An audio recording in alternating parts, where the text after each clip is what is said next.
In the city of Zhuangjing of the Great Xian Nation, specifically at the mansion of the Grand Preceptor, our protagonist of this story, Li Fan, was celebrating his birthday.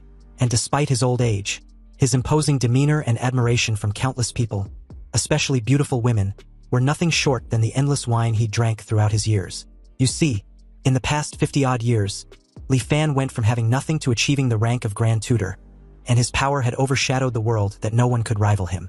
The story of it all would be enough to fill a multimillion-word novel.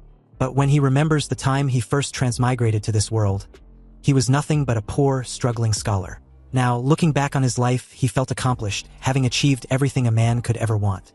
Anyway, back to the birthday party.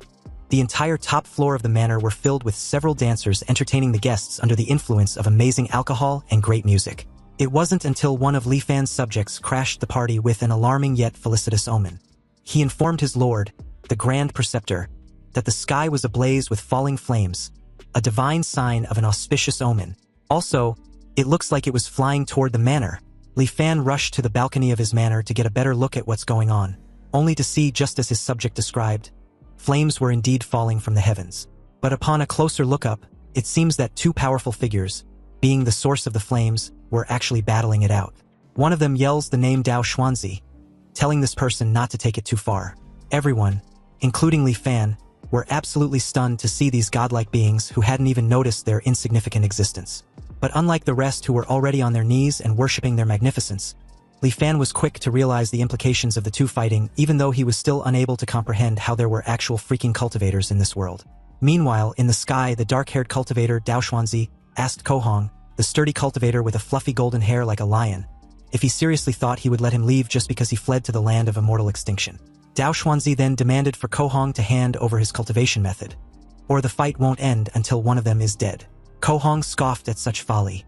It's precisely because he lacks a core formation method that he had been trapped at the foundation establishment stage for nearly 100 years. Now, his lifespan limit was approaching, and he was about to turn to dust. Having finally obtained this core formation method, how could he possibly hand it over to another? Dao Xuanzi couldn't agree more. The golden core Dao was a path one walks alone. And although there were many core formation methods in this world, there were far more cultivators trapped at the foundation establishment stage. And since it's come to this, with the path to longevity right in front of him, how could he possibly let Kohong go? Kohong laughed at the absurdity. They were brothers for 100 years. Yet now they draw blades on each other for a mere chance at survival.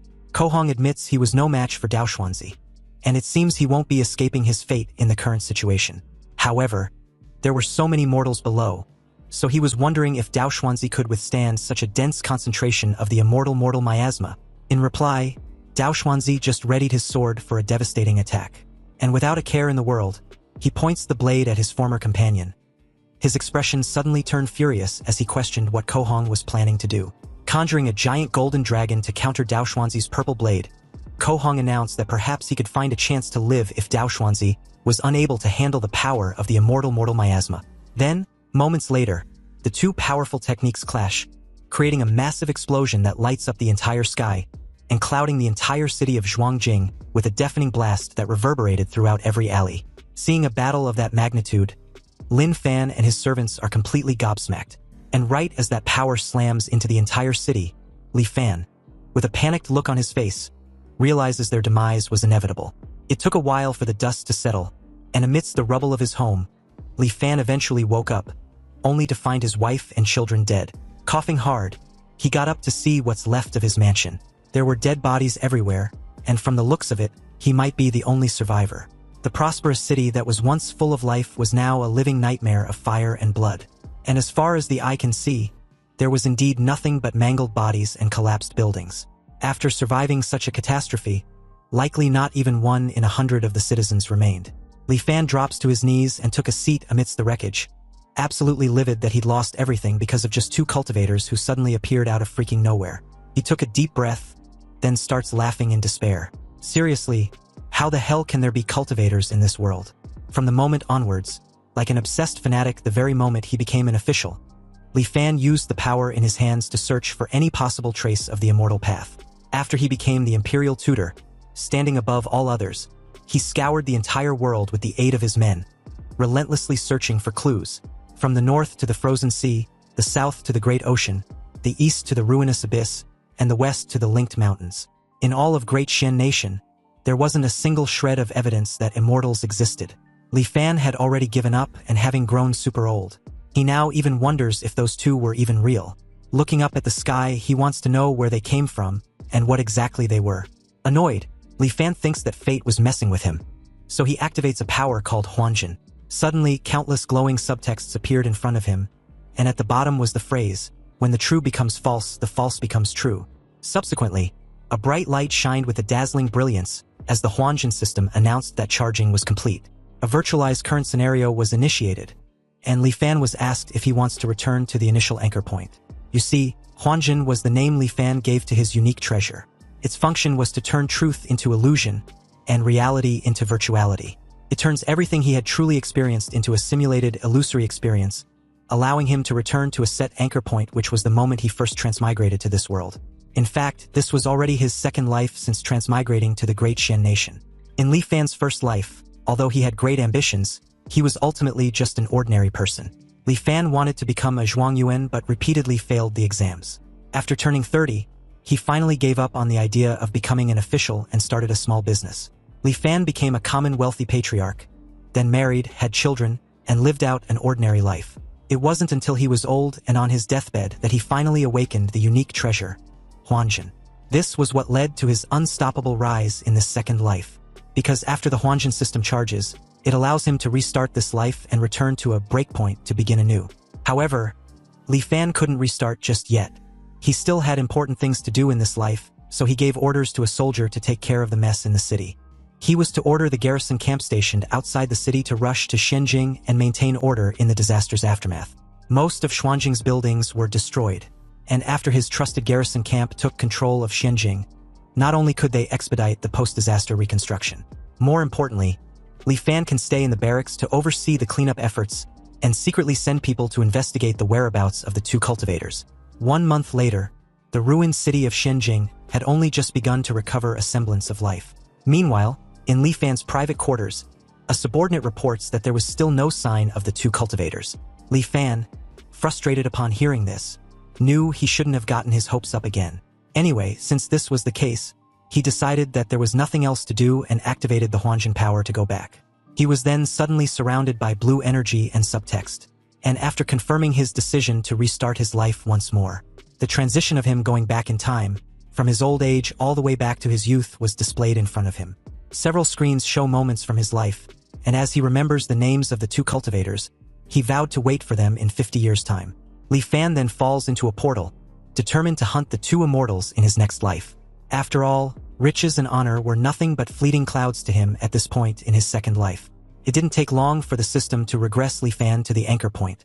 In the first year, overjoyed, Li Fan acted out, and was almost forced by his aunt to drink an exorcism water from the village witch. Half a year later, he took the provincial exam, and although he was placed low in the 30s, he ultimately succeeded in becoming a jurin, bringing honor to his ancestors. In his second year, he took the metropolitan exam and passed. Li Fan performed exceptionally well in the palace exam, placed in the second rank, and was bestowed the title of Jinshi. He then pulled strings in Shenzhen and obtained the post of county magistrate for Jiangnan's one county. In his third year, he began to cultivate his trusted inner circle, and also successfully produced a batch of explosives and matchlock rifles. In his fifth year, refugees gathered to rebel against Prince Langya's manor. Li Fan led troops to the rescue, saving Prince Langya's family. The prince was deeply grateful to him. In the sixth year, Li Fan was promoted to prefect of Jianghuai Prefecture and married the daughter of the vice minister of rights. In the seventh year, his wife bore him a son. In the 10th year, Princess Langya gave birth to a son.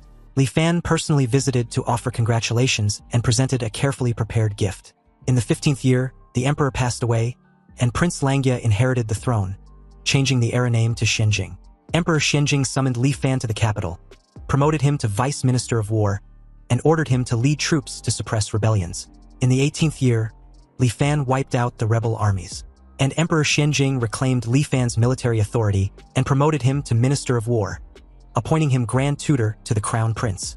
In the 20th year, the empress was suddenly implicated in a witchcraft case, and Emperor Shenzhen, furious, confined her to the cold palace. The crown prince secretly sought Li Fan's help, and he decisively agreed. Through private investigation, Li Fan found the person who framed the empress, clearing her name. However, the emperor did not release the empress from the cold palace. In the 25th year, Li Fan secretly received news that someone had reported him for privately visiting the empress in the cold palace. And in that same year, the emperor was assassinated while traveling. So the officials retrieved the empress from the cold palace. The crown prince then ascended the throne with the era name Kongning. In the 26th year, Li Fan was additionally ennobled as Grand Tutor and appointed Grand Scholar of the Deliberative Council, reaching the pinnacle of officialdom. He used this opportunity to eliminate dissent and build his own faction in the imperial court. In his 30th year, the people of the world knew only of the Grand Tutor, not the emperor. In the 31st year, the Empress Dowager became pregnant and bore him a son. In the 38th year, Emperor Hongning died of depression. In the 40th year, the Empress Dowager died of illness. In the 45th year, Li Fan's wife passed away. In the 46th year, Li Fan's eldest son died of illness. And in the 50th year, 2 immortals arrived from the ruinous abyss, destroying the city of Shenzhen. Li Fan only managed to narrowly escape with his life. The simulation ended, and Li Fan had to choose one from the 4 options to retain. The first option was an item in Li Fan's possession during this simulation. The second was his cultivation realm from the simulation. The third was the simulation memory of one person closely related to him. Of course, this memory can be inherited by that person. Then, there's the fourth, which was to forego the above choices to speed up the charging progress. Li Fan kept wondering if what he just lived through was real or just an illusion. Or was it all a simulation, an error in perception caused by it being too real? Or perhaps, upon reaching a certain level, the line between true and false no longer exists. After a brief contemplation, Li Fan sets aside the crazy thoughts and decides to just focus on the 4 options the system gave him. He thinks the first 2 options were self-explanatory. If he ever embark on the path of cultivation, those 2 would be a great help. Unfortunately, he was merely a mortal in this past life. As for the third option, there was no telling what anyone is truly capable of. Therefore, stability was paramount, and that only leaves the 4th option. Since Huanzhen's virtualization requires charging, when he receives a fatal blow, Huanzhen will consume the charging progress to automatically protect him. This was also why he was able to escape death several times in his previous life. Thus, the 4th option was the safest and most stable choice. Li Fan chose the 4th option and sped up the charging progress. Li Fan had lived 3 lives, accumulating 166 years in total. And about his mental age limit, he remembered in his last life it was only just over 900 years, but now it had increased to over 1,000. You see, when one carries too many memories, one's mental endurance reaches a threshold. Any excessive burden would crush the soul. This was the so-called erosion of time. However, the mental age limit will increase as one's mental fortitude strengthens. So as long as Li Fan step onto the path of cultivation, none of this will be a problem. The goal of his upcoming life was to learn the secrets of cultivation from those 2 cultivators. In 50 years, they will descend upon Shenzhen. With preparation against their lack of it, he might just have a chance of winning. Perhaps what he can rely on, besides guns and explosives, was the immortal miasma they spoke of. However, Li Fan just can't wait idly for 50 years. Since the 2 came from the ruinous abyss in the east, he can first send people deep into the bottom of the abyss to investigate. In his past lives, the most frightening thing was having no goal. Back then, he would often wake from the Empress Dowager's bed in the middle of the night, feeling an immense emptiness and confusion. He had already stood at the absolute pinnacle for a mortal in his past life, so it wasn't like he could go any higher. It would be the same even in another life. Power, pleasure, and the like. After repeating them so many times, they became tasteless as chewing wax. Perhaps, after some future reincarnation, he would have actively chosen to end his own life. But the appearance of those 2 cultivators showed him a brand new possibility. It was as if he was seeing a strange and alluring world beckoning to him. Li Fan wanna cultivate. He longs for a life with new adventures, and no one can stop him. With determination, he swears to cultivate the path of immortality. With the experience of 2 lives, everything went as smoothly as water flowing to its destination. Li Fan still participated in the imperial exams. But this time, with decades of experience and power, the essays he wrote were naturally far superior to his previous lives. In the provincial exam, the metropolitan exam, and the palace exam, he was placed first in all of them, achieving the triple first and shaking the world with his fame. Afterward, he still chose to take an official post in Wen County. And although there was much confusion and regret in the imperial court, his request was approved. Due to his great fame, coupled with his crystal-clear understanding of the temperaments of every official in the county, Li Fan quickly brought Wen County to heel. He then began to promote and cultivate his trusted subordinates from his past life. In his 4th anchor year, he searched in secret and found someone who could act as Prince Langya's body double, cultivating him as a trusted subordinate. In his 5th anchor year, he ordered his subordinate to pose as a refugee and attack Prince Langya's manor. Li Fan feigned a rescue, but in reality, he coordinated from the inside to kill Prince Langya's entire family. And at the same time, he had the body double take the prince's place. From then on, Li Fan secretly controlled Prince Langya's manor. In his 9th anchor year, the wedding of Prince Langya and the chief grand scholar's granddaughter proceeded as scheduled. That night, Li Fan stormed the bridal chamber and had conjugal relations with Princess Langya. In the 10th anchor year, Princess Langya gave birth to a son. Of course, the child was Li Fan's. In the 15th anchor year, the emperor was finally gravely ill, and after receiving the Edict of Succession, Li Fan rushed to the capital with his trusted subordinates. After Prince Langya ascended the throne, he aggressively placed his subordinates in the imperial court. With the chief grand scholar's covert cooperation, Li Fan easily seized control of the situation. In the 20th anchor year, after helping his son become emperor, Li Fan infected himself as grand tutor, stepping out from behind the curtain to the forefront, once again wielding power over the world. After this, not only did the wheels of the great Xian nation's development not become stagnant, but they turned even faster under his will. At his grand tutor's manor in the 35th anchor year, Li Fan asks a subordinate about the fog over the ruinous abyss. He learned that it dissipates for half a day every 15 years. The hooded subordinate reports that the immortal-seeking camp was ordered to station themselves by the ruinous abyss and observe day and night. It was just a few days ago that they finally made a breakthrough. He adds that after the great fog dispersed, a faint light could be seen shining from the bottom of the abyss. So they used a telescope to observe and actually discovered an inverted landscape. And although what each person saw was not identical, there were 10,000 mountains rising and falling, with magnificent structures hidden among them, barely visible. There were also towering cities on the plains, bustling with life, and with no less than 1 million people. And on top of that, there was even a city in the sky wreathed in rosy light, with all kinds of rare and exotic beasts flying about. It was truly incredible. After receiving a confirmation that the 2 cultivators came from the ruinous abyss, Li Fan wanted to know if they have found a way to get to the bottom of the abyss. But the hooded subordinate replied that they had tried various methods, but as soon as they descend to a certain depth, they were shredded by a sudden astral wind. The astral wind was so terrifying that even the strongest armor could not resist it for a moment. Li Fan dismisses his subordinate with a simple wave of his hand. Then, looking at the full moon, he realizes he would probably have to wait for the 2 cultivators after all. And so, the 50th anchor year eventually arrived in the great Xian nation, bringing with it a very eventful night. In the night sky, the 2 auras of power clash violently once again. And just like last time, Kohong yells the name Dao Xuanzi, telling him not to take it too far. However, this time around, several fiery projectiles were suddenly shot towards the 2 in the middle of their brawl.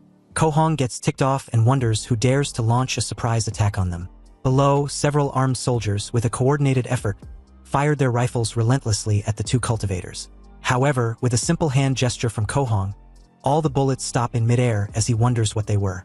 And with his curiosity piqued, he used his flames to disarm and summon one of the rifles from a soldier.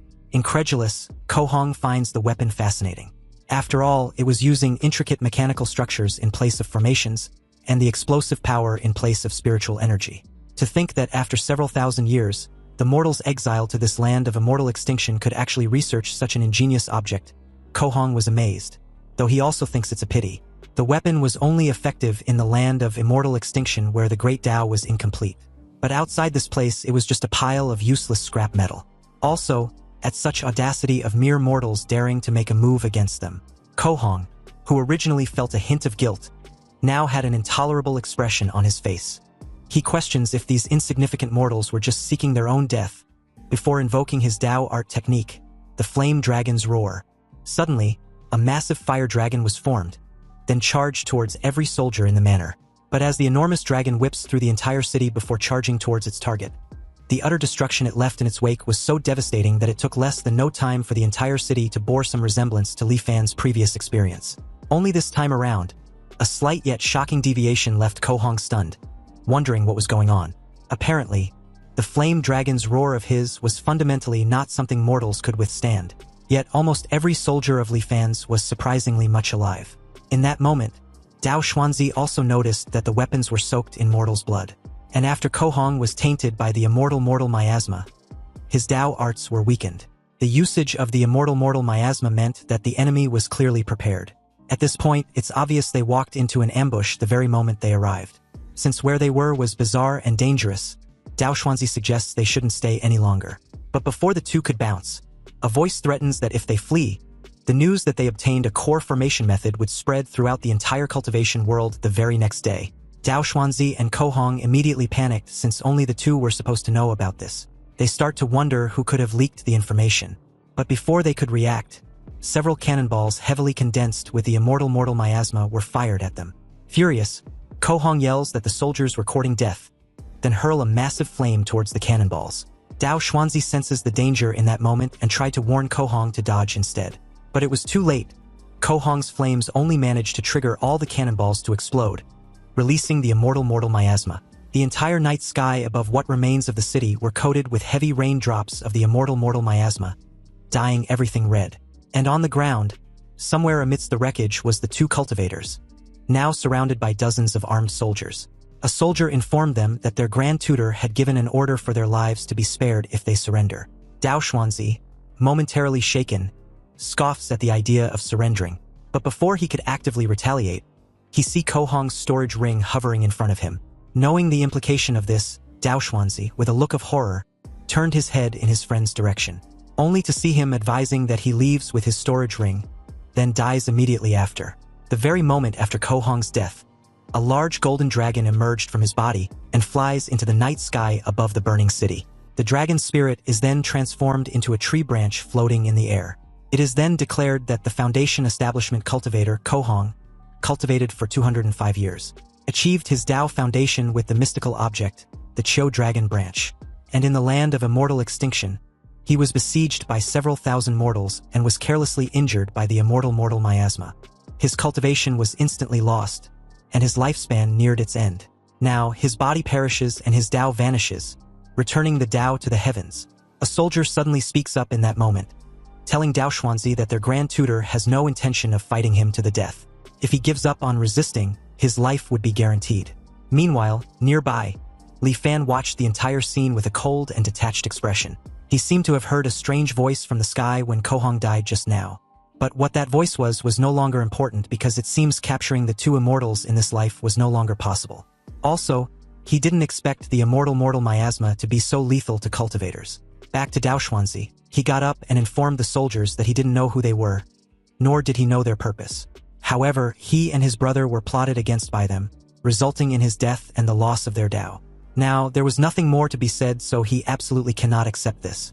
This puppeteer, hiding behind these mortal soldiers, and even using the immortal mortal miasma, a despicable thing scorned by all cultivators, to eliminate his brother, Kohong, was something he feels wasn't worth it for him. Dao Xuanzi's eyes were filled with rage, teething on the edge of madness as he calmly reminded everyone that they have all seen his brother's Foundation establishment mystical object. Now, he invites them to take a look at his.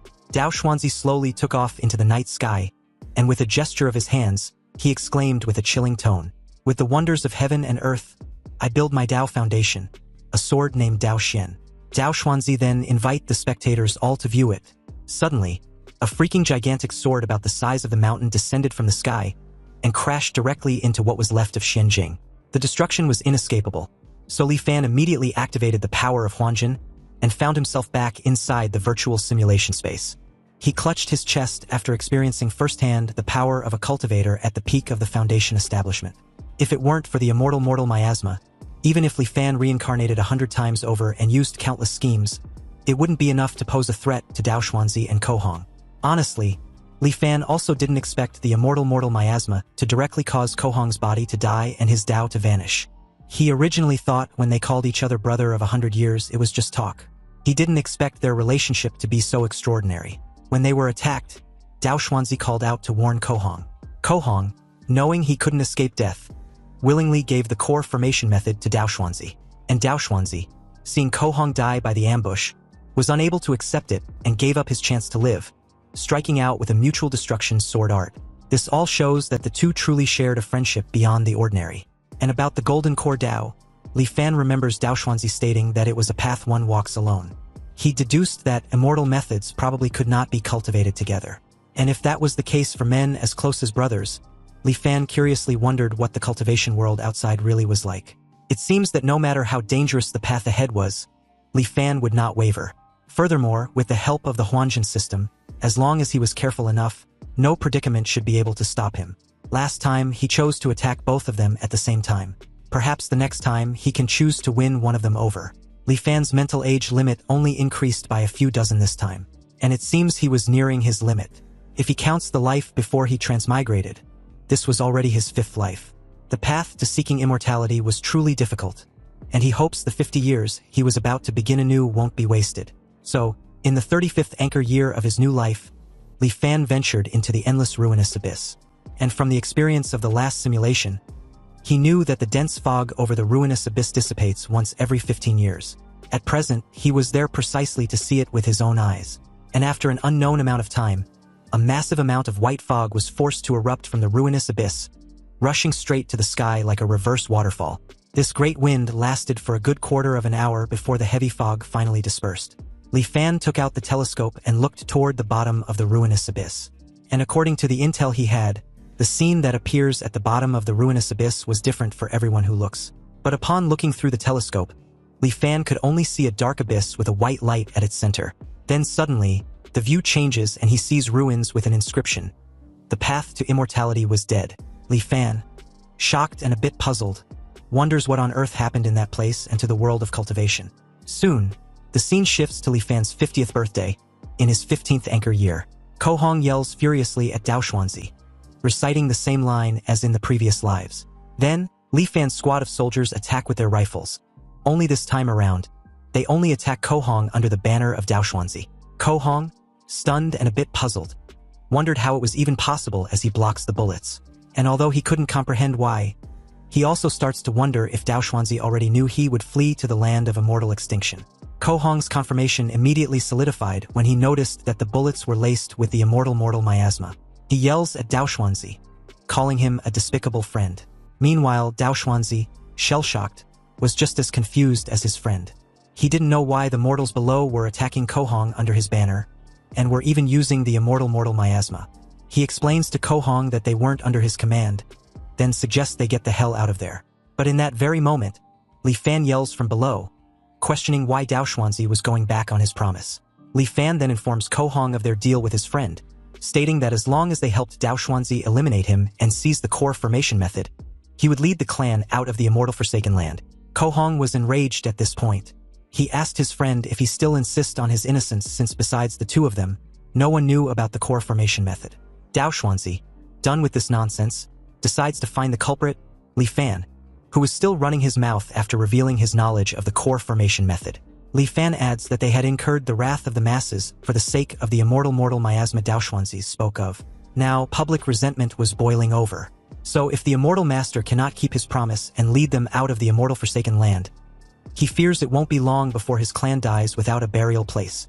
Annoyed by the false guilt-tripping, Dao Xuanzi charges towards what he believed to be Li Fan, a shameless villain who needs to shut the fuck up. Dao Xuanzi crash lands with a reverberating boom, sending dust and debris flying. Dao Xuanzi spots a radio, which he believes was an artifact. At the same time, Li Fan accuses Dao Xuanzi of trying to permanently silence them.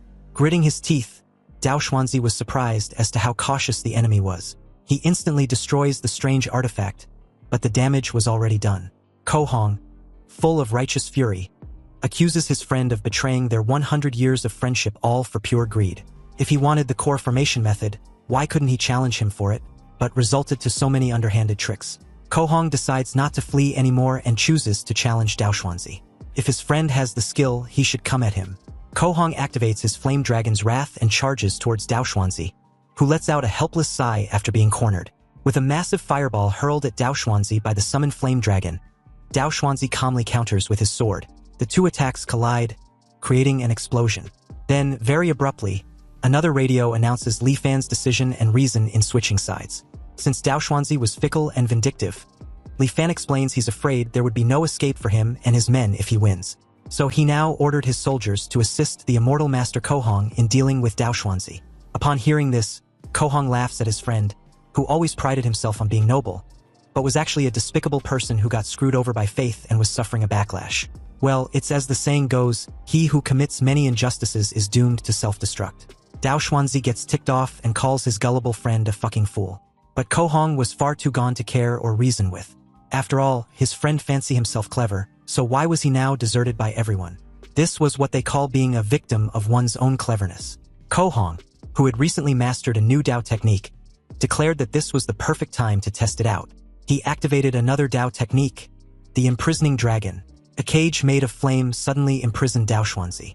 And to break free, Dao Xuanzi, in rage, enlarges his sword and breaks free with ease. He made his way back in the night sky, fed up with being on the defense. He summoned his Dao Foundation sword and went on the offensive. Dao Xian appears in the sky in all its glory, ready to destroy everything in its path. But Kohong challenges Dao Xian's Dao with his own, invoking his dragon transformation technique, which was the Dao Dragon Staff, a golden dragon to face Dao Xuanzi's giant sword.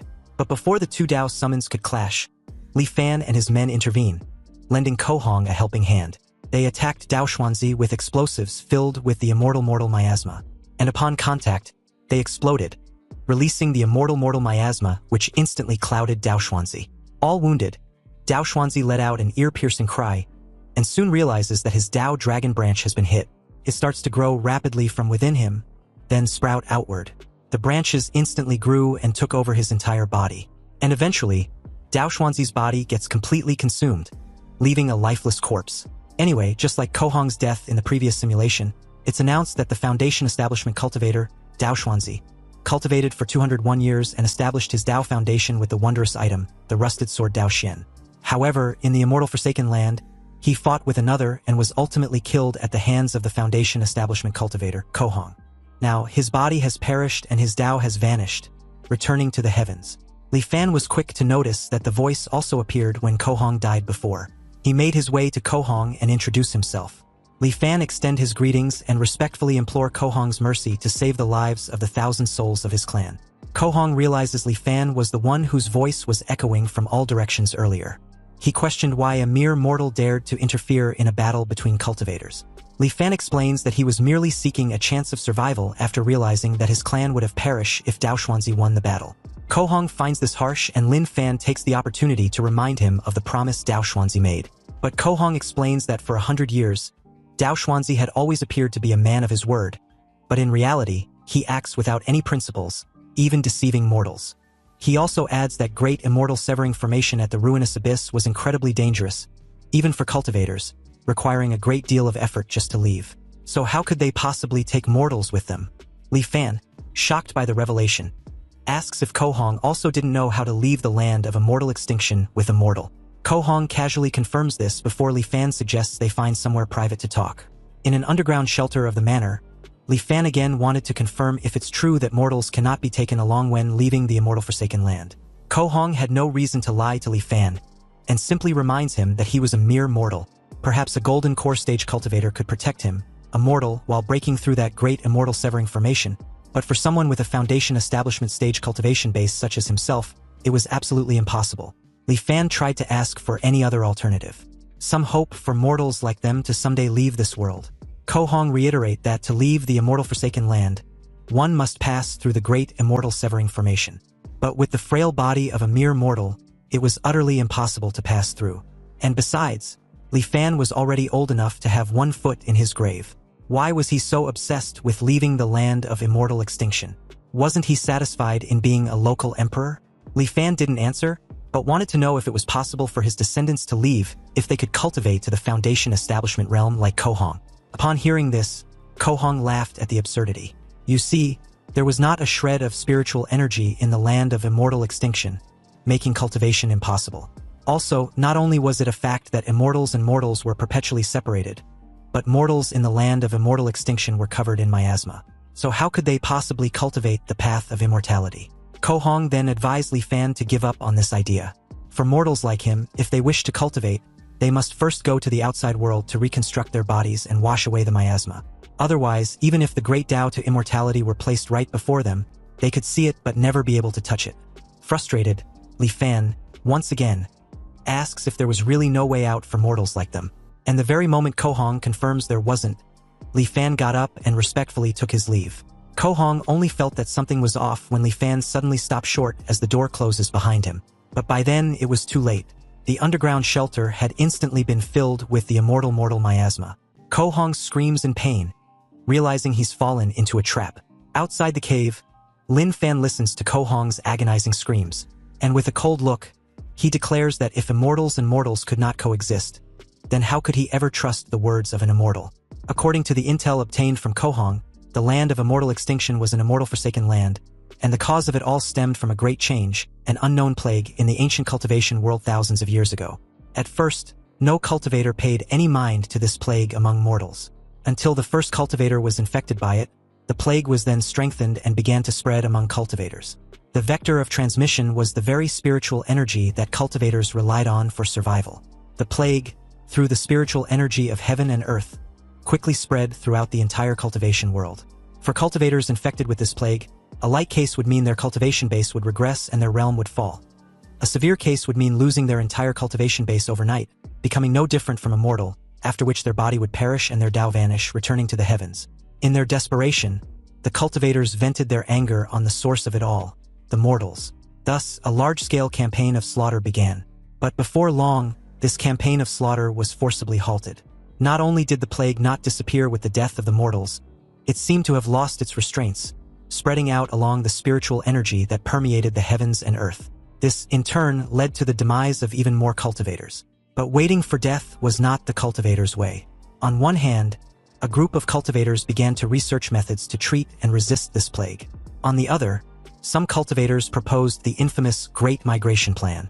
It involved banishing all mortals from the cultivation world to surrounding lesser worlds and shattered the grotto heavens that lacked spiritual energy. They would then use spell formations to permanently isolate them, preventing these mortals from ever returning. Originally, there were no more mortals in the cultivation world, but not all offspring of cultivators had the aptitude for immortal cultivation. So, over time, many new mortals were born into the world. Within the bodies of these mortals lingered a shadow of the plague. And because this plague had a particularly devastating effect on immortal cultivation, the descendants of mortals who wished to cultivate had to first purge the plague from their bodies. Over time, the plague became synonymous with the distinction between immortals and mortals, and so people named it the immortal mortal miasma. Legend has it that to prevent the cultivators within the immortal sex from going astray, the progenitor mortals were banished to the surrounding lesser worlds. And these places of banishment became what mortals call the immortal forsaken lands. Anyway, after a comprehensive read, Li Fan was keenly aware he didn't know how many immortal forsaken lands were there, and the number of cultivators willing to brave the immense risk to enter these places was even smaller. But to have run into 2 of them was already a stroke of great fortune. As a mortal, his lifespan was limited. Even if he could continuously simulate lifetimes, he was just repeating them within the confines of his lifespan. Li Fan was already 70 years old this year, and his physiological lifespan limit was 86. In the remaining 16 years, he knew the possibility of meeting another cultivator was practically zero. In that very moment, a chilling realization gripped him. Li Fan starts to wonder if he was truly destined to repeat the life of a mortal, lifetime after lifetime. Was there really no other way? Fortunately, it didn't take long for him to snap out of these downward spiral of thoughts. After waiting bitterly for nearly 300 years, how can he be resigned to this? Li Fan then paid a captured Ko Hong a visit, wanting to know how the mortals in the Great Migration arrived in the immortal forsaken land. Ko Hong, upon hearing the question, was genuinely surprised that Li Fan still hadn't given up yet. So what if he managed to get out? At 70 years old, he still want to pursue immortal cultivation? Lin Fan leaning close to Ko Hong's face, and reminded him that his cultivation base was completely gone. So as of now, he was just like the rest of them. However, if he were to return to the cultivation world, he might be able to resume cultivating, right? Li Fan proposed a deal with Ko Hong. If he can help him find a way to the cultivation world, then perhaps he would take him along when the time comes. Ko Hong immediately furrowed his brow and calls Li Fan a treacherous villain, realizing the old bastard was still trying to trick him. But Li Fan just calmly retorts, stating that whether what he says happens to be the truth or a lie, it is, in the end, a glimmer of hope. So, was Ko Hong willing to give up this path to survival, grow old and die in this tiny confinement of his? Ko Hong was speechless for a moment, but after briefly thinking things over, he gave a reply with a helpless sigh. If he wasn't mistaken, what the cultivators used back then to migrate the mortals was a Dharma artifact similar to flying arcs or flying shuttles. You see, in ancient times, the cultivation world was teeming with people, sects were numerous and prominent, and it was incredibly prosperous. Such transportation-type Dharma artifacts were also very popular. However, it's a pity that a great cataclysm befell heaven and earth later on, and every cultivator feared for their own safety and began to act alone. So flying arcs and shuttles were rarely seen after that. Hearing of the great cataclysm in heaven and earth, Li Fan asked if Kohong was referring to the bizarre Great Plague. Kohong explains that although the immortal mortal miasma was bizarre, it couldn't shake the foundation of cultivators. The main reason the immortal mortal miasma was able to run rampant was that most of the cultivators in the world had perished in a great calamity. Apparently, the great Tao of the golden core, there can be only one. Though there were many core formation methods in this world, there were far more cultivators stuck in the foundation establishment stage. Realization struck Li Fan as he briefly recalls what he saw in the endless ruinous abyss. He then asked if the immortal techniques could not be cultivated by more than one person. Kohong confirms this assessment. You see, it was said that in ancient times, there was no such restriction. Back then, countless great cultivation sects opened their gates wide, accepting disciples and teaching their arts. Cultivators had the guidance of their masters and could ask for help whenever they encountered difficulties in their practice. They could also spar and exchange insights with their fellow disciples who cultivated the same methods. What a vibrant and magnificent scene the entire cultivation world was. Until one day, the efficiency of cultivators' practice dropped drastically. While cultivating, they would feel a connection in their hearts, knowing exactly how many people in the entire cultivation world were cultivating the same technique at the same time. They also made a horrifying discovery. The more people who cultivated the same method simultaneously, the lower the cultivation efficiency for everyone practicing that method. Countless cultivators could not advance their cultivation base by a single inch, and as their lifespan's end drew near, they could no longer hide the killing intent in their hearts. Masters and apprentices, martial brothers and sisters of the past, all turned into mortal enemies in an instant. A calamity that swept across the entire cultivation world began. And anyone who practices the same method as another was obstructing the original's path to the Tao. So this led to a fight to the death. Even the rogue cultivators who tried to take refuge by hiding in deep mountains and secret realms could not escape, because cultivators practicing the same method could sense each other's location. Anyway, since immortal techniques cannot be cultivated by more than one person, Li Fan wanted to know just how cultivators practice at present. What was the cultivation world like as of now? Kohong lets out a heavy sigh and replied that as at present in the cultivation world, if one wants to cultivate, there were no more than a few choices. One was to join the Myriad Immortals Alliance. The Myriad Immortals Alliance was a loose coalition formed by numerous cultivators. One can exchange for cultivation methods and resources within the alliance using contribution points. However, to earn contribution points in the alliance, one must accept and complete missions, or by trading with others. The second is the Five Elders Council. The Five Elders Council was an organization founded by 5 top-tier mighty figures, and its influence was immense. As long as one has the aptitude for cultivation, they can voluntarily join and choose a cultivation method. But the price was that one must sign a sole contract and serve the Five Elders Council for a certain period of time. From Kohong's description, it feels like cultivation methods weren't that scarce in the cultivation world. Kohong nodded with a slight smile. The reason was that the methods obtained this way were all incomplete. These methods were all newly compiled by the major powers over the years. So reaching the peak of qi condensation was already their limit.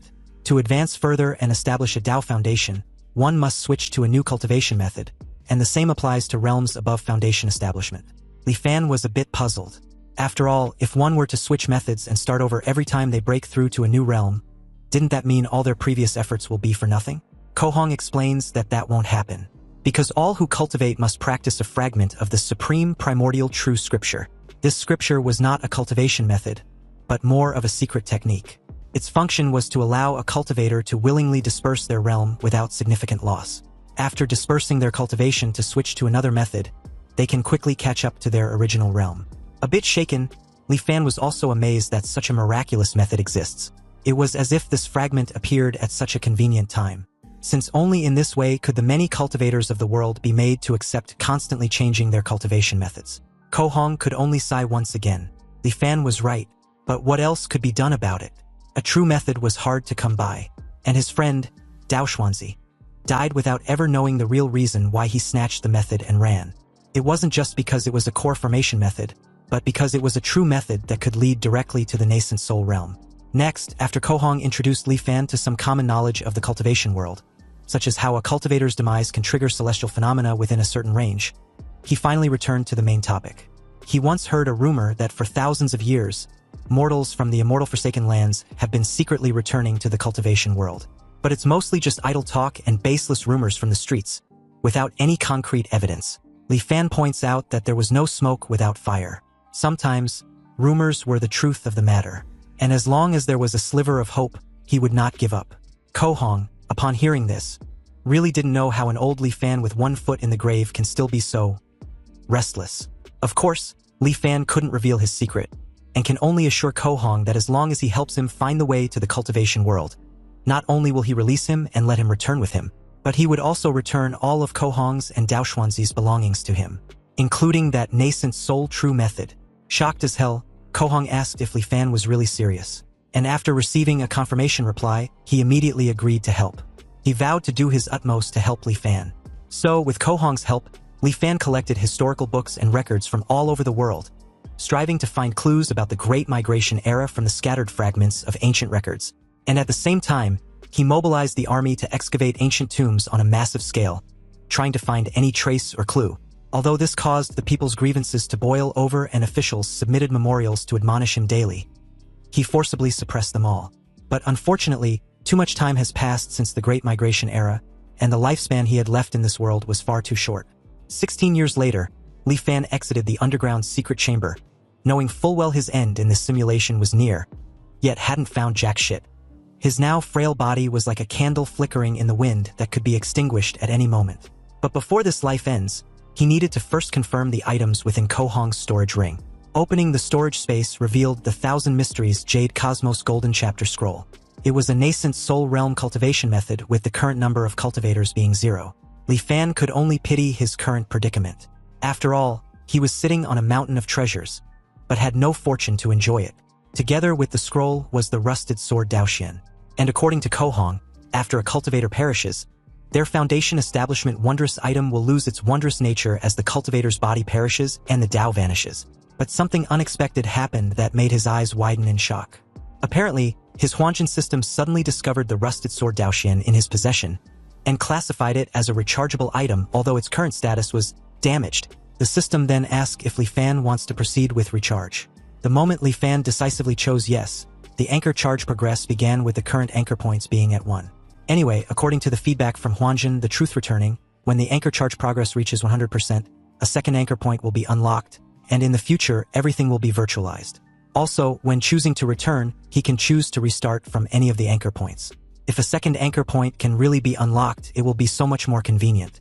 And although wondrous items were rare, the cultivation world was boundlessly vast, so there must be an endless stream of them. As long as Li Fan can leave the immortal Forsaken Land, he can also escape his mortal shackles.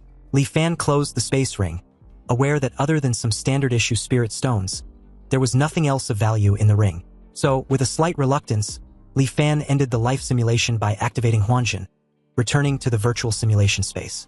There, the system gave him the choice to choose one of the 4 options to retain. And although the options were the same as last time, Li Fan's choice was different this time around. The very moment he decisively chose the first option to retain an item, all the items in the storage ring was suddenly displayed in front of him. Li Fan, a bit regretful he couldn't retain all the items in the storage ring at once, lets out a heavy sigh before choosing the nascent soul cultivation method. But something unexpected happened when he checked his system panel. The nascent soul cultivation method he just chose had been bound to him, meaning it would permanently exist within his truth-returning system. After getting over his brief shock, a sly, devious smile tugged on his lips. After all, this unexpected development had opened up many more possibilities for planning in future simulations. You see, in Li Fan's current life, his act of ordering the large-scale excavation of ancient tombs to find a path to the cultivation world was far too shocking. Even with his firm control over the imperial court, it still stirred up considerable opposition. If the court had pushed for it right from the start, it would have surely been unsustainable. But in his next life, if he starts planning from an earlier moment, in 20 years' time, it might not be impossible to change the mindset of the entire world.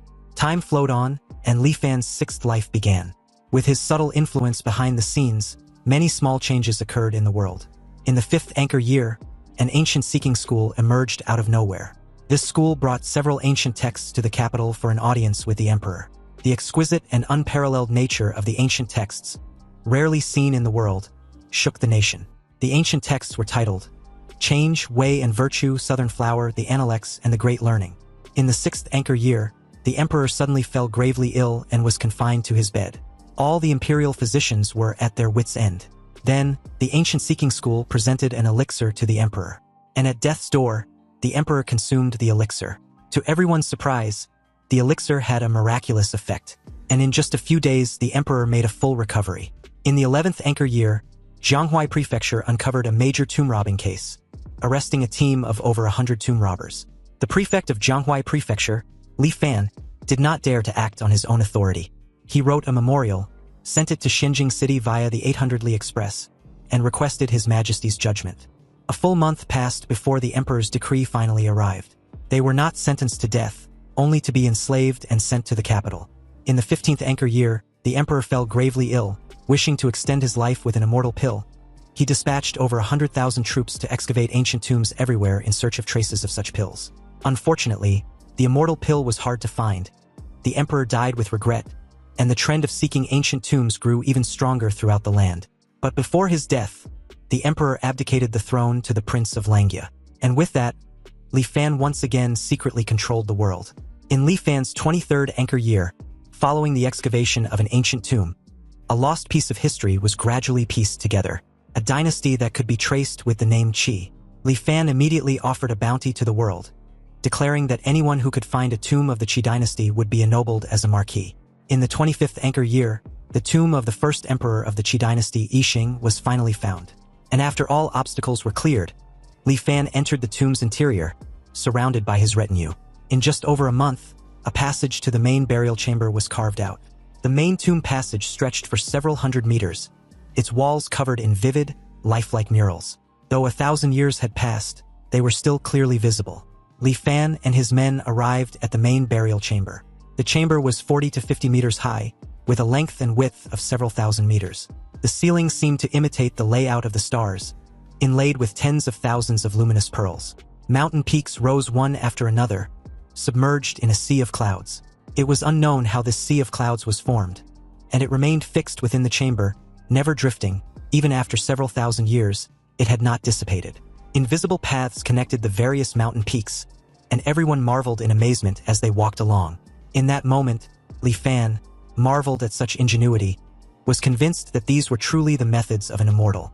Anyway, atop the highest peak was a simple thatch hut, and the fertile fields outside was barren. As they drew closer, they realized the thatch of the hut was actually woven from countless fine golden threads. Realizing the thatch hut was clearly Yixing's coffin, Li Fan ordered 2 of his men to go open the door. The 2 did as they were instructed, opening the door, and what was inside stunned Li Fan for a moment before he approached. It was an ancestral shrine for Yixing, an outer disciple of the Taihang sect. It seems that although this person, Yixing, joined a sect called the Taihang sect, he remained just an outer disciple and never set foot on the path to immortality. He was ultimately exiled to this place by the cultivators. And even in death, he could not forget his sect. Obviously, Yixing was not identified as an emperor, but a mere outer disciple of the Taihang sect. However, according to Kohong, all the sects in the world should have perished during the Great Calamity before the Great Migration era. So it seems there's a hidden story behind this. Yixing was likely entrusted by the cultivators of the Taihang sect to oversee the Great Migration of this world. In deep thoughts, Li Fan wondered if they would be able to find the flying ark used for the migration back then. Since the search of the main burial chamber yielded nothing, Li Fan ordered the ancient seeking camp to excavate the surrounding area.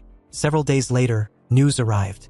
Li Fan received a report that the ancient seeking camp had found a record mentioning the words flying ark in the list of burial goods from a nearby attendant tomb chamber. However, that tomb chamber was robbed long ago, and based on the signs of damage, the robbery occurred over 1,000 years ago. Suddenly, an intense murderous aura loomed over Li Fan when he heard this report. Then seconds later, he lost it and furiously trashed everything on a table next to him. Li Fan was pissed off that the same scenario was repeating itself. It was driving him to the fucking wall. Every time he see a glimmer of hope, it ends up being unattainable, like flowers in a mirror or the moon in the water. Anyway, after releasing all his pent-up frustration, Li Fan issued another bounty, another reward to the world. Whoever finds clues related to the immortal ark would be ennobled as a marquis of 1,000 households. And just like that, in his 35th anchor year, the ancient seeking camp found the tomb of an immortal. Apparently, a few days ago, a group of people were excavating an unremarkable grave when they were suddenly injured by a mysterious force, suffering heavy casualties. The ancient seeking camp dared not be negligent and dispatched men to investigate overnight. But even with many highly experienced veterans, they could not disturb this small tomb in the slightest. Li Fan spared no time and ordered for the use of the immortal miasma to open the tomb at once. The ancient seeking camp quickly obliged and poured bucket upon bucket of the immortal miasma on the invisible barrier protecting the tomb from intruders. Fortunately, just like how it was effective against cultivators, the barrier was no different. It didn't take long for it to shatter completely. Li Fan instructed his men to be careful during the excavation and report immediately to him if they find anything resembling a flying ark. Moments later, a report of an object resembling a flying ark among the burial goods reached Li Fan's ears, and he rushed to the site immediately. When he got there, it was indeed as described, a flying freaking ark. But the size of it caught Li Fan off guard. He couldn't help wondering if the small wooden boat in front of him was really the flying ark he had been longing for. However, through the message carved on the tomb wall by its owner before his death, he eventually understood the full story. It turns out the tomb's owner was named Tyen, a Foundation establishment stage cultivator. And over 3,000 years ago, he was hunted by his enemies and with nowhere else to go, he hid in this immortal forsaken land. However, since the immortal forsaken land was completely devoid of spiritual energy, and he didn't have many spirit stones on him, his life was at risk. Before long, Tyen's spirit stones were depleted, and without spirit stones to replenish his spiritual energy, his cultivation base deteriorated day by day. He speculated that when the mortals were exiled to the immortal forsaken land thousands of years ago, they might have left behind 1 or 2 flying arks. So he investigated far and wide, spending decades before finally finding the tomb of Yixing. There was indeed a flying ark in the tomb, but to Tyen's despair, the core power spell formation inside the ark was already damaged. Furthermore, he didn't know the art of artifact refinement, so he couldn't repair it. At that point, Tyen finally gave up on the idea of leaving the immortal forsaken land. Tyen left his final words on the tomb wall, telling the person from a later generation who may encounter his tomb. If this person sweeps his grave, he may take one of the 4 items from the cultivation world as his thanks for what was left. Anyway, with the protection of the spell formation outside the tomb, it wasn't surprising Tyen was so certain that a cultivator would be the one to arrive. Anyway, in that moment, the Wansen system notified Li Fan of a wondrous item of heaven and earth, a halting stellar fragment. Li Fan was astonished that he had actually found one, believing it to be the mysterious item guarding the tomb. Unfortunately, the truth returning wasn't reacting to it at all. He realized that forcing his way into the tomb with large amounts of the immortal miasma had likely damaged the halting stellar fragment, turning it into an ordinary stone. With a sigh, Li Fan turned his attention to the other relics. He found a lesser truth-returning vastness chi condensation stage cultivation method and a cloudwater record foundation establishment method, both with their current cultivators being one. Li Fan immediately frowned, puzzled as to how someone was already cultivating these methods. He wondered if it could be a trap, but he quickly realized that that might not be the case. After all, more than 3,000 years had passed, and any cultivator in the Foundation establishment, or even Golden Core realm would have long since turned to dust. But why were these techniques still being practiced? In that moment, a sudden realization struck him. It might be that these methods had a master copy. After the Great Calamity, many cultivation methods were preserved and compiled by major powers like the Myriad Immortals Alliance and the Five Elders Council. When the management of these major powers sees a method that no one was cultivating, they bring it out again for people to redeem. In other words, over the past 3,000 years, who knows how many owners these 2 methods had passed through. Dropping the scrolls back in frustration, Li Fan muttered bitterly that everything in this world was corrupt. Then, with an immense satisfaction that practically left him shaken with excitement, Li Fan picked the 3rd item, the Tyen Ark. And after changing hands countless times for thousands of years, the Tyen Ark was now in his possession, and along with it, his wish finally being fulfilled after centuries of waiting. Though the Tyen Ark was damaged, Li Fan wasn't concerned the slightest. Tyen had failed to repair it, and Li Fan knew he couldn't fix it either. But there was someone who could. So, as the scene shifts to Li Fan's 50th anchor year, the familiar scene on that fateful night unfolded once again. And this time around, before Kohong and Daoxuanzi could finish their verbal exchange, Li Fan interrupted the two, questioning if a mere core formation method was truly worth fighting to death over. Of course, both Kohong and Daoxuanzi couldn't help wondering which insolent mortal dared to speak so arrogantly. Li Fan stepped forward calmly and invited them down for a proper chat. After a moment's hesitation, The two descended and joined Li Fan's party in silence. Li Fan laughed lightly, telling the two that long ago, his ancestor had spoken a prophecy on his deathbed for his future generation that two people would come from the east of the abyssal ruins and set foot in the capital, marking the chance for their clan to finally escape the immortal Forsaken Land. And for thousands of years, his clan had been skeptical. But to have it proven correct calls for a grand toast. Curious, Ko Hong asked for Li Fan's name, and upon reply, Dao Xuanzi, with his eyes narrowed slightly, repeated Li Fan's words with disbelief. He asked if Li Fan's ancestor had truly foreseen their arrival thousands of years ago, and what exactly he meant by an opportunity to escape. Li Fan's expression shifted, growing sharp and almost displeased. He asked if they doubted him. Ko Hong frowned and said the matter sounded too fantastical. They had roamed the cultivation world for centuries, and yet not once heard of anyone capable of deducing events thousands of years ahead. Li Fan then asked if they had ever heard of the Tyen sect. At once, Ko Hong's eyes widened in shock. He asked if Li Fan meant the very sect that had once been renowned throughout the ancient world for its mastery of the arts of deduction. Li Fan lets out a heavy sigh and told the two to relax. He explained that his ancestor had indeed been a member of the Tyen sect. However, unlike others, his ancestor had little interest in cultivation itself. Instead, he was completely absorbed and obsessed with the art of deduction and fate calculation. That would have been harmless back then until the great cataclysm struck, forcing all mortals to migrate. With only a key condensation stage cultivation base, no one would have compelled his ancestor to take part in the migration if he was unwilling. Yet, seeing the terror on his family's faces, he volunteered to take responsibility for their safety. Afterwards, he chose to remain in this immortal Forsaken Land with his family. Dao Xuanzi listened quietly and finally asked why Li Fan had chosen to stop their fight. Li Fan answered that no cultivator had stepped into this immortal Forsaken Land for thousands of years. He knew at once that they were the very people his ancestor had prophesied, the key to his clan's escape.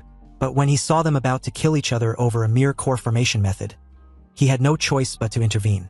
Dao Xuanzi sighed and nodded slightly in understanding, adding that Li Fan must have found them laughable.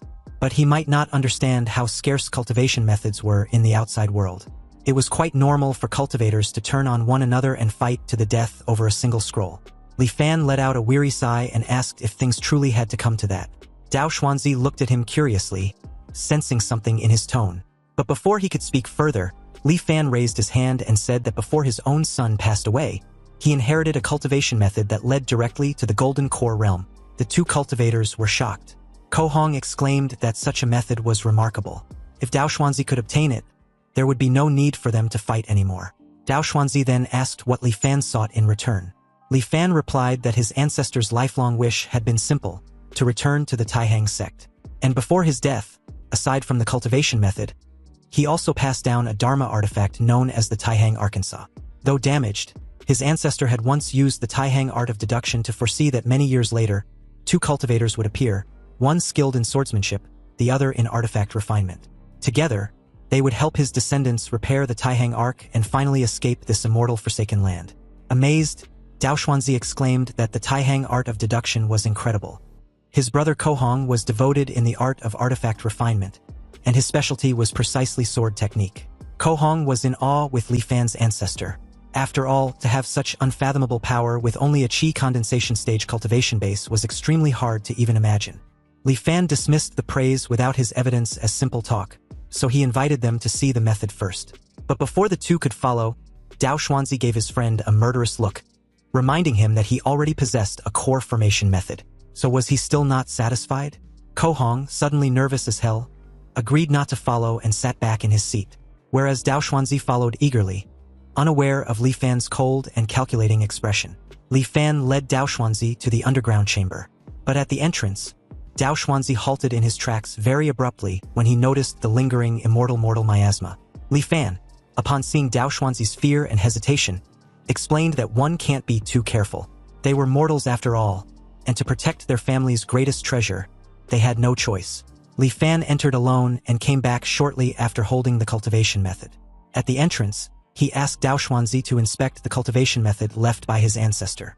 Upon seeing the Thousand Mysteries Jade Cosmos Golden Chapter, Dao Xuanzi was completely gobsmacked when he noticed that it was a nascent soul method. Li Fan acknowledged that everything was unfolding exactly as he had predicted. He confessed that earlier, in front of Ko Hong, he had described his ancestor's inheritance only as a core formation method because he feared provoking malicious thoughts. Dao Xuanzi respectfully praised Li Fan for his sharp mind. He promised Li Fan to rest assured. His friend, Ko Hong, was an expert in artifact refinement, and he would be persuaded to help repair the Taihang Ark with all his might. Li Fan laughed and stated that he would be counting on Dao Xuanzi. Once the Ark was repaired, he would present the nascent soul method to him personally. Later, Dao Xuanzi informed Ko Hong telepathically that Li Fan's claim was true. He had seen the ancestral core formation method with his own eyes. Ko Hong's expression darkened. He vowed to seize the method by force. The moment Ko Hong suggested that they take the method by force, Dao Xuanzi quickly refused. He reminded his friend that although Li Fan was a mere mortal, he was still a descendant of the Tyen sect, and their art of deduction was terrifying. If they acted rashly, there was no telling what hidden tricks Li Fan might have up his sleeve. Repairing the Taihang Ark was not a difficult task, so there was no need to invite unnecessary trouble. Dao Xuanzi also considered that if Li Fan were pushed too far, he might reveal that the cultivation method was actually a nascent soul technique, a revelation that would attract disaster. The next day, Li Fan personally handed the Taihang Ark to them for repairs. Ko Hong examined it with admiration, saying that as expected of an artifact from the Taihang sect, its refinement and the profundity of its spell formations far surpassed anything he had studied. Repairing it would undoubtedly advance his own mastery of artifact refinement. Li Fan told them to proceed freely and assured them that whatever materials they required, he would provide. Cultivation knew no concept of time. What seemed like a small wooden boat took Ko Hong and his companion nearly an entire year to restore. When Li Fan heard that the repairs were complete, he rushed to see them. Ko Hong explained that the Taihang Ark's core power formation, the size-changing formation, along with its dust cleansing and several auxiliary formations, had been fully repaired. However, the defensive and offensive formations could only be partially restored due to material limitations. It would be able to break through the Great Immortal Severing Formation, but facing the attack of a cultivator would still be difficult. Li Fan told them that this was of no concern. As long as he could escape the Great Immortal Severing Formation and return to the cultivation world with his ancestor's relic, he would find a way to rejoin the Taihang sect. Ko Hong then described the Ark's properties. It was powered by spirit energy and controlled through divine sense. It could transform between three sizes: a compact form about 10 meters long and 2 to 3 meters wide, a medium form roughly 100 meters long, and a fully expanded form that stretched 1,000 meters in length. Though their spirit stone reserves were limited, the energy already stored would be enough for Li Fan to leave in the Ark's second form. Smiling, Ko Hong asked whether Li Fan, being a mortal, needed their help as a pilot, only to be stunned as the small wooden boat suddenly transformed into a miniature flying ship before their eyes. Ko Hong was astonished, remarking that Li Fan's methods were truly extraordinary if he could control the Taihang Ark despite lacking cultivation. Li Fan laughed lightly, calling it a minor trick unworthy of praise. He expressed sincere gratitude to the two cultivators, saying that after being trapped for 1,000 years there was finally hope of escape, all thanks to their help. Dao Xuanzi then asked about the promised cultivation method. Li Fan smiled faintly and gestured for them to follow, saying that everything had long been prepared and that he would personally lead them to retrieve it. 3 days later, Ko Hong and Dao Xuanzi, who had obtained the cultivation method, came to bid Li Fan farewell. Dao Xuanzi explained that they had exhausted most of their spirit stones. If they remained in the immortal Forsaken Land any longer, their cultivation bases might begin to decline. Thus, they had come to take their leave. Ko Hong told Li Fan that if he ever managed to leave this immortal Forsaken Land, he could find them in Lingtian City near the Tsongyun mountain range. He handed Li Fan a map of the area surrounding the exit of the Great Immortal Severing Formation, drawn carefully from memory. Since there were no blank jade slips available, he had to use paper and brush instead. Li Fan thanked him sincerely. After exchanging a few more pleasantries, Ko Hong and Dao Xuanzi transformed into 2 streaks of light and disappeared into the distance. Watching them depart, Ko Hong remarked that Li Fan possessed a remarkable temperament, a true character among mortals. But he sighed, noting that Li Fan's great limit was drawing near. Even if he managed to return to the cultivation world, he would only have a few years left to live. Dao Xuanzi closed his eyes and said softly that without achieving longevity, all else was mere illusion. He reminded his companion that they had once turned against each other and fought to the death, precisely for a chance at immortality. Ko Hong then recalled something and asked his partner which cultivation method Li Fan had given him. Dao Xuanzi smiled faintly and replied that it could not possibly be the same one Ko Hong had received. He added that once he returned, enter a closed-door cultivation and break through to the golden core stage, he would not forget the 3 promises he had made to him. As they ventured deeper into the abyssal ruins, they noticed the protective formation mists still lingering. Daoxuanzi laughed and asked whether his friend dared to pass through. Then, without hesitation, Kohong accepted the challenge and charged forward. Meanwhile, aboard the Taihang Ark, Li Fan stood at the edge gazing into the endless fog of the eastern ruinous abyss. He realized that 14 more years remained before the mist would naturally disperse. By then, he would already be 85. His great limit would be upon him.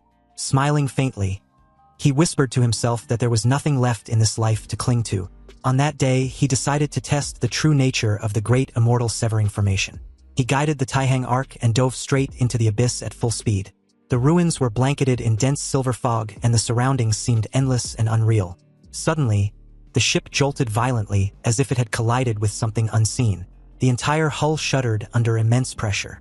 He realized he had likely entered the astral wind layer, a region where even a Foundation establishment cultivator would struggle to survive. The wind blades here could tear a mortal apart in an instant. He was grateful for the defensive spell formation protecting the Taihang Ark. Without it, the consequences would have been unimaginable. After half an hour of steady control and resistance against the violent winds, the shaking finally subsided. The thick fog ahead began to clear, replaced by blinding light. At last, he had broken through. Li Fan had escaped the great immortal severing formation. Upon re-entering the cultivation world, he chanced upon a rare and powerful method. Within 100 years, he successfully formed his core, and from that point onward, his cultivation journey was smooth. 1,000 years later, he attained enlightenment and ascended. Upon reaching the immortal realm, he started once more from the lowest rank, cultivating step by step. Through patience and perseverance, he eventually arose to become the Emperor Immortal, the one who ruled above all immortals. Then, transcending even that realm, he shattered the spatial barrier and ascended again into the divine realm itself. Starting as a minor figure in the God realm, Li Fan cultivated for 10,000 years until he reached the God King realm, eventually becoming the most powerful existence in that world. Afterward, he endured countless trials and ascended once again, this time to the primeval God realm, where he began anew as a low-ranking gatekeeper. From there, he started over from scratch, cultivating tirelessly through hardship and solitude. Then, all of a sudden, he opened his eyes and found himself once more in his mortal body, an old man seated within the Taihang Arkansas. He was stunned, wondering if everything he had just experienced was merely an illusion created by the illusory light layer. Looking around, he noticed that the ark had turned on its own. According to Kohong's map, he should have already left the illusory light layer and entered the third layer of the immortal Forsaken Continent, the invasion layer. It seemed he had awakened only because the Taihang Ark had automatically navigated out of the illusion. Realizing this, Li Fan reasoned that he must have lost consciousness while passing through the illusory light layer, yet the ark had continued traveling safely on its own. Perhaps he could allow the vessel to steer itself while he supplied the power for acceleration. An intuition flowed from the Taihang Ark into his mind, guiding him in the right direction. Trusting it, Li Fan increased the ark's speed, and soon he arrived at the fourth layer of the immortal Forsaken Continent, the flowing fire layer. Just as he expected, the ark's autonomous navigation was flawless. It seemed this ancient vessel, once designed for migrating mortals 1,000 years ago, had been equipped with a hidden mechanism allowing it to traverse the immortal Forsaken Continent automatically. Having witnessed its reliability, Li Fan chose not to interfere. He simply provided spiritual power and let the Taihang Ark fly on its own. It passed safely through one treacherous region after another, the flowing fire profound ice layer, the thunderstorm layer, and others each perilous. Yet the ark always managed to avoid disaster by the narrowest margin. After a long and tense journey, he reached the final region, the darkness layer. According to Kohong, this layer was not particularly dangerous, merely an endless void of darkness. Yet Li Fan could not help feeling anxious. Once he passed through, the exit to the cultivation world would finally be before him, 6 lifetimes of reincarnation leading to this single moment. Suddenly, a colossal creature emerged from the darkness, a monstrous mouth as vast as a mountain, opening wide to swallow him whole. Just before it struck, Li Fan shouted to the dark void, "Truth returning," activating Wansen. In that instant, a mechanical voice echoed in his mind, informing him that the simulation had ended. Eyes wide in horror, Li Fan nearly lost his shit, wondering what the hell that terrifying being was. Kohong and Daoxuanzi had both passed through the great immortal severing formation safely without encountering such creature. He wondered if it was some sort of guardian that appeared only to mortals. It seemed the best course was to wait for the dense fog to disperse and for light to appear at the bottom of the abyssal ruins before attempting the journey again. Though he had failed at the final moment, the insights he had gained from this life far exceeded his expectations. Without hesitation, After choosing to retain the Taihong arc, he began once more, embarking on his 7th life. In the 4th anchor year, Li Fan led his most trusted subordinates to the sealed tomb of Chanhong. This time he came prepared. Using a special spray infused with immortal miasma, he slowly corroded the ancient defenses. Bit by bit, the protective power of the halting steel fragment weakened until it could no longer pierce through his armor. Moments later, the system discovered a rechargeable item, the halting steel fragment. Although damaged, it asked if Li Fan would like to recharge. Without hesitation, Li Fan accepted. Though the fragment had sustained some damage, the anchor charge progress increased by 25%. He calculated that if he could repeat this process 3 more times, he would unlock the 2nd anchor point. The remaining relics within the tomb no longer held any value to him. After ordering his men to reseal the burial site, he quietly departed. In the 5th anchor year, curiosity once again overcame caution. Despite his previous resolve to wait, he could not resist returning to the eastern abyssal ruins. This time he told himself he would only take a look and not descend. Yet as he approached, he noticed that the dense mist beginning to clear away. He stood there in silence, his heart pounding. At that moment, he thought that if he were to pilot the Taihang arc now, he could likely travel smoothly all the way to the immortal realm. He had already waited this long. Must he truly wait another 15 years? His expression hardened. So what if the Huanzhen system wasn't fully charged? How could he ever reach the Great Tao if he continued to act so timidly? Though anxiety crept into his chest, he steadied his resolve. He had already tested this path once in his previous life. As long as he avoids that unknown creature lurking in the darkness layer, he believed he could finally escape this immortal forsaken place. Just then, a dazzling golden light shined from the abyss ruins, and along with it, something deeply unsettling. As the golden light dissipates, the inscription, "The Path of Immortality was dead," appeared once more. Li Fan, finally back to his senses, wondered what just happened. Moments earlier, countless voices in his head were luring him into the abyssal ruins. If not for the light from the bottom of the abyssal ruins piercing through the great immortal severing formation, he would have been torn into pieces. Anyway, 15 years later, in his 20th anchor year, the truth returning finally finished charging. And with this confidence boost, Li Fan once again returned to the abyssal ruins. He piloted the Taihang arc and reached the thunderstorm layer without any major incident. He stopped just above the darkness layer. Suddenly, a strong wind began to blow, and the frenzied thunderstorm, affected by this strange wind, started to weaken. Specks of light emerged from the darkness, and Li Fan used this precious light to search for the terrifying monster lurking in the dark. Unfortunately, he found nothing. Seeing that the light was about to disappear, he no longer hesitated and piloted the Taihang arc at full speed, racing towards the bottom of the abyssal ruins. Then, out of nowhere, the monstrous mouth suddenly opened wide once again to swallow him whole. But this only proved his speculation to be correct. This behemoth holds great malice towards mortals. Perhaps its mission is to devour any mortal who comes near that place. Li Fan gritted his teeth and changed course, piloting the Taihang arc upward. He narrowly escaped the jaws of death, quite literally, and made his way back to the frenzied thunderstorm layer, close at the edge of the darkness layer, only to realize that the monster had stopped chasing. The behemoth stopped right at the edge of the darkness layer, granting Li Fan the perfect opportunity to use the light from the thunderstorm layer to see what it really looks like. And oh boy, was it freaking enormous. It looked like a whale, only 1,000,000 times bigger. Li Fan wondered what the actual hell was that thing. This terrifying behemoth was so freakishly huge that the Taihang arc should be nothing but a speck of dust in front of its eyes. Yet every time he passed through the dark void, it manages to find him. Even though Li Fan was a bit disheartened, he clenched his teeth in frustration and could only try other methods. Fortunately, he had plenty of chances to do just that. And just like that, over the next 15 years, Li Fan tried to force his way through the darkness layer countless times. But during this time, the time it took for the giant whale to find him after he entered the darkness layer greatly decreased. So, left with no choice, he could only return in defeat after a brief struggle with the giant whale. In his 35th anchor year, at the edge of the thunderstorm layer, Li Fan noticed that only on the day the white mist recedes does the giant whale seem to be delayed by something, discovering him only after a while. With this extra bit of time, he believed perhaps he could fly to the bottom of the abyssal ruins. This time, he decided to go all out and charge straight through at the fastest possible speed to cross the darkness layer before the giant whale could react. He managed to plunge through for the longest time and even saw an illusory scene which appeared below, getting closer and closer. But the giant whale's terrifying cry rang out once again, and along with it, its freakishly wide opened mouth. Then it was too late. Activating the Wansen system, he was informed that the simulation had ended. Returning to the virtual simulation space, Li Fan forgo the selection and accelerate the charging progress. He noticed that the upper limit of his psychological age didn't increase. It seems he had already reached the limit, so it wasn't increasing anymore. With a determined look, he lets out a heavy sigh, already aware that he had 748 years to squander. On his 8th lifetime, in the 4th anchor year, he opened Shenhong's tomb once more and accepted the recharged prompt.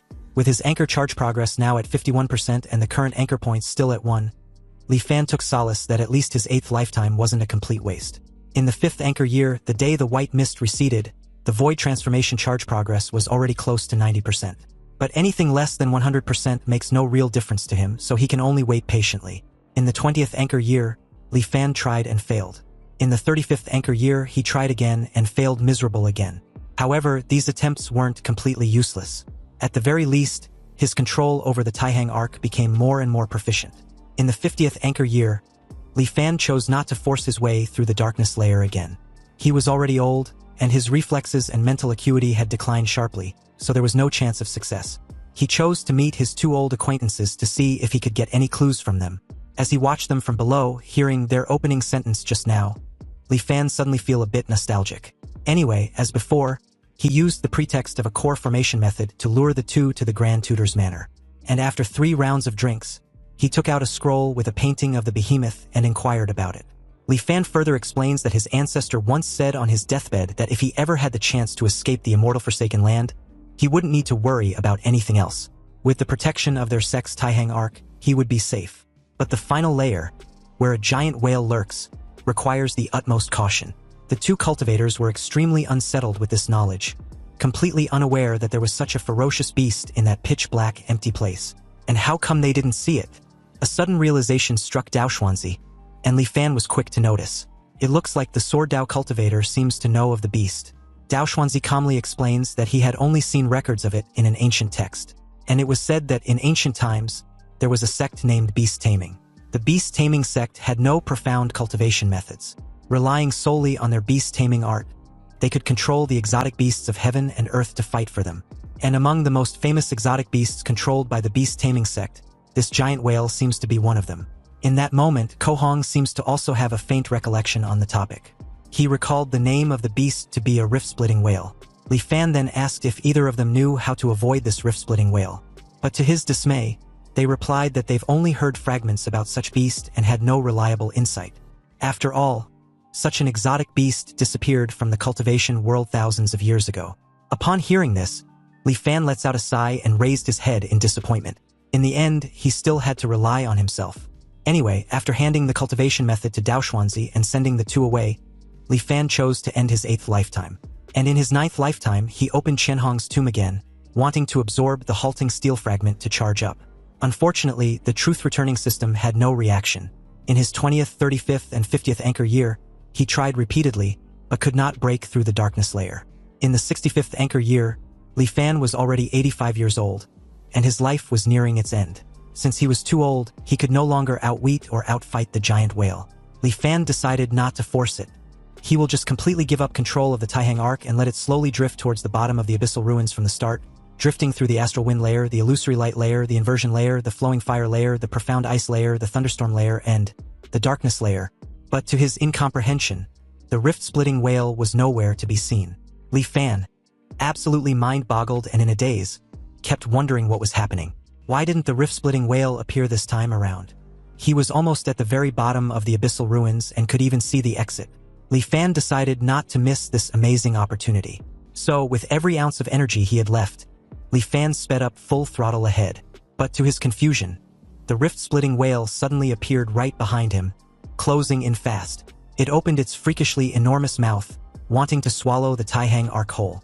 Meanwhile, Li Fan was still puzzled as to why it suddenly discovered him. That's when it clicks, realization hitting him like a thunderclap. This rift-splitting whale cannot see, or rather, it ignores objects moving at a constant velocity. So as long as he maintained the same speed, he can pass through the darkness layer of the great immortal severing formation safely. Li Fan, overwhelmed with this realization, couldn't help laughing wholeheartedly. He couldn't even believe that the last shackle keeping him in the immortal Forsaken Land was completely broken by him. Anyway, back to the rift-splitting whale, it eventually closed its mouth but missed the Taihang arc spectacularly. And amidst Li Fan's wild laughter and the giant whale's roar, the Taihang arc broke through the rift between the two realms and headed straight for the cultivation world. But in that very moment, Li Fan's surroundings blurred, and it was as if he had instantly crossed the distance of several worlds. Under immense pressure, blood streamed from his nose, eyes, and mouth, but he paid it no mind. Looking back at the great immortal severing formation, his perspective was now infinitely elevated. However, at that moment he saw a sight he would never forget. It was the rift-splitting whale, hundreds of them, actually thousands upon thousands of rift-splitting whales, carving out patches of dark space from the void and the immortal forsaken land he just came from. From the perspective of the cultivation world, growing ever more distant. Soon, the Taihang arc suddenly emerged from an abyssal ruin similar to the ruinous abyss in the immortal forsaken land. And as it briefly traversed in the immortal plains, Li Fan, at death's door, smiled in sheer delight. He had finally entered the cultivation world. Even though it was extremely brief, to be able to see it before dying meant his ninth life wasn't lived in vain. And with that, he activated Wansen, ending the simulation. Li Fan was immensely satisfied with this outcome. 9 lives and nearly 500 long years, he had finally touched the threshold of cultivation. Anyway, according to his previous plan, he was going to choose to speed up the charging progress. But after seeing the list of selectable items, he now hesitated. As the system gave him another 4 options to choose from, Li Fan was shocked to see the halting steel fragment as an item he could retain. So after some thought, he decided to choose to retain the steel fragment, simply because it was a good chance to verify a certain guess in his heart. And with that, his 10th life began. Since he didn't choose to accelerate charging, he need to wait 20 years for it to complete. In the 3rd anchor year, Li Fan came to the outside of Chen Hong's tomb. He didn't choose to use the immortal miasma to break into the tomb, but instead directly took out the halting steel fragment from the Wansen system. After this steel fragment brought from his previous life appeared in the world, a wondrous change occurred. It actually began to slowly dissipate, like a block of ice under the scorching sun. And the formation generated by the halting steel fragment inside Chen Hong's tomb clearly grew much stronger. This was just as Li Fan thought. Mystical objects of heaven and earth possess uniqueness, and 2 identical mystical objects should not exist in the world. Yet with the Wansen system's ability, he created an identical one from thin air. The consequence was that the 2 mystical objects spontaneously merged, ultimately becoming one. Afterward, Li Fan ordered his subordinates to use the immortal miasma spray to break into the tomb. It took a considerable effort to slowly wear down its power. Entering Chen Hong's tomb, the halting steel fragment's appearance hadn't changed much. It just looked slightly less damaged, and it seems the Wansen system still can't absorb it. And from the looks of it, the halting steel fragment needs to be repaired more completely before it has new energy for Wansen to absorb. Li Fan then stored this strengthened version of the halting steel fragment in the Taihang boat, as part of his belongings for the future trip to the cultivation world. In the 20th anchor year, the Wansen system was nearing its charging completion. So Li Fan ruthlessly investigated and purged a batch of corrupt officials and powerful landlords, taking all the gold, silver, and jewels their families had accumulated over generations. This was because he would still have to deal with mortals after arriving in the cultivation world. So gold, silver, and other valuables must be prepared in advance. Besides money, food was also essential. But grain was the foundation of the nation, and besides, he was asking for far too much at once. The officials all submitted memorials in opposition. But Li Fan didn't waste words. In front of all the civil and military officials, he expanded the Taihang boat to its maximum size, suspending it in the air above the imperial palace. After the common people saw this, they all knelt and kowtowed. And when the civil and military officials in the court saw such immortal methods, they all changed their attitudes. They proactively and diligently helped him prepare the grain. With the officials' proactive help, plus the execution of a batch of profiteering merchants, the Tyen boat was finally stuffed full. All preparations were made. Li Fan had no more ties to the mortal world. Piloting the Tyen boat, he once again came to the skies above the ruinous abyss. He relaxed his mind and let the Tyen boat autopilot at a constant speed. It only took a few hours, but in his eyes, it felt even longer than the hundreds of years he had experienced before. The tearing sensation of crossing between 2 worlds washed over him. But this time around, he gradually adapted to it. After a long wait, he finally passed through the immortal extinction Great Formation and arrived in the cultivation world. However, after getting a clear look at the surrounding scenery, he was a bit dumbfounded. He wondered what was going on. Why was the place he emerged from completely different this time around? He couldn't even find the location of a sea on Kohong's map either. But since he can only take it one step at a time, Li Fan dropped the issue. He wondered if he could find an inhabited place before the spirit stones in the Taihang boat run out.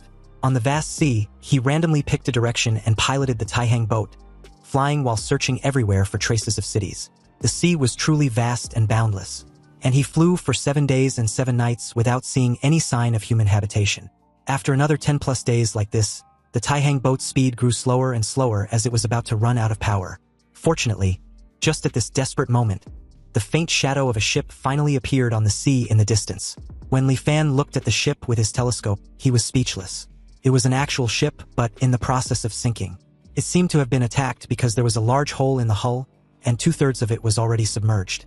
In the water around the ship, dozens of people were struggling, clearly the ship's crew and passengers. At that moment, one of the passengers assured the rest not to be afraid. They should just hold on a little longer. He had already sent a signal to an immortal master, and he would soon be there to save them. Hearing of an immortal master, Li Fan's heart skipped a beat, and he quickly devised a plan. He put away the Taihang boat, jumped into the sea, and quietly swam toward their direction. He then silently blended into the crowd, also pretending to be on his last breath, barely struggling to survive. When the immortal master arrived, hovering just above them, he seemed to have used some sort of magic art. His clothes and face were as if behind a layer of gauze, impossible to see clearly. Li Fan joined the desperate crowd, begging to be saved. But this was creating so much noise that the immortal master couldn't tolerate. In that moment, the surroundings instantly fell silent. Li Fan was stunned to also find out that he couldn't make a sound. Then, with a casual flick of a finger, the ship, which was already mostly submerged, got lifted out of the water, and the large hole in its hull was actually repaired in an instant. The immortal master then waved his hand, and everyone, including Li Fan, was hurled back into the ship by an invisible force. He then asked for the person responsible for the signal transmission. The passenger in question, Su Changyu, bowed and replied that it was him, referring to himself as a lowly one. The immortal master then asked Su Changyu if he understood the rules. After they get to the place, what happens has nothing to do with him. He had never seen any of them, and he didn't know who any of them were. Su Changyu respectfully replied that he understands. The immortal master said nothing more and simply waved his hand for the second time. Then, very abruptly, the ship began to move quickly in a certain direction. Although Li Fan was amazed, he didn't know what magic art the immortal master used, and the Wansen system didn't pick up on anything. The immortal master stood at the bow, not saying a word, and everyone on the ship once again fell into a strange silence. More than half a day passed like this. Then, after dark, a faint flickering light was finally visible in the distance. It was an island that looked quite prosperous. Hundreds of large ships were docked at the island's harbor, and it was truly a magnificent sight. However, the ship Li Fan was on did not head toward the harbor. Instead, it went halfway around the island, coming to a sparsely populated area on the back. The ship quietly followed a waterway into a natural karst cave, and after traveling through the narrow cave for a while, the ship finally stopped. After the ship stabilized, several burly men in black came aboard to meet it. The men in black acted as if they didn't even see the immortal master, simply herding everyone on the ship to disembark. They then brought everyone to a spacious hall. One of them announced that everyone would rest there for the night.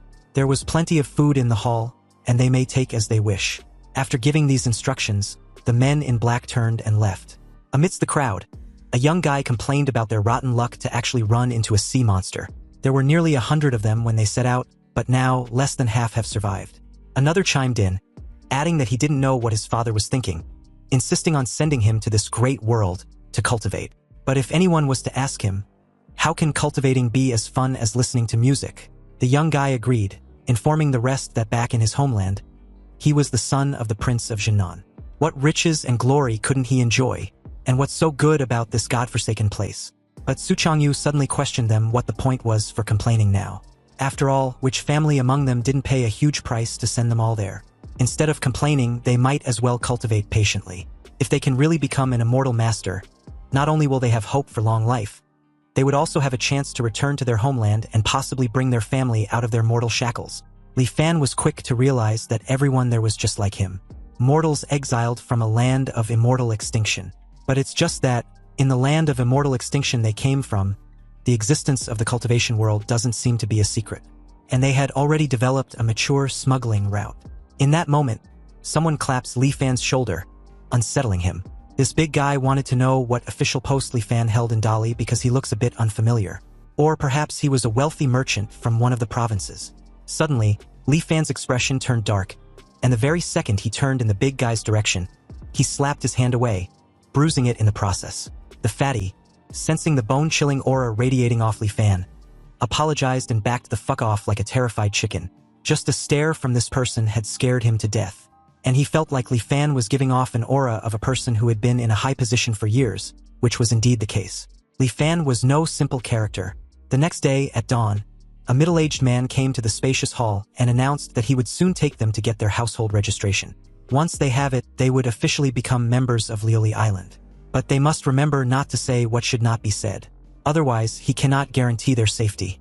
They were all residents of the western Dayu Island, and their island was destroyed by a windstorm, which was why they fled to Lioli Island as refugees. He then informed them that they were free to ask questions if they have any.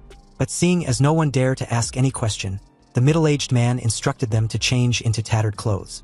Afterward, under the lead of the middle-aged man and the watch of 4 or 5 men in black, they followed a hidden passage out of the karst cave and came to the surface. Their group of several dozen people was not small, but most of the island's residents merely gave them a casual glance before paying no more attention, clearly accustomed to such sights. After twisting and turning through the city's residential area for God knows how long, they eventually arrived before a manor. And not long after, the young servant at the gate went inside to announce their arrival and returned.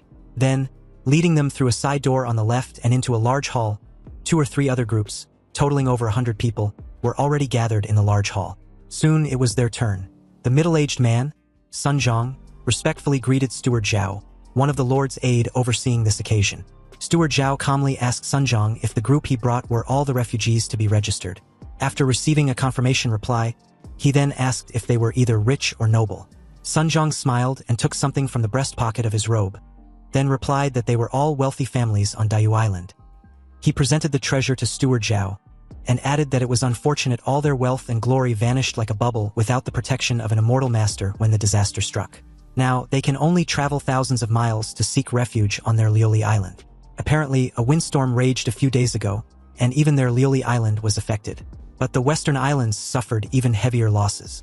It was said that over 200 islands were razed to the ground, and countless mortals perished at sea. Fortunately, the immortal masters were merciful and ordered them to rescue the refugees. Steward Zhao stated that it was a good thing that Sun Zhang's Tianbao Lu was so dedicated, but he should rest assured he would report this truthfully to the island lord. And when the immortal master's rewards are handed down, Sun Zhang would surely get his share. Afterward, Steward Zhao began processing the registration procedures for everyone. Before long, it was Li Fan's turn. When Steward Zhao looked up at Li Fan's demeanor and composure, he instinctively felt an aura of an important person. He calmly asked Li Fan for his name, and upon reply, inscribed it on a blank paper talisman before handing over. Steward Zhao then instructed Li Fan to place a drop of his blood on it. Li Fan bit his thumb and did as he was instructed. Steward Zhao informed Li Fan to keep this spirit talisman safe, because from that point forth it will be his proof of identity.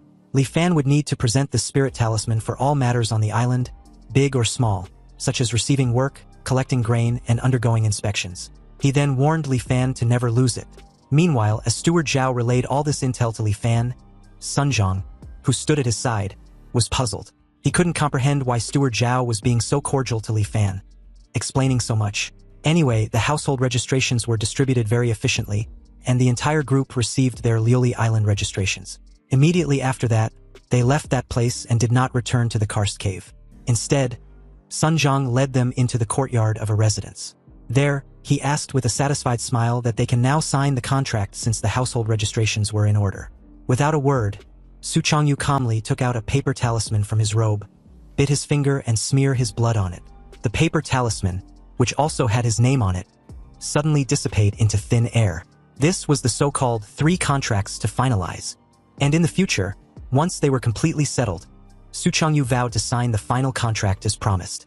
Sun Zhang clutched his head with a displeasured look, then comments that dealing with people like Su Changyu from the departed realm was such a hassle. If it weren't for the sake of the immortal master, their Tianbao Lu would never engage in such an unprofitable business. Sun Zhang then announced that all residents of Liuli Island can claim a place to live using their household registration spirit talisman. And in addition, during the first year of registration, they can receive a certain amount of grain for free each month. Although these were all crucial intel, Su Changyu was more concerned about what they must do if they wish to cultivate. Sun Zhang replied honestly that mortals like them who had returned from the land of exile had a much higher concentration of miasma in their bodies than ordinary people. So if they want to cultivate, they must first dispel the miasma from their bodies. Of course, they were already aware of this matter. The issue was how they could get the miasma removed. Sun Zhang explains that there were several methods to remove the miasma. The first was the island's body-purifying spirit pool. Soaking in the spirit pool for a day and a night can completely remove all the miasma from their bodies. But unfortunately, the materials required to open the spirit pool were astonishingly expensive. And although their Liuli Island was wealthy, they can only open it once every 3 years. Sun Zhang then feigned being in deep thoughts, and added that the last time the spirit pool was opened was a year ago, which means they would have to wait about 2 more years for it to be opened again. And besides, the number of spots available for the spirit pool was limited and the competition was fierce. How could outsiders like them with no foundation possibly compete with the people of the island? Su Changyu then asked of the other methods. And apparently, the second method was to cultivate the profound yellow heart-cleansing incantation, paired with specific medicines and diet. This would gradually change their constitution over time and eventually clear out the miasma completely. Although this method was time-consuming, often taking 5 or 6 years, its advantage was its stability. Nor does it require any special price to be paid. The profound yellow heart-cleansing incantation and its corresponding elixirs can be bought at the island's pharmacies. Su Changyu was deeply unsettled with the number of years and asked if those two were the only methods. Suddenly, Sun Zhang's expression darkened as he declared that there was a third method, which was to become a test subject. Reiterating what they just heard, the entire group was deeply shaken as Sun Zhang confirms his earlier words, explaining that some immortal masters were very interested in the miasma inside a mortal's body. And every year, volunteers are selected from the mortals on the island to serve as test subjects. The immortal masters use special methods to extract the miasma from the test subjects' bodies for research. It only takes a few months to completely drain the miasma from a test subject's body. However, the process was excruciatingly painful, and it was a state of being unable to live and unable to die. Often, the vast majority of people can't endure until the miasma is fully extracted and are driven completely mad by the torture.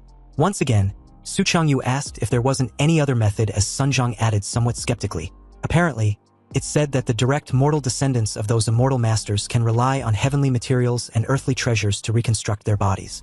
Not only would they no longer have to worry about the affliction of miasma, but they could also improve their cultivation aptitude. However, such methods were beyond their imagination. Even their island lord of Liuli Island didn't receive such treatment. Sun Zhang then declared that this was all he knew, but if they truly wished to cultivate, they should all think it over carefully in the coming days. He was fully aware they had all returned from the land of exile after enduring countless hardships, and they all have a heart that yearns for the Tao. This was completely understandable. After all, who among them on the island wasn't like that in the beginning? But unfortunately, the path of immortality was incredibly difficult. Even if they managed to remove all the miasma from their bodies, very few can sense the spiritual energy of heaven and earth and guide it into their bodies. So why seek out trouble? And besides, there was nothing wrong with being immortal. Instead of bitterly pursuing the path of immortality, it was better to enjoy life, indulge in its passions, and live in the moment. Su Changyu remained silent with his fist clenched tightly, and from the looks of it, it's evidently clear he had no intention of giving up on pursuing the path of immortality. Anyway, after Sun Zhang left, the crowd dispersed. Li Fan asked around and found the place claiming to have free housing. He showed his spirit talisman and was then led by a guide to the residential area in the northern part of Liuli Island. Countless houses were densely packed there, and most of these houses had only one room, but fortunately, they all had small courtyards enclosed by walls, so they didn't seem too shabby. After handing him the key, the guide left. Inside, the room was very simple, with only a bed and a few tables and chairs. But at least he had settled down without much trouble. And it was all thanks to those people from the departed realm. Unfortunately, aside from Su Changyu, this group seems to be entirely mediocre, with no heart for the Tao, incapable of achieving anything great. However, since his primary goal now was to remove the miasma from his body, Li Fan was seriously considering the spirit pool. And although the spots for entering the body-purifying spirit pool were precious, the treasures he had plundered from within the Taihang Arc were countless. So forcing his way into a spot shouldn't be too difficult. However, the downside was that it's too conspicuous. And as they say, one shouldn't flash his wealth.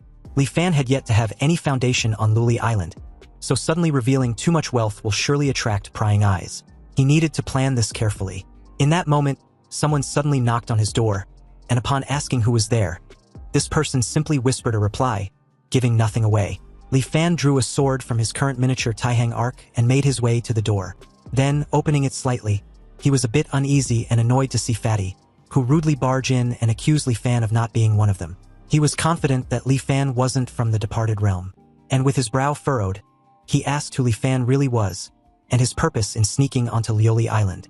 Li Fan, with a darkened expression, ignored the question and asked one of his own, wanting to know how Fatty knew he wasn't from the departed realm.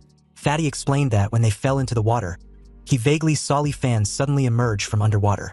At first, he thought it was an illusion, but later, after thinking it over carefully, he realized Li Fan wasn't in their group when they left the departed realm.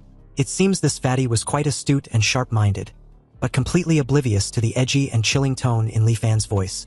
And to make matters even worse, he proceeded to reveal that he was the only person who noticed Li Fan had snuck in, completely fucking himself over. When he was even asked about being absolutely sure, this idiot proudly confirmed it, unaware of Li Fan's looming figure with a sword as he called the others fools for not noticing. That's when a sword was plunged straight through his chest from behind. Fatty's face turned ashen before dropping lifelessly on the floor, permanently offed.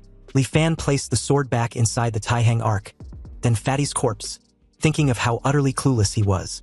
Relying on a bit of cleverness, Fatty discovered Li Fan might have snuck in under a false identity, and he couldn't wait to come and threaten him. He didn't even stop to think that people from the departed realm also get their household registration by falsely claiming to be refugees.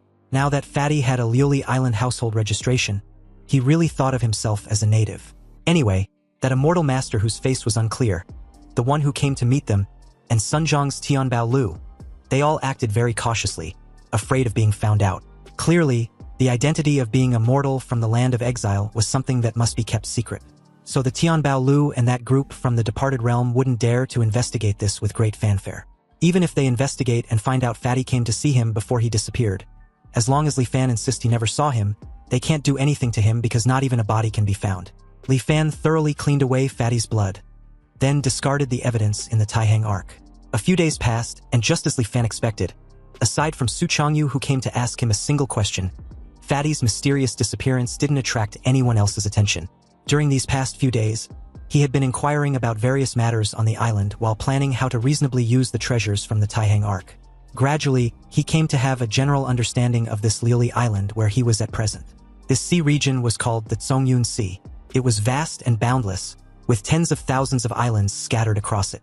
Lioli Island was located in the south-central part of the Zongyun Sea and was of medium size. It was named Lioli Island because the surrounding waters were abundant with a type of delicious fleshy fish called the Lioli fish. These Lioli fishes were very popular among mortals, and certain elixirs refined by immortal masters also used the Lioli pearls which occasionally form inside their bodies. Therefore, the immortal master presiding over Lioli Island must collect a certain number of Lioli pearls each year. Going out to sea to catch Lioli fish was the most popular job, and one only need to turn over 70% of the catch, and keep the remaining 30% to sell.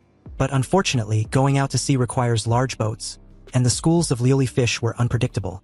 Finding the schools requires a special spirit lure from the island. The spirit lure was only distributed by the Lioli Manor when going out to sea and was collected upon return.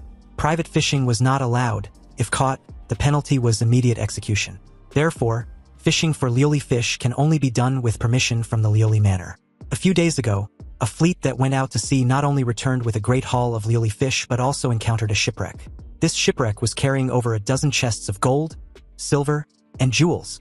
This time, the fleet lucked out completely. Regarding the items salvaged from the shipwreck, the island's rules were the same as for the Lioli fish, so they could keep 30% for themselves, and the remaining 70% must be handed over to the authorities. When this fleet returned to port, half of the island was in an uproar. Even the island's financial supervisor, Steward Tyen, came to inspect it personally. Many people on the island began to pull strings privately, trying to secure a spot for the next sea voyage. So with this intel, Li Fan deduced that as long as he can go out to sea alone, he can launder the treasures from the Taihang arc through a shipwreck. But the only difficulty was how to obtain the qualification to go out to sea alone. There were too many people on the island who want to join the fleet. So after some casual inquiries, he learned the means to do so. Apparently, the key was the island lord of Liuli Island who had 3 trusted aides: Steward Zhao, Steward Zhou, and Steward Tyen. Steward Zhao was in charge of personnel, Steward Tyen was in charge of finances, and Steward Zhou was in charge of security. But the vast majority of spots for the fleet's sea voyages were in Steward Tyen's hands. Steward Zhao and Steward Zhou have always wanted to get involved, but Steward Tyen has maintained tight control, only allocating 1 or 2 fleets to them. Li Fan suddenly remembered the day of the registration, and how Steward Zhao's attitude towards him was different from the others. And although he didn't know the reason why, he reasoned that perhaps he should go see him. But Steward Zhao wasn't someone the current Li Fan could see just because he wanted to. So Li Fan decided to go through Sunjong of the Heavenly Treasure Tower. However, at the entrance, he was given the cold shoulder and ordered to leave immediately due to his status. The guard, firm with his words, wanted to know who Li Fan was to want to see Sunjong. Li Fan, accustomed to such treatment in the immortal Forsaken Land, wasn't deterred at all. But what really bugged him was how the guards made the decision without even asking for instructions, as if they already knew who he was. After all, since the Heavenly Treasure Tower was open for business, where was the logic in driving people away without even seeing them? Li Fan wondered if something had happened, changing the tacit cooperation between Sunjong and the people from the departed realm, which inadvertently caused Sunjong to turn hostile and ignore him by association. So after some inquiries, he found out what happened from the son of the Prince of Jinnan. Apparently, it turns out that in order to get rid of the miasma in his body as soon as possible, Su Changyu resolutely chose to become a test subject. And before leaving, he also signed his name on the 3rd remaining contract. With that, the 3 contracts were completed, and the contract document had completely dissipated. There were no longer any ties between the departed realm and Tianbao Lu. At this point, it's no wonder they suddenly turned hostile and deliberately avoided them. Li Fan just didn't expect Su Changyu to be so decisive. The young guy had advised Su Changyu not to be so hasty, but he wouldn't even listen, because apparently he had a terminally ill sister. And if it weren't to save her, he wouldn't have been so desperate. Li Fan, in deep thoughts, tried to think of another strategy. Although Sunjong chose to avoid him, he wasn't going to give up that easily. Judging by how he couldn't help but comfort Su Changyu that day, Li Fan reasoned that Sunjong was at least not a wicked man. And the reason he kept a cold face before was probably just that he didn't want to be too involved with mortals from the immortal Forsaken Land. After all, compared to strangers, he also preferred dealing with people whose background he knew a little about. So he returned once more and waited patiently in front of the Heavenly Treasure Tower. But upon seeing Li Fan, the guards were annoyed as they questioned if he was looking for death. Li Fan deliberately raised his voice just to pique the interest of the crowd, and explained that he came to do business with the Heavenly Treasure Tower, but it seems the guards want to drive him away without even talking. He then asked the panicked guard if this was how the Heavenly Treasure Towers treats guests. The immediate chorus of murmurs among the gathered crowd forced the guard's hand, so he rushed inside to relay Li Fan's message, and after returning with instructions, he quietly led Li Fan inside. Li Fan patiently took a seat in a guest room, and was served a cup of tea by a maid. Taking a sip, his expression suddenly changed to sheer delight after having a taste. But in that very moment, Sunjong walked in and mentioned that the tea was a Dayu's pale dragon. It grows on the submarine volcanic craters around Dayu Island, and there were only a dozen or so plants. Now, with the destruction of Dayu Island, the Dayu pale dragon had temporarily become a unique rarity. Li Fan maintained his smile upon hearing this, then replied that he seems to be lucky enough to bask in Elder Sunjong's light. Sunjong, with a stern look, reminded Li Fan that their matters of Dali were finished. There should be no more entanglements between him and anyone from the departed realm. So why had Li Fan sought him out for the second time? Li Fan explained that he had been misunderstood because he was indeed there to discuss a business deal. Nothing more. Sunjong couldn't help staring at Li Fan with a mocking smile. Aside from Su Changyu, he simply couldn't comprehend anyone else from the bunch having any beneficial deal. However, upon seeing the way Li Fan just simply stared back at him made him falter for a slight moment. The two held each other's gaze for a brief moment too long before Sunjong reluctantly pulled up a chair to take a seat. He asked Li Fan what business deal he wanted to discuss, and like a man far beyond his age, Li Fan calmly pitched his idea. He first asked if the Heavenly Treasure Tower was interested in a quota for the seafaring fleet, and Sunjong explained that every time the fleet goes out to sea, not to mention the treasures that can be salvaged, just the lioli fish and other marine specialties were enough to make a fortune. So if he was to say that their Heavenly Treasure Tower wasn't interested, then it would be a lie. However, the fleet quotas were firmly controlled by Steward Tyen. Let alone their tower, even Steward Zhao can only get 1 or 2 spots. Li Fan was a newcomer after all, so what ability did he have to dare scheme for it? Li Fan wasn't the least bit rattled with this intel and simply asked for a meeting with Steward Zhao, his expression firm and determined. He added that he had his own way to persuade Steward Zhao if he was allowed to see him. A deafening silence suddenly ensues as Sun Zhang stared at Li Fan with a furrowed brow, his decision unclear as he tried to gauge the weight of Li Fan's words. Then, very abruptly, someone authoritatively interrupted, drawing the gazes of the two men. This person, the shopkeeper, was a young woman with a veil covering half of her face. She told Sun Zhang to simply let Li Fan see Steward Zhao. After all, it wasn't a difficult thing to do. However, if Li Fan fails, he would be chopped up and thrown into the sea to feed the fish. Sun Zhang immediately got up and respectfully offered his greetings as she gracefully took over. Li Fan spared no time offering his sincere gratitude, thanking her for the opportunity. But the shopkeeper simply brushed it off, almost amused. Since Li Fan seems to have some confidence, it didn't look like he was talking big. Li Fan replied that he always keeps his promises. His word was his bond. Anyway, granting an audience with Steward Zhao was no skin off her back. And if Li Fan really succeeds, her heavenly treasure tower can even extract a corresponding benefit. But according to the island's rules, 3/10 of the harvest from each voyage can be kept for oneself. Li Fan doesn't want a single cent of those 3/10. He proposed half of it goes to Steward Zhao, and the other half goes to the heavenly treasure tower. Perplexed, the shopkeeper wanted to know what Li Fan wanted in return after going to such great lengths. Li Fan boldly expressed his desire to enter the body-purifying spirit pool engaged once in every 3 years. Upon hearing this, Sun Zhang and the shopkeeper were equally stunned. Then, unable to hold it in, the shopkeeper began laughing wholeheartedly. She couldn't believe that Li Fan, at his age, still wanted to learn from others to cultivate immortality. Li Fan remained silent and unbothered as she laughed to her heart content, before adding that only by seeking eternal life will he have no regret even if he dies. The sincerity in his words seemed to shut her laughter up real quick, a slight contemptuous smile suddenly forming on her lips. She then agrees to help Li Fan with this matter. With everything settled, the shopkeeper informed Li Fan to wait until a date was set. Then she would send someone to notify him. Li Fan thanked her once again and took his leave, not forgetting to add that he was staying in house number 7, 6th longitudinal outside the city. They can find him there if anything else happens. The moment he was out of earshot, Sun Zhang questioned the shopkeeper about that spot in the body-purifying spirit pool, and she calmly replied that although the competition for spots in the body-purifying spirit pool was fierce every year, her heavenly treasure tower wasn't without the strength to compete. If Li Fan can truly secure a seafaring fleet, then in just 5 years, the profits brought by the fleet would be enough to cover the cost of a spot. This business is a sure win with no loss. However, Sun Zhang immediately asked her what the matter was after her abrupt unease, and the shopkeeper could only explain that Li Fan's eyes looked quite scary, leaving Sun Zhang speechless. Anyway, on the way back, Li Fan stopped by a pharmacy and bought the profound yellow heart-cleansing incantation and the matching medicinal herbs. Even if everything goes smoothly, it will still be 2 years before the body-purifying spirit pool opens. So he might as well try cultivating it first to see the effects. Perhaps he might have amazing natural talent and can purge the miasma from his body himself without needing to wait for 2 years. For the next few days, Li Fan stayed at home, cultivated diligently, and waited for the indefinite meeting with Steward Zhao. But who would have thought that before Li Fan even meets Steward Zhao, he would hear a rather shocking piece of news. Su Changyu died, and when his corpse was sent back, only a twisted mass of flesh and blood remained. It didn't look human at all, and was truly terrifying. The flesh and blood would even twitch inexplicably, making one's scalp numb. And on top of that, the people from the departed realm were newcomers and couldn't even scrape together enough money to buy a grave plot. They originally planned to bury him at sea, but Li Fan couldn't stand watching that.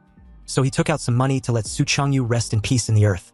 Even though their encounter was brief, Xiaoheng, the heir to the Prince of Jinnan of the departed realm, was deeply shaken and cried miserably at Su Changyu's burial site.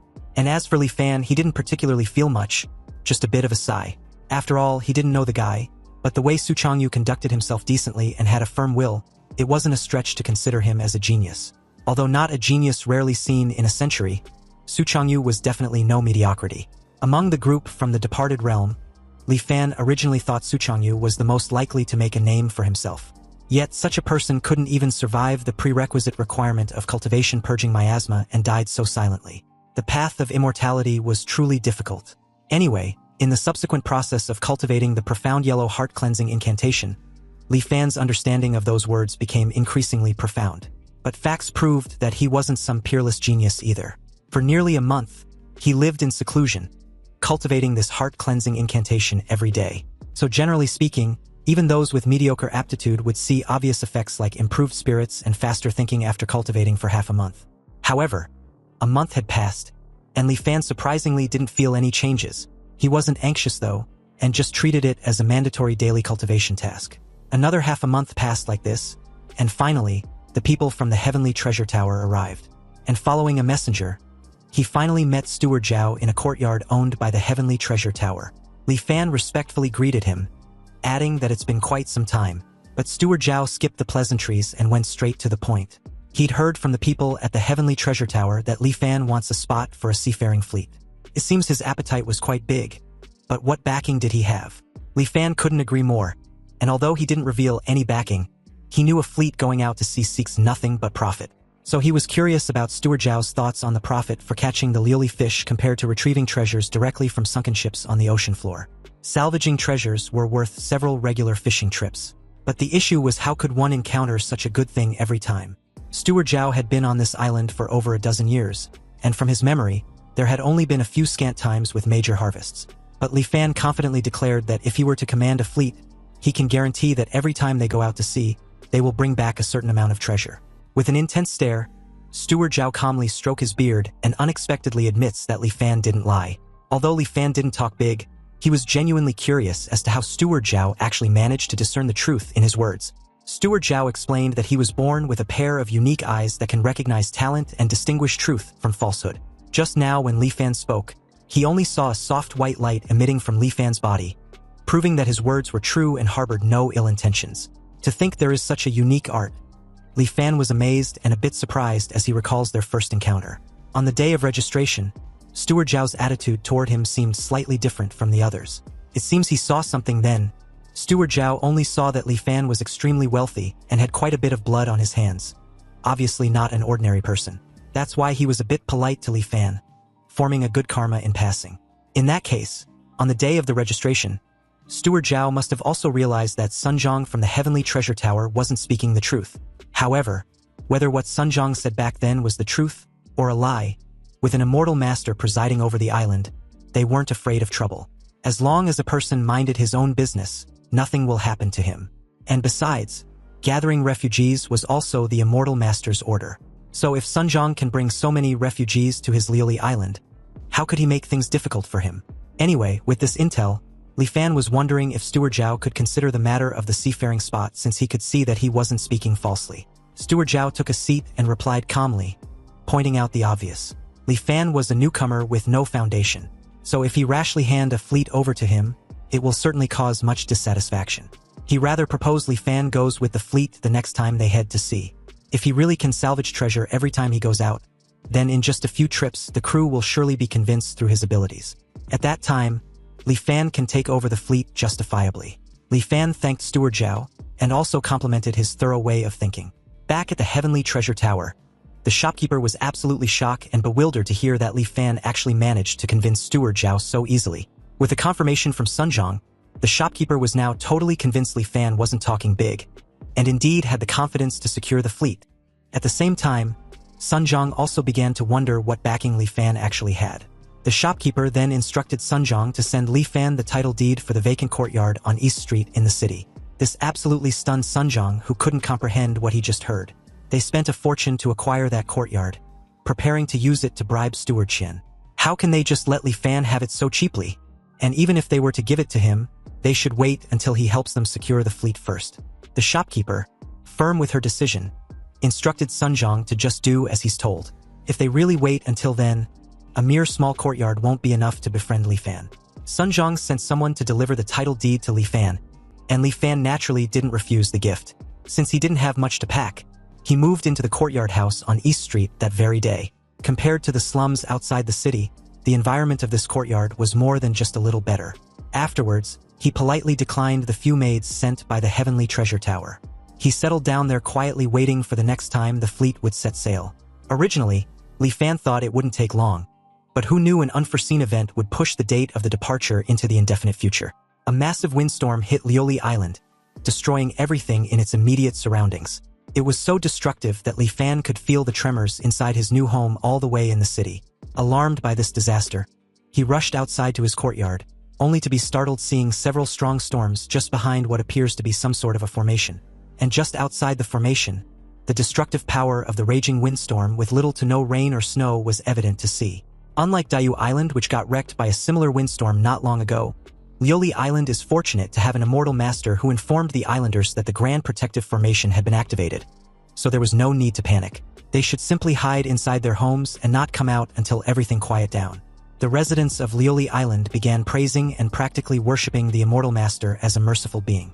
Back to Li Fan, who kept staring at the formation silently and filing anything he could learn from this experience, noticed that the blue light of the island's protection Grand Formation flows and turns, and the faintly emerging characters also look exceptionally profound and mysterious. Also, about the howling sound just now, like ghosts weeping along with the raindrops, have all been completely shut out by the light barrier. Meanwhile, outside was the violent storm, while inside was calm and tranquil. Li Fan questioned if this was the means of the immortals. Just then, his eyes widened very abruptly as a heavenly divine thunder violently struck the formation, and the aftershock of the collision between it and the Grand Formation created an overwhelming pressure that instantly brought him to his knees, spurting a mouth full of fresh blood in the process. Li Fan, shell-shocked, couldn't fathom such power from just a thunder strike, and what's more, it appears to be just one of many installed for the island as several started striking around and on the island like a divine punishment. Li Fan gritted his teeth with uncertainty, wondering if his 10th lifetime was going to end there like this. Fortunately, the Island Protection Grand Formation was more reliable than he imagined. It actually held on without shattering. And just like that, time passed slowly, and although he didn't know how long, the great waves finally began to calm down, and it was only calming down, that's all. The windstorm came quickly but left slowly, and amidst the wind and rain, it was hard to distinguish day from night. Li Fan felt that a full 2 or 3 days had passed before the windstorm finally receded. He also heard from the islanders that the windstorm was actually on a relatively small scale. The windstorm 15 years ago was several times more powerful than this one. At that time, the Island Protection Grand Formation could barely maintain itself and was forced to shrink its protective range. After that windstorm, Lioli Island's area was reduced to only 1/3 of its original size. And in the dozen years following that windstorm, Lioli Island gathered refugees from all over, and only then did it slowly recover its vitality. Li Fan was still reeling about the windstorm as he stared at the shady clouded sky, never imagining that the might of heaven and earth was terrifying to this extent. Anyway, a few days after the windstorm, all residents on Lioli Island received instructions, requiring every household to inspect whether the Island Protection Grand Formation had any damage. The method of inspection was simple. The Lioli Manor would distribute a spirit talisman, and one only needed to hang the spirit talisman in their home for a few days and nights, then observed if any red light would emerge. The Island Protection Grand Formation had 367,800 nodes, so they must ensure that there are no abnormalities in any of them. Under the will of the Immortal Master, and also out of consideration for their own safety, everything on Lioli Island was paused to prioritize the maintenance of the Island Protection Grand Formation. In the past, the Immortal Master would coordinate the maintenance work for the landmass, but this time, it is said that the spirit stones maintaining the landmass's operation were nearly exhausted, so the Immortal Master returned to Wansen Island to retrieve spirit stones. The landmass inspection self-counts 360 flashes of the spirit talisman as one small cycle, and 360 small cycles as one large cycle. As long as no red light emerges within one large cycle, it represents that the landmass was unharmed. Li Fan was impressed and amazed with the Island Protection Grand Formation. It was so massive yet incredibly intricate, and truly hard to imagine how it was built. 5 days later, the result that made everyone on the island breathe a sigh of relief came out. The Island Protection Grand Formation was undamaged, and with the return of the Immortal Master, the residents of the island finally completely set their minds at ease. Life on Lioli Island gradually returned to normal. In the following months, refugees from other islands arrived at Lioli Island from time to seek asylum. These survivors were only a minority, and the vast majority of people on their islands had died in the recent windstorm. The Tsogyun Sea region was vast and boundless, with an unknown number of islands, large and small. Only those islands with special resources would have an immortal master presiding over them. Anyway, during these few months, Li Fan didn't stay idle. He persisted in cultivating the profound yellow heart-cleansing incantation every day, and finally, there were results. But both the upper limit of his physiological age and psychological age had increased once more. And although the margin wasn't large, it still made him feel energized. So just like that, another month passed, and news from Steward Zhao finally came. Apparently, the windstorm in the Tsogyun Sea had completely disappeared, and the fleet's next departure was imminent. 3 days later, on Liuli Island's pier, Li Fan met up with Zhang that Steward Zhao told him to come to, and after a few exchange, he boarded the ship. Meanwhile, on board, some of the crew members wondered what kind of madness had seized the island lord to organize this sort of assessment. After all, the fleet with the smallest harvest this voyage will be deemed unqualified and will have their future sailing qualifications cancelled. How can this be good? And it was all caused by the windstorm. There has also been rumors that the island protection grand formation of Coral Island to the south shattered, and the entire island was razed to the ground. And those supplies that Coral Island needed to submit have fallen onto their Liuli Island's head. The two crew members questioned what kind of situation this disaster had put their Liuli Island in, and how they were supposed to live in the future. It was said that it's only temporary, and they just need to make up for what was owed before. The boss of the crew, Zhang Haobo, yells at the two for their cowardly behavior. Why don't they look on the bright side? Doesn't the first place also receive a reward? And the share of the harvest was increased from 30% to 50%. The crew dejectedly tells Zhang Haobo to stop dreaming. First place? With their fishing skills? Yeah, right. He was pretty much aware that they barely complete the fishing quota every time. Another agreed with what was said. The way he sees it, this will be their last time going out to sea. He even suggests they just not go back and become free and unfettered pirates. Musing over the idea, he comments on how thrilling that would be. Zhang Haobo assures them not to worry. There was a capable person on the ship this time around. He introduced Li Fan to the crew and guaranteed that they would return fully loaded. The crew were skeptical when they heard this, and upon seeing how pale and clean Li Fan was, they wondered if he had ever been to sea. Zhang Haobo yelled at them for being blind fools. Can't they recognize a noble person when they see one? Zhang Haobo then declared Li Fan as a great talent specially invited by Steward Zhao, and he would be taking over their ship soon, so they needed to be more polite towards their new captain. The crew, as expected when aggravated, yells that their boss, Zhang Haobo, had been the captain of the Zhongyuan ship for almost 10 years. So how can he just give it up like that? One of them even added that Zhang Haobo had saved his life in the past. So if he's being driven out of his position, then he, Lu San, would be the first to disagree. He won't stand for this injustice. Zhang Haobo gave a humorous chuckle and nodded slightly, quite pleased with himself for instigating this intimating tactic to show Li Fan who was really in charge. He watched Li Fan's reaction with a sly smile as the crew continued to yell, expressing their dissatisfaction. They even suggested throwing Li Fan into the sea to feed the fish once they set sail. After all, it was perfectly normal for someone to die at sea anyway. Zhang Haobo tells the crew to calm down. Then, acting all ungrudgingly, he stated that even though he knew everyone thought highly of him, the Zhongyuan ship was Steward Zhao's property after all, and at the end of the day they were merely selling their lives for him. And now that Steward Zhao had declared he wants to change personnel, he has no choice in the matter. Li Fan listened quietly, and having lived through several lifetimes, these moral coercion and public manipulation were nothing but petty tricks to him. He cut in with a firm and commanding tone, questioning the crew whether they do not trust Steward Zhao, who apparently trusted him to lead them. Are they insinuating the Lord's aide has bad eyes? Since he had already promised Steward Zhao that he can find treasures every time they set sail, he certainly won't let everyone down by association. The crew immediately began to think things over as they seriously started to wonder if Li Fan was actually someone with some sort of skills. After all, Steward Zhao's eyes were incredible, and there's basically never a time his eyes had looked wrongly, so Li Fan's words was probably true. Meanwhile, Zhang Haobo's face had darkened when he realized that his sly tactics had gone to shit. It had failed spectacularly with just a few words from Li Fan, and this was pissing him off. He turns sharply with an accusatory finger pointed in Li Fan's direction, claiming he was spouting nonsense about finding treasures every time they set sail. It's clearly horseshit and he doesn't believe it. Zhang Haobo believes Li Fan had obviously used connections to snatch his position as captain. Did he take him for a fool? Anyway, since Li Fan likes talking big, he'd like to see how he would fare in the end. Zhang Haobo gave the command to set sail and head out to sea. The Zhongyuan moved without wind, sailing out of the port and heading towards the vast sea, relying not on wind power nor manpower, but on a set of micro-spell formations driven by spirit stones. The ship was also equipped with a spirit lure, so when traces of Liuli fish are discovered in nearby waters, the spirit lure will issue a guide. But the sea is vast, and the range the spirit lure can perceive is limited, so it requires extremely experienced crew members to first find the general range where the fish schools appear. However, when encountering the ravages of a windstorm or the migration of fish schools, all past experience becomes useless. One can only look for a needle in a haystack, relying entirely on luck. And the Zhongyuan's luck seemed to be not so good. More than half a month passed. Apart from netting some ordinary fish schools and finding some conventional marine minerals, there were no major harvests. Not only were the crew members all wearing long faces, but even Zhang Haobo began to feel anxious in his heart. After all, there is a punishment for being last place this time. The rule on the island was to return within a month. They've only caught this little bit of stuff this time.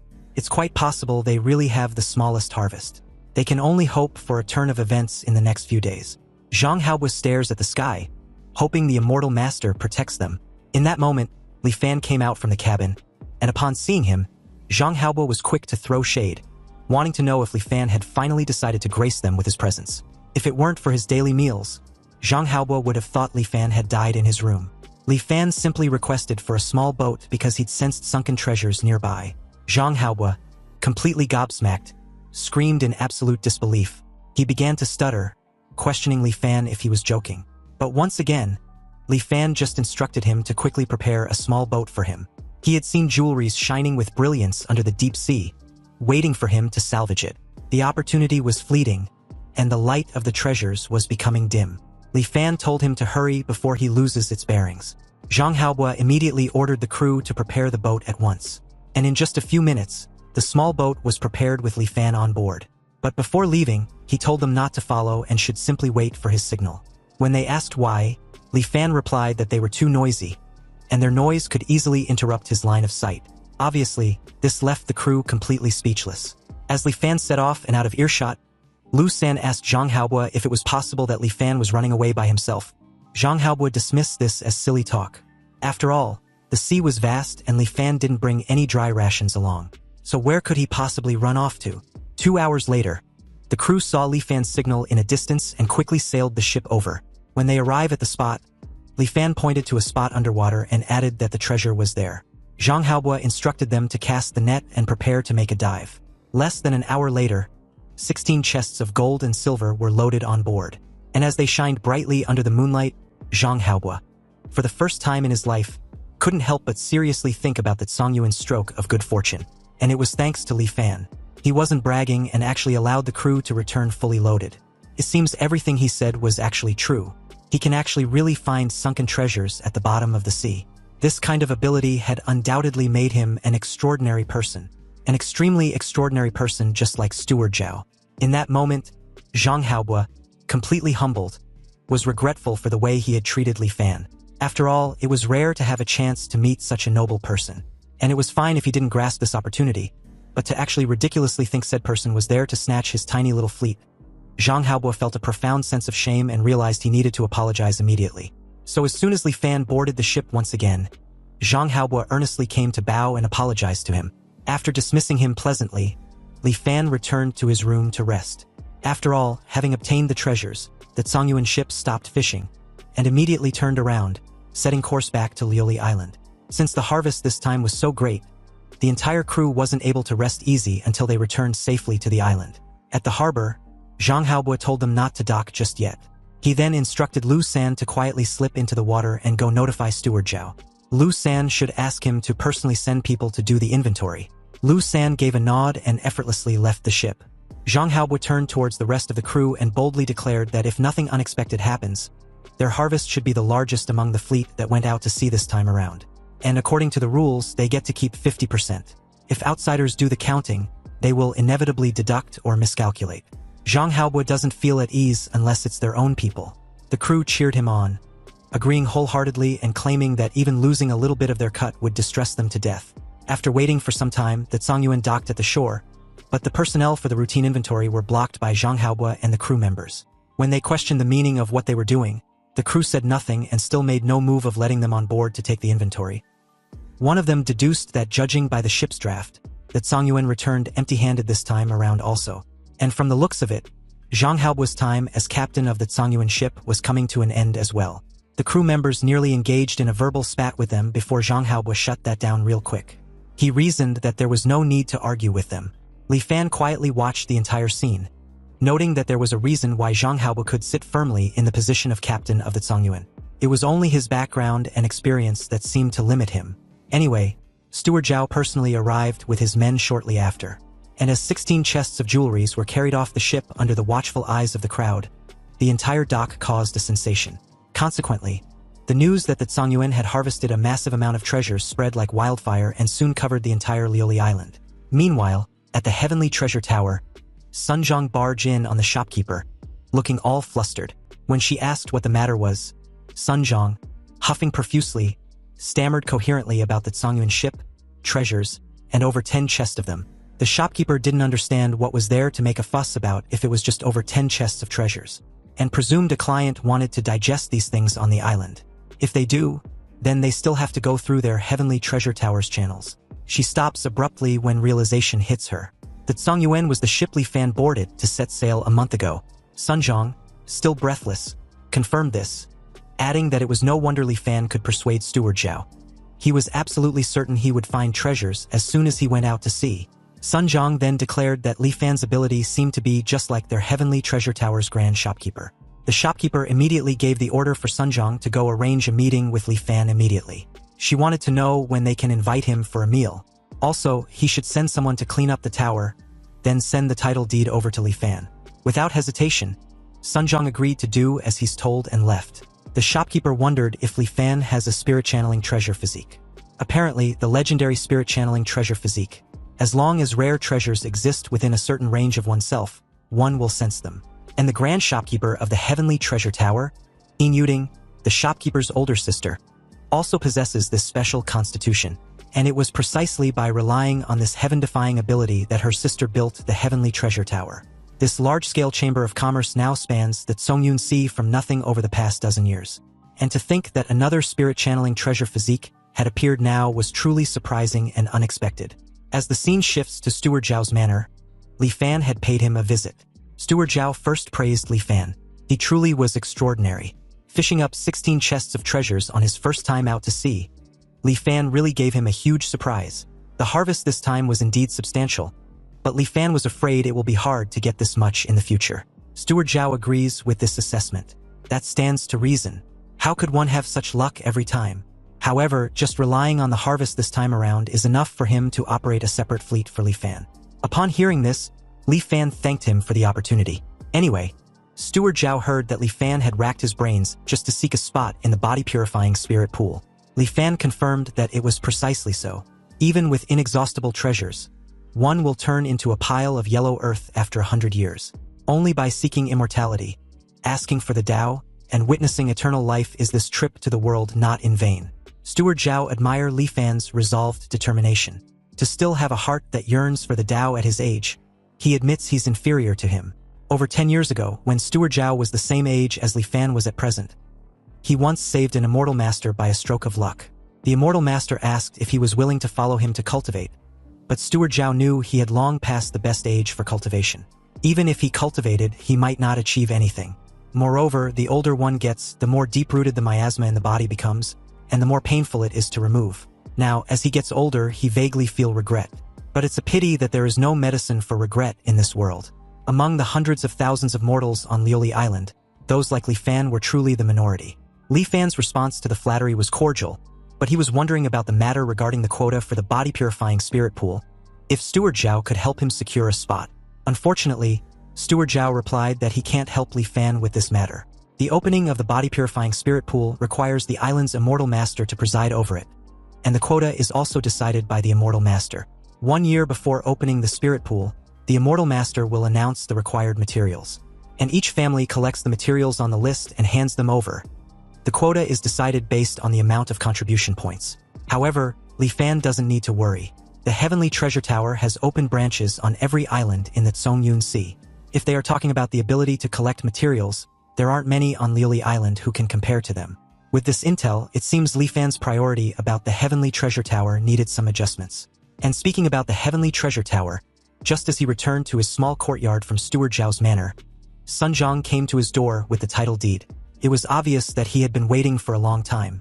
Although surprised, Li Fan was actually interested in meeting the shopkeeper, so he inquired about her, wanting to know whether she was looking for him for something. And since he happened to want to meet her once more, he readily agreed. As for the title deed to the Tingyu Tower that Sunjong brought, Li Fan did not accept it. When the two met that very evening, the shopkeeper of Lioli Island's Heavenly Treasure Tower formally introduced herself as In Yujin. Li Fan did the same, introducing himself formally this time around. Inyujin was quick to point out how extremely concise Li Fan was with his introduction. Li Fan replied that he was merely a simple mortal, and there was really nothing worth saying.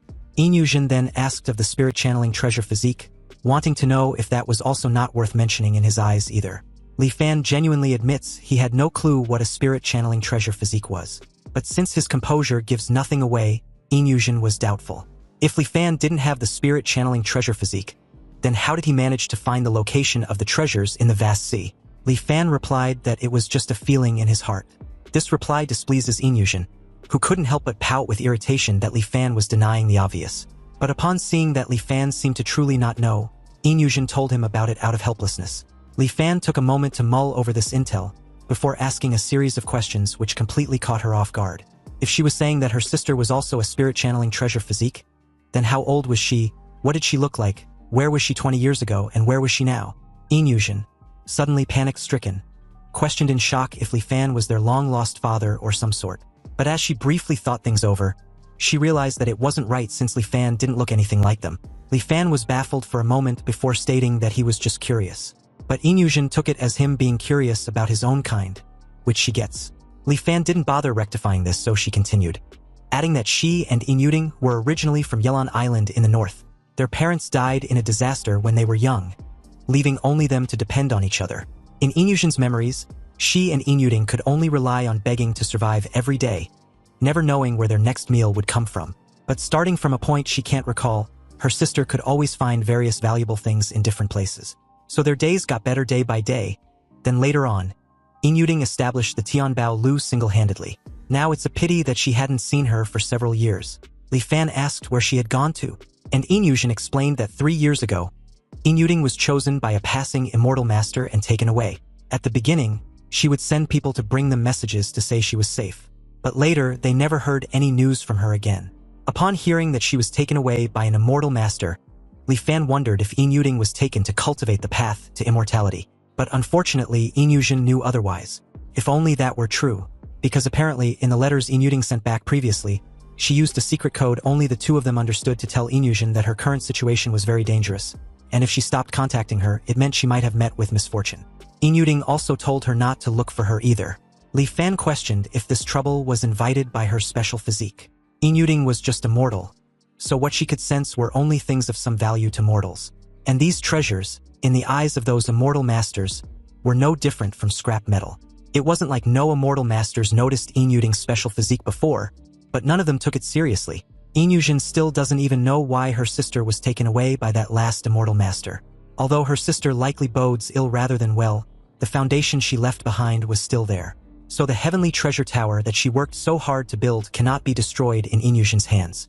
Inyujin admits she doesn't have her sister's miraculous ability, and after her sister disappeared, the heavenly treasure tower's business got worse day by day, coupled with her misjudging a few items later on, leading to the loss of a large sum of money. The veterans of the heavenly treasure tower gradually became dissatisfied with her. They even wanted to conspire with outsiders to drive her out and carve up the Tianbao Lu's assets. Fortunately, these veterans still have some apprehension about Inyuding, who was taken by the immortal master, so they haven't made a move yet.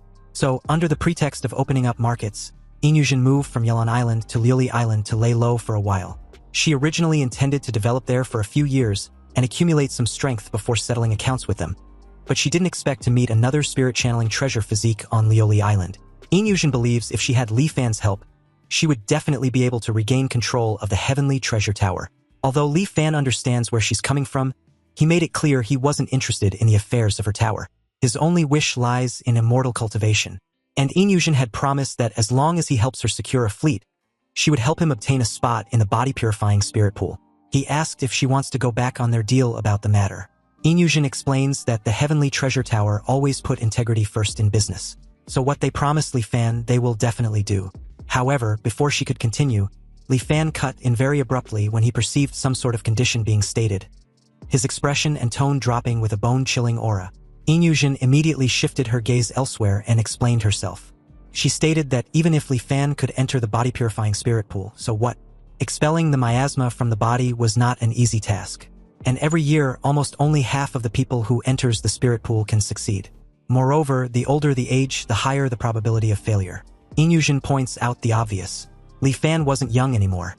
So was he 100% sure he can succeed? Everyone only has one chance in their life to enter the spirit pool. If he fails, she's afraid Li Fan would have to say goodbye to immortal cultivation forever. But Li Fan was resolute. Even if there was a 50% success rate, it was enough for him to try. Upon hearing his stance, Inyujin also cut Li Fan off, presuming Li Fan was somewhat considering her point of view, before adding that her sister sent along an elixir called the dust-leaving pill with her last letter. And according to what she said in the letter, as long as one takes the pill, the success probability of expelling the miasma from one's body would greatly increase. If combined with the body-purifying spirit pool, even at Li Fan's age, there was a high possibility of success. Anyway, with such a miraculous elixir, Li Fan was curious as to why Inyujin hadn't taken it all this time. Inyujin simply replied that not everyone was like him, obsessed with wanting to cultivate immortality. Inyujin's obsession, or wish, was to do business well and protect the heavenly treasure tower her sister left behind. Li Fan gave a slight nod with complete comprehension, and also fully aware that everyone has their own aspirations. With this acknowledgement, Inyujin, visibly delighted and a bit enthusiastic, asked if Li Fan had agreed to what she had been insinuating. Li Fan head out the door before calmly replying that he needed to go back to his quarters and consider it. He will give her an answer in 3 days. The two exchanged their farewell after Inyujin agreed to wait for Li Fan's answer. She just hoped she hadn't seen anything wrong this time around. So after making some inquiries, Li Fan confirmed that Inyujin did not lie about the dust-leaving pill. Li Fan met Inyujin again 3 days later and agreed to her request. They agreed that before the spirit pool opens, he would help her tower to collect a certain amount of treasures every so often. And when the spirit pool opens, Inyujin will give him the dust-leaving pill. To show her sincerity, Inyujin took out a title deed for the Tingyu Tower. And since both sides had an agreement, Li Fan no longer stood on any ceremony and took it into his possession. Thus, he moved again. The Tingyu Tower was located in the center of Lioli Island, and although it's situated in a busy market, it feels as if it resides deep in the mountains. During the year Li Fan lived in the Tingyu Tower, he first completed 3 of Lioli Island's official voyages, each time bringing back several chests of treasures, shocking the whole island while also successfully winning a fleet quota for the Heavenly Treasure Tower. Afterwards, every time the Heavenly Treasure Tower's fleet set sail, Li Fan would tag along. And in just a year, the Tianbao Lu earned a basin full of money, almost equal to the sum of the previous 5 years' earnings. Also, Li Fan established prestige in the hearts of every person at the Heavenly Treasure Tower. Everyone viewed him with both respect and fear. Li Fan also did not slack off on the matter of cultivation either. Over the past year, whenever he had free time, he painstakingly cultivated the profound yellow heart-cleansing incantation until finally, something happened that made him overjoyed. The charge progress of his truth-returning system accelerated. Before this, the charge progress of Wansen relied solely on the natural passage of time to increase, reaching 100% every 20 years, and after slowly rising to the upper limit of 200%, it would increase no further. Li Fan had been in the cultivation world for over a year, and according to the previous pattern, the charge progress should be between 6 to 7%. But he discovered that the charge progress actually reached 15%. The charging speed was nearly twice as fast. Aside from the heart-cleansing incantation, he hadn't come into contact with anything else that could be helpful for this. So the only explanation was that cultivating the profound yellow heart-cleansing incantation, which can apparently accelerate the charge progress of his truth-returning system.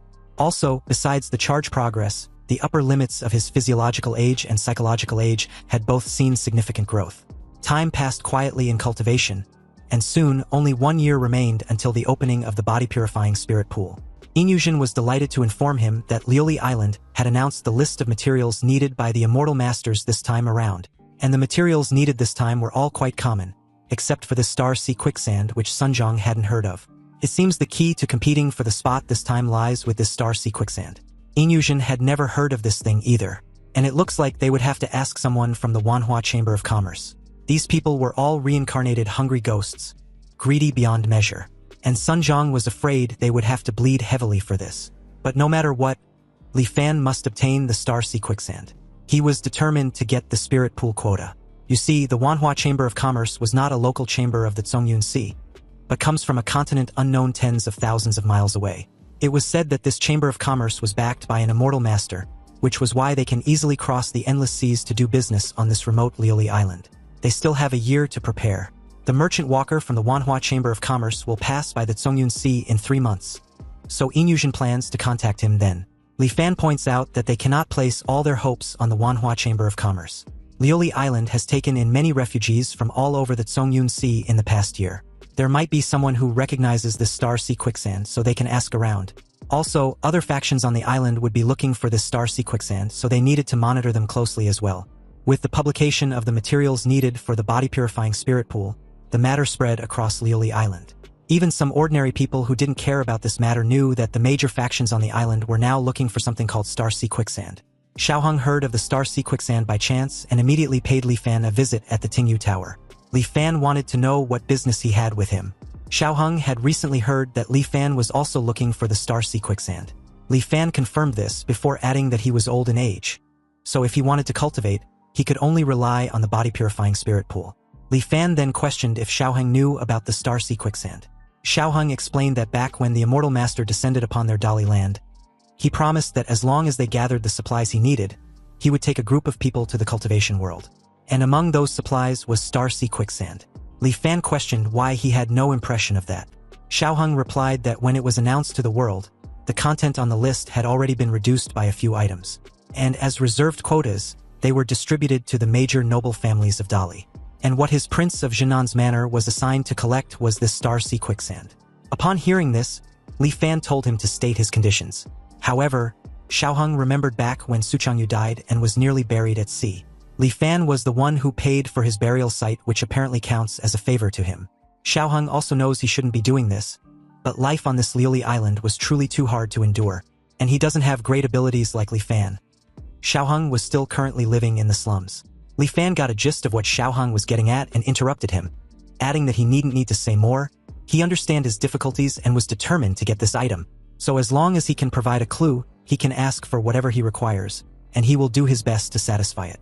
Excited upon hearing this, Xiaoheng thanked Li Fan in advance before divulging in what he knew. Apparently, the Star Sea quicksand wasn't rare. It was just that the Immortal Master's name for it is different from mortals. And actually, the so-called Star Sea quicksand was just meteorite iron from the sky. With his curiosity piqued, Li Fan wondered if any meteorite iron will do before asking if there were any other special requirements. Xiaoheng replied that there were, before slowly explaining the specific requirements one after the other. First, the appearance of the meteorite iron must be good.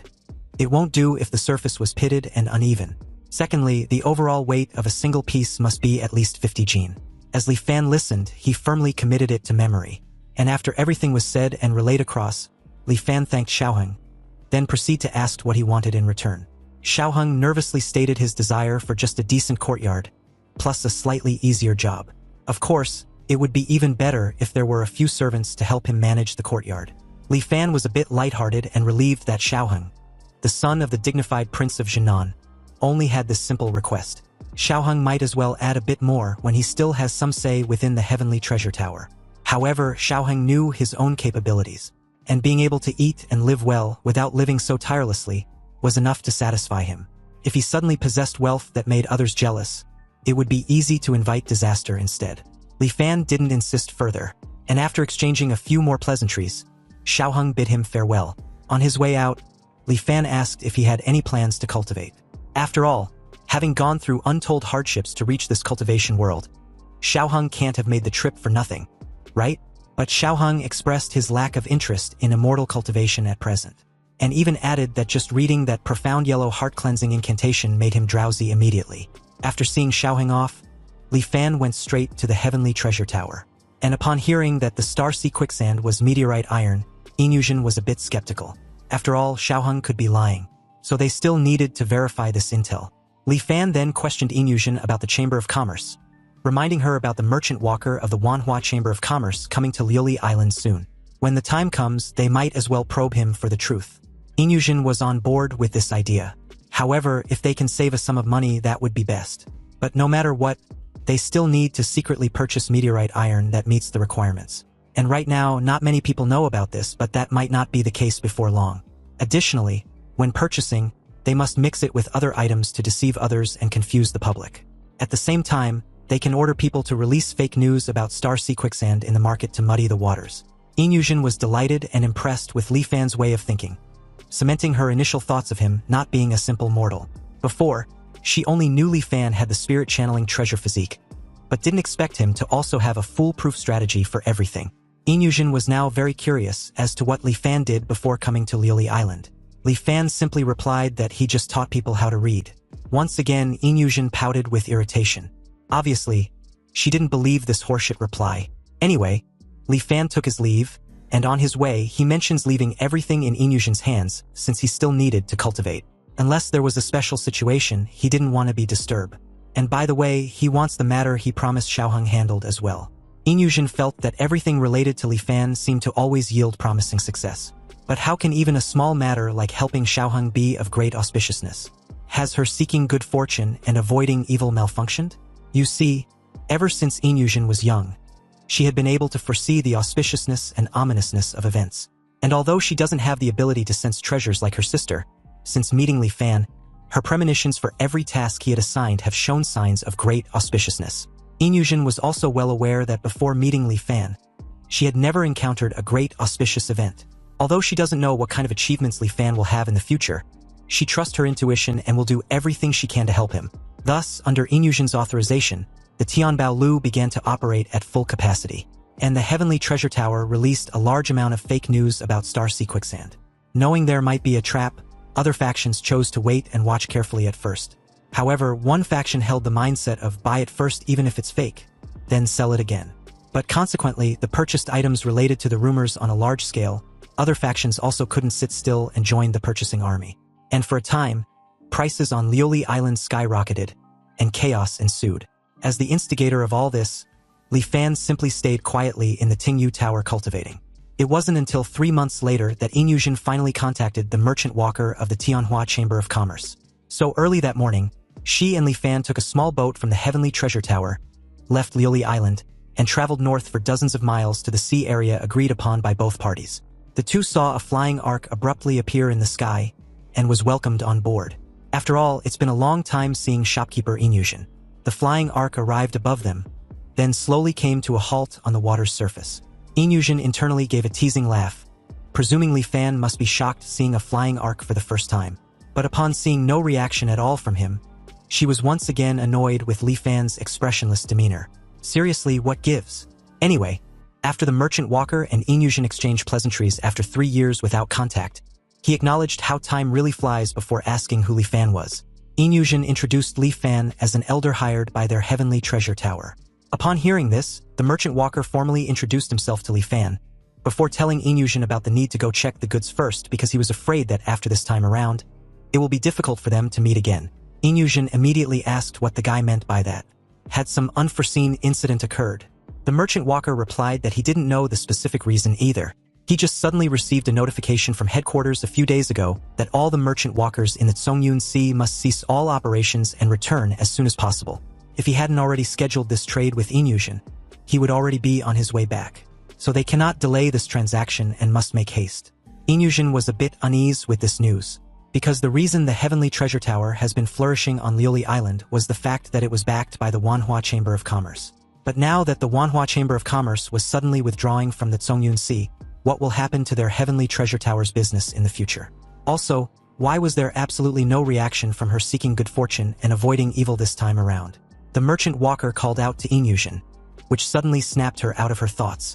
She immediately apologized for her wandering mind, and gestured for them to go see the goods. Entering the ship's cabin, Li Fan led the merchant walker past various goods. He showed him the 16 pairs of jade discs, the 23 pieces of coral, the 46 luminous pearls, then 3 pieces of the Starsea Quicksand, which instantly stunned the merchant walker. He immediately rushed over to inspect it directly. As he effortlessly lifts one, Li Fan was shocked, because these pieces of meteorite iron weigh at least 50 jin. Yet in the guy's hands, they seem like toys. The merchant walker was impressed and satisfied with the entire 3 pieces, and even praised Inyushin for her good luck this time around.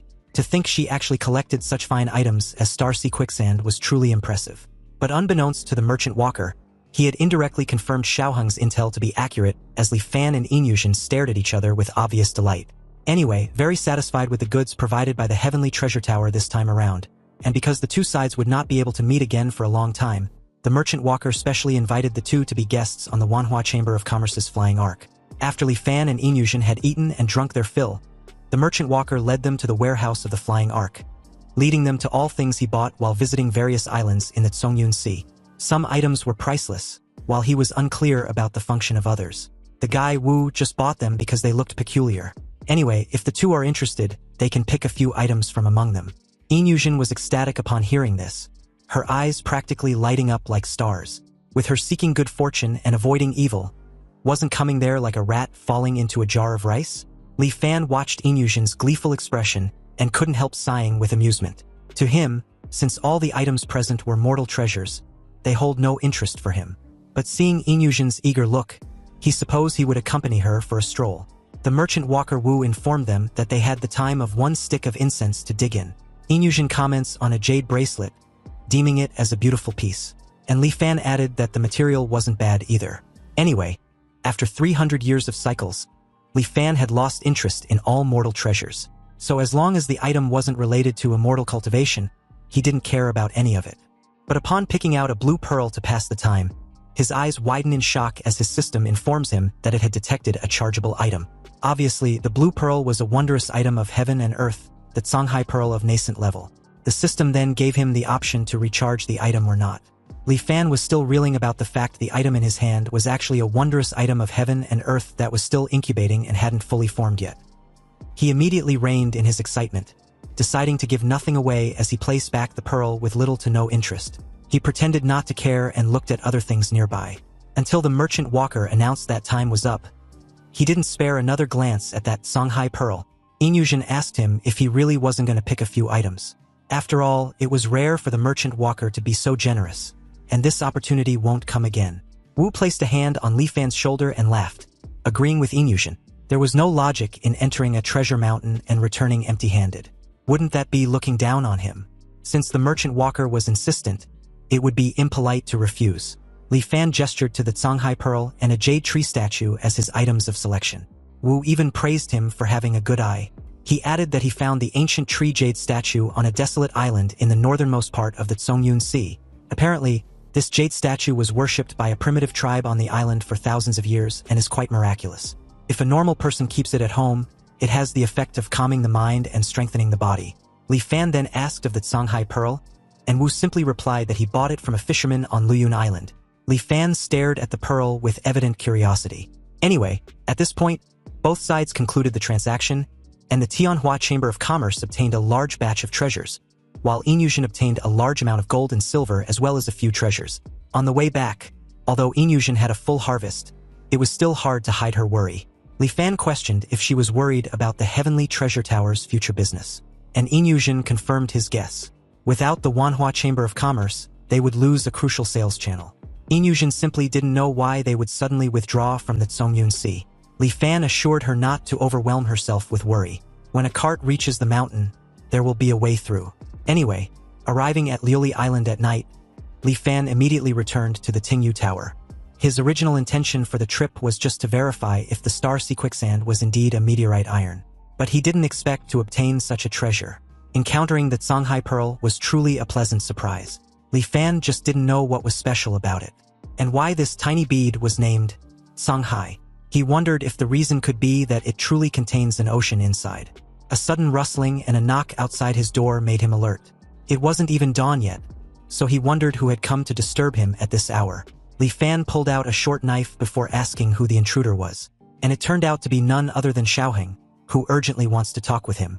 Li Fan opened the door and welcomed him inside for a chat. The very moment he entered, Xiaoheng frantically told Li Fan that the matter concerning them being smuggled to Luili Island from the departed realm had been leaked. Li Fan wanted to know who made the news public, but Xiaoheng didn't know. And now everyone on the island knows they weren't natives of the cultivation world, but came to Luili Island by being smuggled through the Tianbao Lu. It was also said the Immortal Master was furious and plans to arrest and kill them all. Li Fan briefly mulled over what he just heard and told Xiaoheng not to worry, because it didn't seem like a serious issue. Puzzled, Xiaoheng asked why Li Fan had assumed that. Li Fan calmly explained that if the Immortal Master really wanted to kill them, their heads would have been separated from their bodies long ago. And besides, why would he let them hear the news and discuss countermeasures? The way Li Fan sees it, this matter wasn't directed at them, and the target of the person spreading the news seems to be the Heavenly Treasure Tower. So without explaining too much to Xiaoheng, Li Fan hurriedly went to the Heavenly Treasure Tower. And obviously Inyushin also received the news. Apparently, the various forces on the island already know that the fake news about the Starsea quicksand was the heavenly treasure tower's doing. And these people weren't resigned to it, so they spread the news about the tower secretly running a business of smuggling mortals. Clearly, they just want them to hand over some Starsea quicksand. Fortunately enough, they took the initiative and collected an adequate amount. So they might as well throw out a portion of it and let them fight like dogs eating dogs, scrambling against each other. This will definitely make them start fighting among themselves pretty soon. 3 days later, the Heavenly Treasure Tower arranged a meeting with the various forces on Lily Island and put forward the following requirements. Thus, they had agreed to hand over a portion of the Starsea quicksand, but the other parties needed to provide materials of equal value in exchange. At the same time, how the Starsea quicksand should specifically be divided among the families was up to them to decide. Finally, they must ensure one spot for the Heavenly Treasure Tower in the body-purifying spirit pool. This condition wasn't very harsh, so after discussing for a while, both sides quickly reached a settlement. And after paying the price of several dozen pieces of meteorite iron, the Heavenly Treasure Tower successfully extricated itself from this chaotic vortex. Then, almost on that very day, the rumors about smuggling on the island vanished without a trace. Time flew by, and the day the spirit pool was to be opened finally arrived. After giving Li Fan the dust-leaving pill, Inyushin urged him to hurry up and take it. But Li Fan, upon waiting for a long time for this day, felt like the entire thing was unreal. After that day, he would finally have the chance to dispel the miasma from his body and officially step onto the path of immortal cultivation. Anyway, after taking the dust-leaving pill given to him by Inyushin, Li Fan entered the spell formation in the center of Lily Island under the guidance of a special personnel. There were a total of 13 people entering the central spell formation, and except for him, they were all teenagers. In an instant, their surroundings became completely different. In a flash, they went from a bustling market to deep mountains. Trees were lush and green all around, and distant peaks were wreathed in mist, with mountain ranges rising and falling. Looking up, the mountain peak was hidden in thick clouds and mist, nowhere to be seen. The group climbed up the stone stairs for 4 hours without stopping. And these youths all had impressive physiques. So after climbing for so long, they didn't even pant once. But as for Li Fan, since he was not young anymore, he was already panting heavily and could strictly just manage not to fall behind. After another 2 hours, they finally reached the summit. The summit was just a small clearing. The crowd stood scattered around, making it a bit crowded. This peak was the highest point among the mountains. Looking around, there was nothing but a vast, white sea of clouds. The wind howled, the sea of clouds rolled, and occasionally mountain tops revealed themselves like islands. The immortal master suddenly appeared out of nowhere and asked for their thoughts about the scenery. The guardian of Lioli Island, the immortal master Hijinghao, gave a stiff smile as the crowd greeted him respectfully. They then followed it up with the usual flattery before answering that the scenery was superb. It was truly an immortal holy land, and they've never seen such a wondrous sight. It even makes their hearts surge with excitement. The crowd immediately cleared a path as Hijinghao gracefully approached the cliff. He mentions that when he first came to Lioli Island, the height of this peak was at the bottom among the mountains, far below the sea of clouds. When he asked if they know that the mountains and rivers of the world can also gradually grow taller, just like people, almost everyone was amazed, reiterating among themselves if it was really true that these great mountains and rivers were also living things. Hijinghao continued, explaining that some of these great mountain peaks seemed towering, but their fate had actually ended, and they cannot advance another step in their entire lives. Some were merely small earthen mounds right now, but they have infinite potential. Who is to know if, in some years, they won't grow into pillars that support the heavens, just like this Shaowei mountain. Back then it was unremarkable, but in just a few decades it can now look down upon all the other small mountains. Of course, the majority are like the countless peaks beneath this sea of clouds, destined from beginning to end to only serve as foils, silently looking up at the peaks above the clouds. So if mountains were like this, then what of people? Anyway, as of today, they were fortunate to step into the spirit pool and wash away the miasma from their bodies. But whether they can step onto the immortal path, or even have hope for the great Tao of longevity, and what achievements they would have in the future, all depends on their own fortune. No matter what happens in the future, today they must go all out. Now that he had said all he needed to say, they can all go now. This left the crowd confused, and a young guy respectfully asked where the body-purifying spirit pool was located. To everyone's surprise, the immortal master gestured ahead and replied that it was right off the cliff. The group was hesitant until another young guy questioned whether the immortal master was joking. That must surely be the case, wasn't it? Hijinghao just gave a heavy sigh, and with a simple gesture of his hand, the guy's head was detached from his body in an instant. The head flew off with blood splattering everywhere. And upon seeing this gruesome scene, the entire group, with the exception of Li Fan, immediately got scared shitless.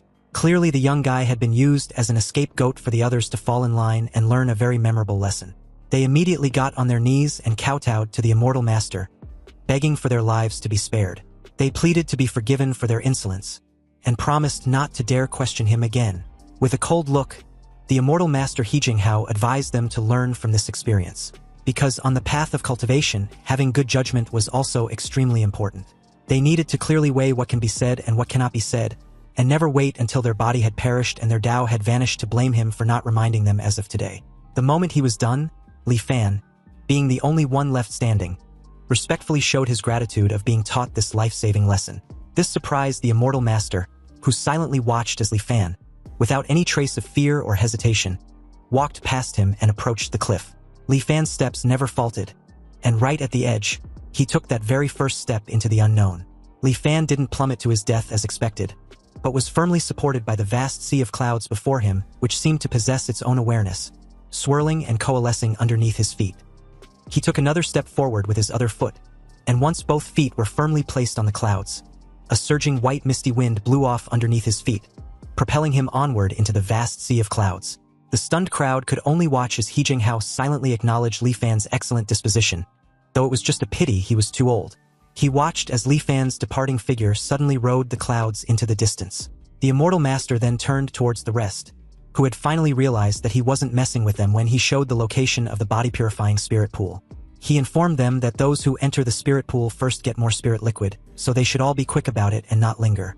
The entire crowd scrambled frantically and rushed towards the sea of clouds. Meanwhile, as the clouds surrounded Li Fan and rushed him into the sea of clouds, the white clouds around him constantly gathered towards him, and in an instant, they aggregated to form white spirit liquid. Being in the spirit liquid, Li Fan not only didn't feel suffocated, but instead felt incredibly warm and comfortable, like a fetus inside a mother's body, and his mind gradually relaxed completely. But immediately after, the warmth turned into scorching heat.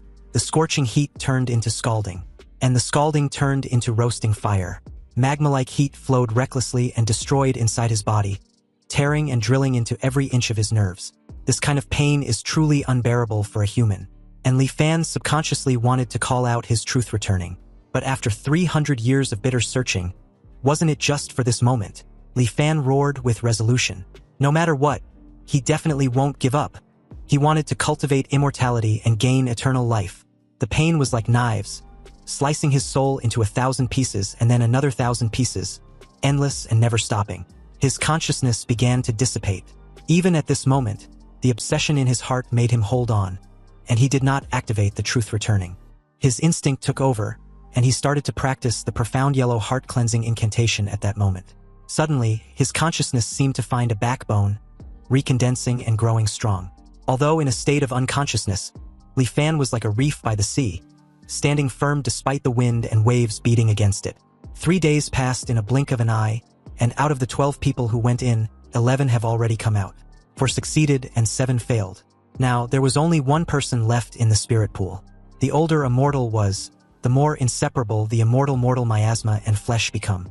The body-purifying spirit pool forces out the miasma by thoroughly destroying the physical body, then reshapes it with the power of regeneration.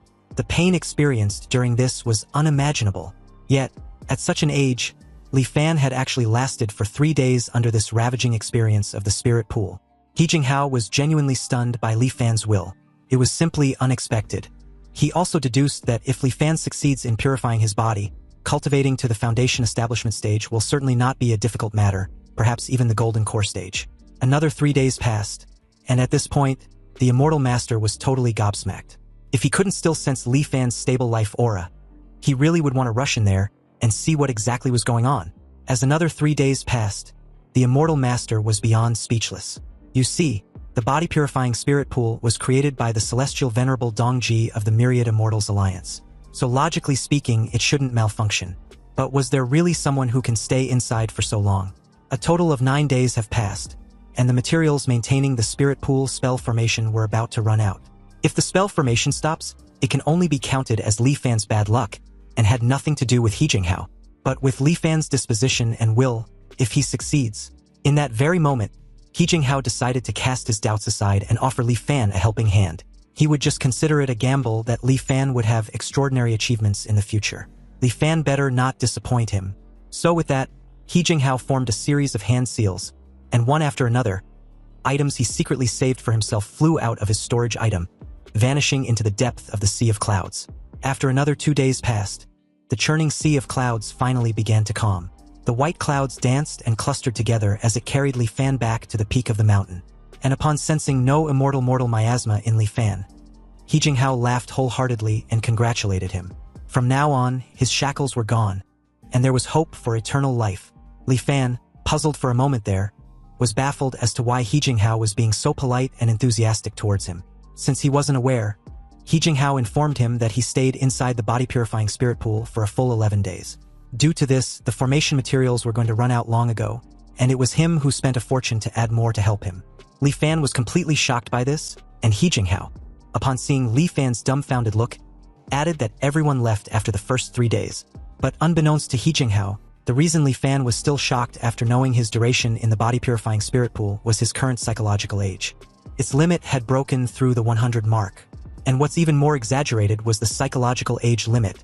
It actually almost doubled directly, reaching over 2,000 years. As He Jinghao kept rambling on and on, Li Fan also noticed that the profound yellow heart cleansing incantation had become the profound yellow heart refining incantation. But now wasn't the time to look closely. He would study it carefully once he gets back to the Tingyu Tower. Li Fan thanked He Jinghao for his grace, promising to never forget, and would definitely repay him heavily in the future. He Jinghao modestly told Li Fan not to mention it. He then took out the 5 spirits chi sensing method manual and gave it to Li Fan, adding that his next step after removing the miasma was to sense the spiritual energy of heaven and earth, and guide the chi into his body. Apparently, this 5 spirits chi sensing method is a summary of the previous generation's experience regarding sensing spiritual energy. He Jinghao told Li Fan to study it well before also giving him a dust-leaving talisman. He Jinghao instructed Li Fan to carry the dust-leaving talisman with him before guiding chi into his body. Li Fan still lived in the mundane world, and was bound to have contact with mortals every day. Over time, it's inevitable that he will be contaminated by miasma again. So this dust-leaving talisman can help him isolate the intrusion of miasma, but it's hard to sustain, and can only last for about 5 years. But after breaking through to the chi condensation stage, Li Fan can come to the island to find him. At that time, he would take him to their Myriad Immortals Alliances station in the Tsongyun Sea, Wansen Island. He Jinghao told Li Fan the details of the precautions during the process of guiding chi into the body. And after all relevant matters were explained, Li Fan tactfully took his leave and left the mountain. As He Jinghao watched Li Fan's departing figure, he murmured with a bit of despondency that the mountain's potential was exhausted. So it is time to change to another mountain. He Jinghao soared into the sea of clouds, and as he gazed down the mountain range below, he gathered the rolling mist with a casual gesture of his hand. The cultivation method He Jinghao practice is called the sitting mountain art. The biggest feature of this art is sitting on the mountain and enjoying the success it brings. Now he needed to choose a mountain peak, sit upright on it, run the cultivation method, and spend several years to merge his aura with the mountain peak. Afterwards, every time the mountain grows an inch, his cultivation base will receive feedback and increase accordingly. Besides benefiting from the mountain increase, he can also gain benefits from helping others. Like helping Li Fan this time. If he can break through to the chi condensation stage in the future, then He Jinghao will receive feedback in the unseen world, increasing his own cultivation base. It is not sucking or stealing the other party's cultivation, but more akin to when a man attains the Tao, his chickens and dogs ascend to heaven. And how much He Jinghao puts in also determines how much he will harvest later. So when He Jinghao meets promising juniors, he wasn't stingy about helping them. Anyway, after exiting the central spell formation, Li Fan didn't alert anyone else and quietly returned to the Tingyu Tower. He immediately tried to run the profound yellow heart-refining incantation that appeared inexplicably. And upon running it, he detected the difference between the heart-refining incantation and the heart-cleansing incantation. Cultivating the heart-cleansing incantation takes a small half a shurchen to slowly calm the mind. But once the heart-refining incantation is displayed, in just a moment, he feels his heart is like a clear mirror. Also, he can clearly feel his spirit strengthening with every moment he starts cultivating the heart-refining incantation. But Li Fan was curious as to why the profound yellow heart-cleansing incantation suddenly became this magical profound yellow heart-refining incantation. Since immortal techniques couldn't be cultivated by more than one person, Li Fan wondered if this heart-refining incantation did not count as an immortal cultivation method. with just one step away from crossing the threshold of a cultivator, and happily acquiring a magical technique like the profound yellow heart-refining incantation, Li Fan couldn't help but feel a bit floaty. However, a few days later, he received a letter, revealing that Xiaoheng had succeeded in guiding qi into his body and has already gone to Wansen Island. Recalling the simple demand Xiaoheng requested in exchange for his help, Li Fan couldn't comprehend just how the guy achieved such a feat. He clearly remembered Xiaoheng saying he had no interest in the path of immortal cultivation. Yet he was able to successfully eliminate the miasma in his body and break directly through to the qi condensation stage. Li Fan was totally clueless and curious as to how Xiaoheng managed to achieve this when it hadn't been long since their encounter. The memory was still incredibly vivid in his mind. Li Fan read the letter several times before unwillingly accepted this fact. And it turns out that after he comforted Xiaoheng that day, the poor guy returned home still anxious and unable to sleep. Closing his eyes, it was as if he saw the terrifying scene of the immortal master descending from the sky and slaughtering everyone from the departed realm. In order to sleep peacefully, and even more so to become a cultivator and no longer live in fear every day, Xiaoheng began to earnestly cultivate the profound yellow heart-cleansing incantation. Unexpectedly, in less than a month, he eliminated all the miasma in his body on his own. And afterward, Xiaoheng felt he had had a good sleep and had successfully guided qi into his body.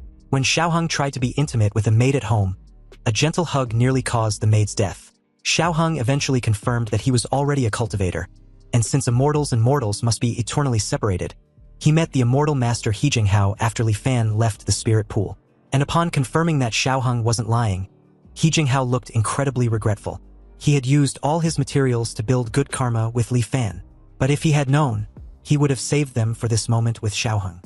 After all, it was self-evident that his aptitude was obviously 100 times stronger than Li Fan's. He Jinghao then took Xiaoheng and floated away to Wansen Island. Xiaoheng thanked Li Fan once again, attributing all the success he now has to him entirely due to the protection he provided. Xiaoheng was also fully aware Li Fan had successfully eliminated the miasma from his body, and was confident he will also break through to the qi condensation stage soon enough. Xiaoheng promised to move forward, and patiently awaits Li Fan's arrival at Wansen Island.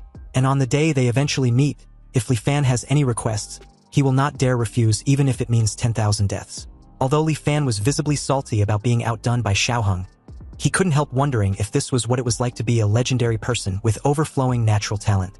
After all, without any help, this young fellow happens to stumble into immortal cultivation on his own, and even broke through to the qi condensation stage. But so what if he has overflowing natural talent? What Li Fan relied on was the infinite chances to start over granted to him by his truth returning. With the power of Huanjin under his command, no matter what kind of genius, Li Fan had the confidence to crush them. But the most urgent thing now was guiding qi into his body. Li Fan decided to first take a look at the 5 spirits qi sensing method given to him by He Jinghao. The record book explains that in ancient times, there was the theory of spirit roots. And at that time, only mortals possessing spirit roots could cultivate. There were 5 common element spirit roots, and they were metal, wood, water, fire, and earth, as well as mutated spirit roots like thunder, wind, and darkness. Spirit roots were a gift from the heavens, and only the lucky ones favored by the heavens could perceive the laws of heaven and earth and possess the qualification to attain the Tao and ascend to immortality. But there were so many mortals in the world, and those with spirit roots were few after all. So for the vast majority of people, the matter of immortal cultivation was something they could only hope for but never reach. How is that fair? Fortunately, in ancient times, an immortal venerable imparted the Tao. The immortal venerable also emulated heaven and earth, and facing countless mortals with no hope of seeking immortality, he taught the path of longevity. He boldly expressed his desire to become an immortal, and had no intention of begging the heavens. If the heavens did not grant it, then he would take it himself. Besides, obeying the heavens makes one mortal, and defying the heavens makes one immortal. Then the journey of the immortal path became absorbing the spirit of heaven and earth to control its qi, then borrow the wonders of heaven and earth to build the Tao foundation, followed with prying into the laws of heaven and earth to refine the golden core, seize the essence of heaven and earth to form the nascent soul, extract the marrow of heaven and earth to obtain its spirit, sacrifice the soul of heaven and earth to merge the body with the Tao, then finally reverse the principles of heaven and earth to prove longevity. Li Fan suddenly dropped the record book with an expression of shock and horror, realizing that the cultivation method of this world was completely different from what he had envisioned. And it's no wonder ever since contacting the cultivators of this world, he had had a strange feeling. The heavenly Tao of this world seems to bear a faint, immense malice towards cultivators. Whether it's the law that immortal techniques cannot be cultivated by more than one person, or the strange phenomenon like a broadcast illuminating the sky for thousands right after a cultivator dies, or that bizarre immortal mortal miasma inside mortals that is extremely harmful to cultivators, all imply this single focal point: to reverse the principles of heaven and earth that proves longevity. Anyway, the content following the book was the method of the 5 spirits chi sensing. If a mortal who has eliminated miasma cannot guide chi into the body, they can nurture their own 5 spirits, forcibly absorb the spiritual energy of heaven and earth, then refine it to break through to the chi condensation stage. This so-called 5 spirits refer to the 5 emotions innate to humans: greed, fear, rage, hatred, and solipsism. These 5 emotions are hidden within the human heart, inexhaustible and ceaseless. And the 5 spirits chi sensing uses these 5 spirits as motive force and fuel to cultivate the root of heaven and earth in the dantian. The root of heaven and earth connects the cultivator's dantian with heaven and earth. Once formed, the cultivator can use it to forcibly suck in the spiritual energy of heaven and earth and turn it into their own use. Those with excellent aptitude can cultivate the root of heaven and earth in one day and night, stepping onto the immortal path. And through day after day grinding effort, even those with absolutely no cultivation aptitude can also form their own root of heaven and earth within 10 years at most. So just like this, day after day, a full 3 years passed and Li Fan still hadn't been able to successfully guide chi into his body. The 5 spirits chi sensing needs to use 5 emotions as fuel to promote the formation of the root of heaven and earth. But Li Fan's heart was like still water. Yet he cultivated the heart-cleansing incantation, so these 5 emotions accumulated was very little. Also, having been cooped up at home for a long time, Li Fan thought of moving in the quietude, so he decided to go out for a walk.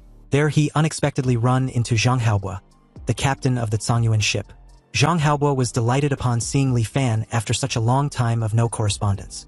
Obviously, the feeling was mutual, and Li Fan asked how he had been faring for the past few years. Zhang Haobo nervously scratched his head and replied that the fleet's profits have been really good these past few years. Of course, he also admits this was thanks to Li Fan's blessings, especially his deeds which had been attracting a large number of young people wanting to join the fleet. Plus their treatment and status on the island had also risen with the tide. However, Zhang Haobo and his crew of the Zhongyuan ship were preparing to leave Liuli Island. The news, from Li Fan's perspective, seemed sudden and unexpected. He was a bit confused since life was going well for them, yet they plan on leaving. He asked what exactly prompted them to make this decision. If Zhang Haobo was being honest with Li Fan, the members of the Zhongyuan ship had encountered all sorts of strange things while out at sea recently. In the recent few times they went out to sea, they often catch 1,000 jin of fish with one net, completely full. 9 out of 10 nets were like this, and there were all kinds of fish. It's as if all the fish on the seafloor were fleeing from a disaster, gathering all together.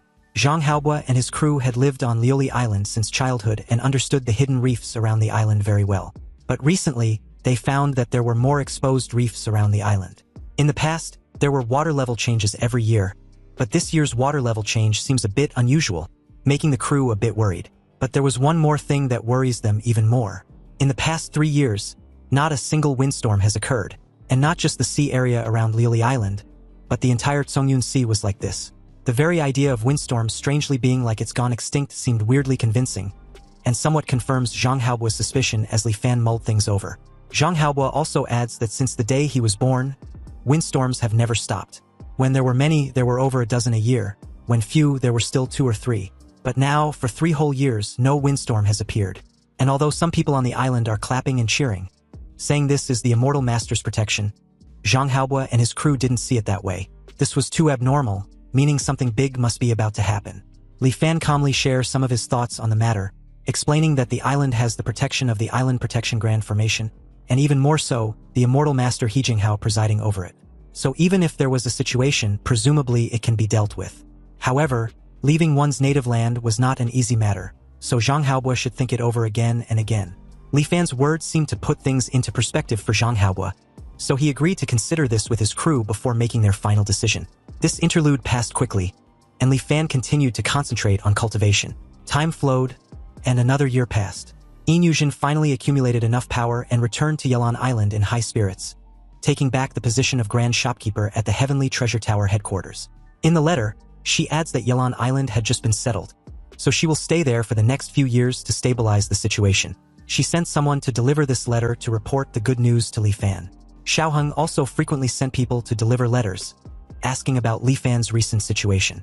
He improved at godlike speed, and was now already at the mid-stage of qi condensation cultivation. Zhang Haobua eventually chose to leave the Zhongyuan Sea with some crew members of the Zhongyuan ship. The world was full of disturbances, so Li Fan could only cultivate patiently. And on this day at present, wisps of spiritual energy of heaven and earth flowed slowly into his dantian, along with the root of heaven and earth, quickly spreading to his whole body. In the 7th year of entering the cultivation world, Li Fan finally entered the qi condensation stage. Once he stepped into the qi condensation stage, he felt earth-shaking changes within himself. Spiritual energy surged and circulated within his body, improving his somewhat aged body as silently as moisturizing rain. The wrinkles on his face vanished, and his skin became smooth again. This was rejuvenation, which also greatly strengthened his constitution. The Li Fan as of now can already command the spiritual energy of heaven and earth, transforming it into various shapes. Also, after breaking through to the qi condensation stage, his lifespan limit reached an extreme of 199 years. His psychological age also increased slightly.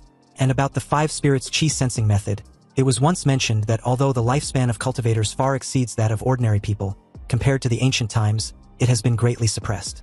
Next, Li Fan took out the 1000 Mysteries Jade Cosmos Golden chapter from the Tyen arc. Now that he had finally stepped into the qi condensation stage, he couldn't wait to know its contents. Sensing the jade slip, countless words and images flooded into his mind like a tide in an instant. Li Fan only felt that a lot of things were forcibly stuffed into his brain, and his temples were throbbing faintly. Fortunately, his divine sense was much stronger than that of an average qi condensation cultivator, so he adapted very quickly.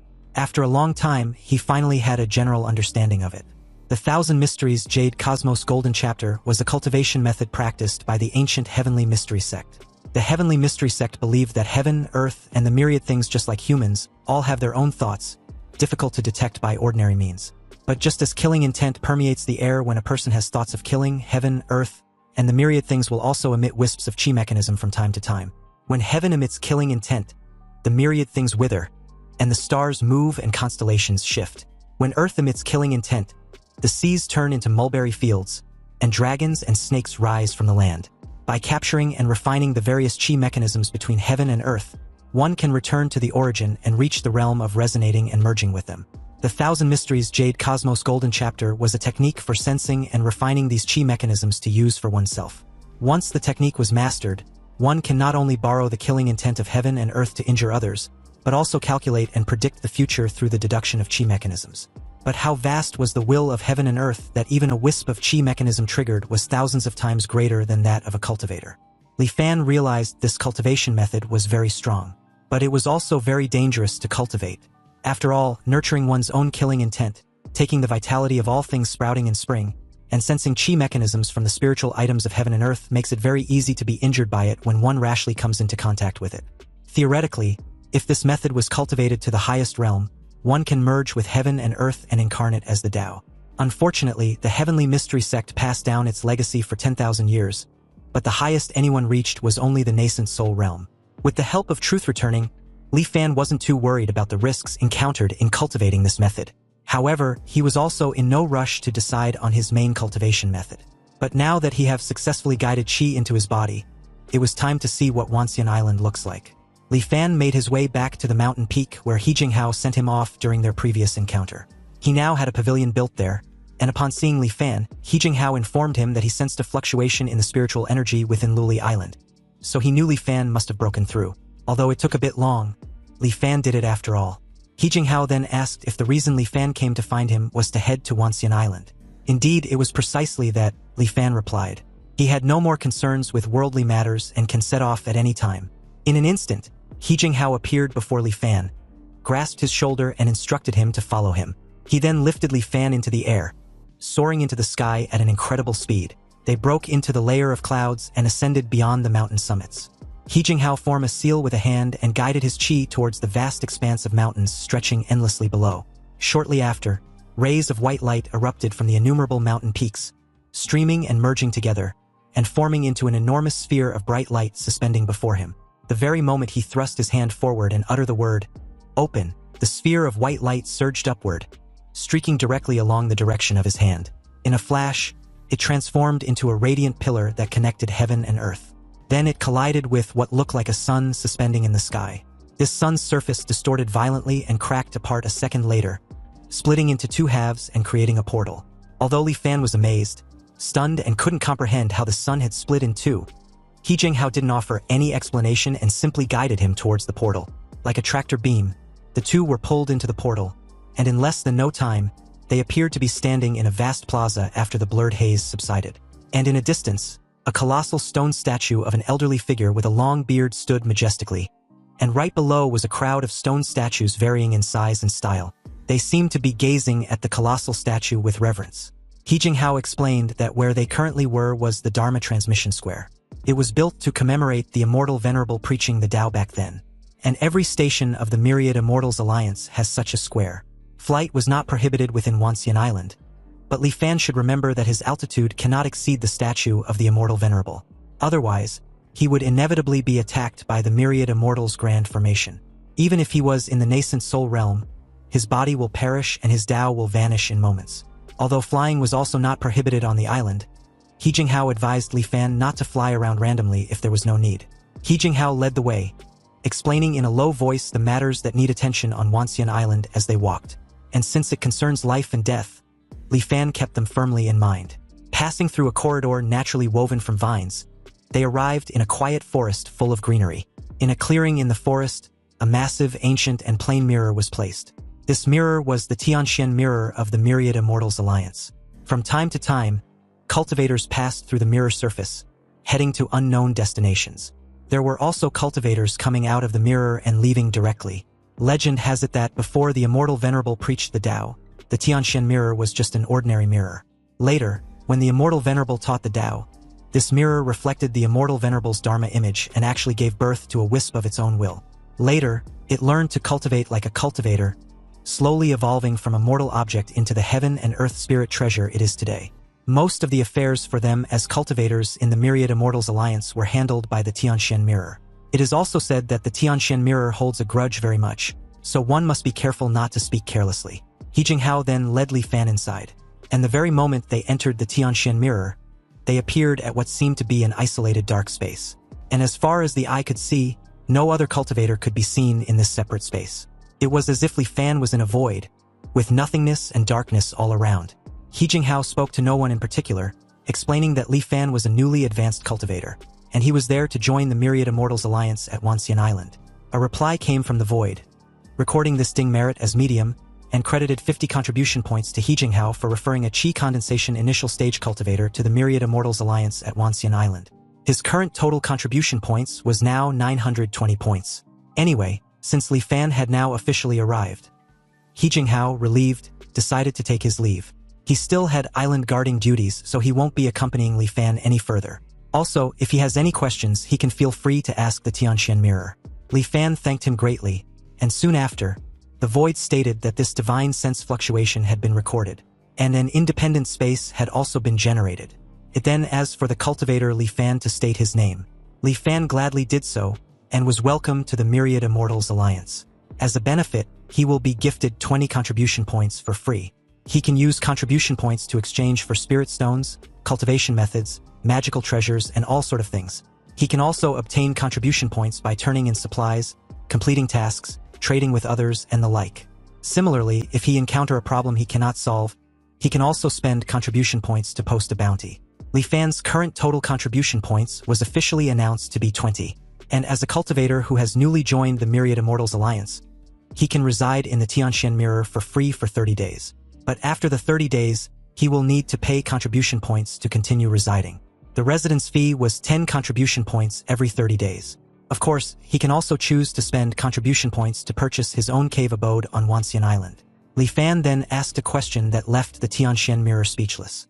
He wanted to know that if he couldn't survive in the Myriad Immortals Alliance, he can choose to leave and join the Five Elders Council. The Void replied that those who have joined the Myriad Immortals Alliance cannot join the Five Elders Council, and vice versa. If violated, they will be hunted down by both sides jointly. But Li Fan pointed out that he hadn't agreed to join the Myriad Immortals Alliance yet. The Void's response was that once a cultivator enters the Tianxian mirror and have their divine sense recorded, it was regarded as voluntarily joining the Myriad Immortals Alliance. Li Fan then asked whether it was plausible to leave the Myriad Immortals Alliance, not join the Five Elders Council afterwards, and choose to become a rogue cultivator. The Void confirmed that it was indeed plausible. However, if Li Fan choose to leave, all items obtained within the Myriad Immortals Alliance will be forcibly reclaimed. It then advised Li Fan to choose carefully. Afterwards, Li Fan asked the Tianxian mirror one question after the next, tirelessly. And after a long time, he eventually had no more questions for the time being. So, with that out of the way, the Tianxian mirror bid Li Fan farewell. And if there were new questions, he can call upon him at any time. Li Fan can also view it himself through his divine sense. Anyway, according to the Tianxian mirror, the spatial form in the void can be controlled by divine sense. So with the manipulation of Li Fan's divine sense, the space changed from a void into a simple and unadorned room. The interior decoration was exactly the same as in the Grand Tutor's manor in the Great Shin Nation. The decorations and items in the room were almost exactly the same as the real ones, and the difference was completely imperceptible. Li Fan marveled at what an amazing treasure the Tianxian mirror was. Through their interrogation session just now, Li Fan also gained a rough understanding of this Myriad Immortals Alliance. Cultivation methods, materials, and other items can be exchanged simply by clicking the exchange menu with divine sense. Staring at the cultivation method exchange, Li Fan laments at the exorbitant points needed to just obtain a common cultivation method. Even the simplest Qi condensation stage cultivation methods cost 1,000 contribution points. Opening the mission panel once again, the missions available for the Qi condensation initial stage only pay 5 or 10 points. Li Fan couldn't help wondering whether cultivating immortality really meant him working like a dog. But then the Tianxian mirror notified him of a new visual transmission he just received, before advising him to check it in time. When he instructed for the transmission footage to be viewed, he also couldn't help wondering just who exactly was suddenly looking for him. After all, he just entered Wansen Island literally just hours ago. But it turns out the virtual transmission was from none other than Xiaoheng, who wanted to congratulate him on finally making it to Wansen Island. Back on Lioli Island, he was indebted to Li Fan's care, but had no way to repay him, and leaving without saying goodbye that day also added to his guilt. Li Fan's abrupt unease vanished the very moment he realized it was just Xiaoheng. And as the transmission continued, Xiaoheng was quick to inform Li Fan that cultivation methods were hard to come by in the current cultivation world. So newcomers often need 1 or 2 years to accumulate contribution points to exchange for a Qi condensation stage cultivation method. That was how it was for him back then. Fortunately, the very moment he actually started cultivating, he frequently encountered fortuitous encounters. And just a year ago, he broke through to the late stage of Qi condensation and was currently at the peak. At present, Xiaoheng intend to go to the center of the Zongyun Sea, specifically the Cloudwater Heavenly Palace ruins, to search for wondrous items of heaven and earth and achieve his Dao foundation. But before leaving, he had left a water attribute cultivation method for Li Fan. Anyway, since wondrous items were hard to find, his trip might take several years. During this period, he hopes Li Fan would cultivate well, since it was best not to rashly leave the Wanxian Island before breaking through to the mid-stage of Qi condensation. When he returns, he will definitely have a drink with Li Fan for them to catch up. Xiaoheng gave Li Fan a Qi condensation stage cultivation method, the lesser amplification water art, with the current number of cultivators being 0. Li Fan smiled at this kind gesture, admitting that Xiaoheng's current cultivation realm far exceeded his. Yet he still kept the kindness from back then in his heart.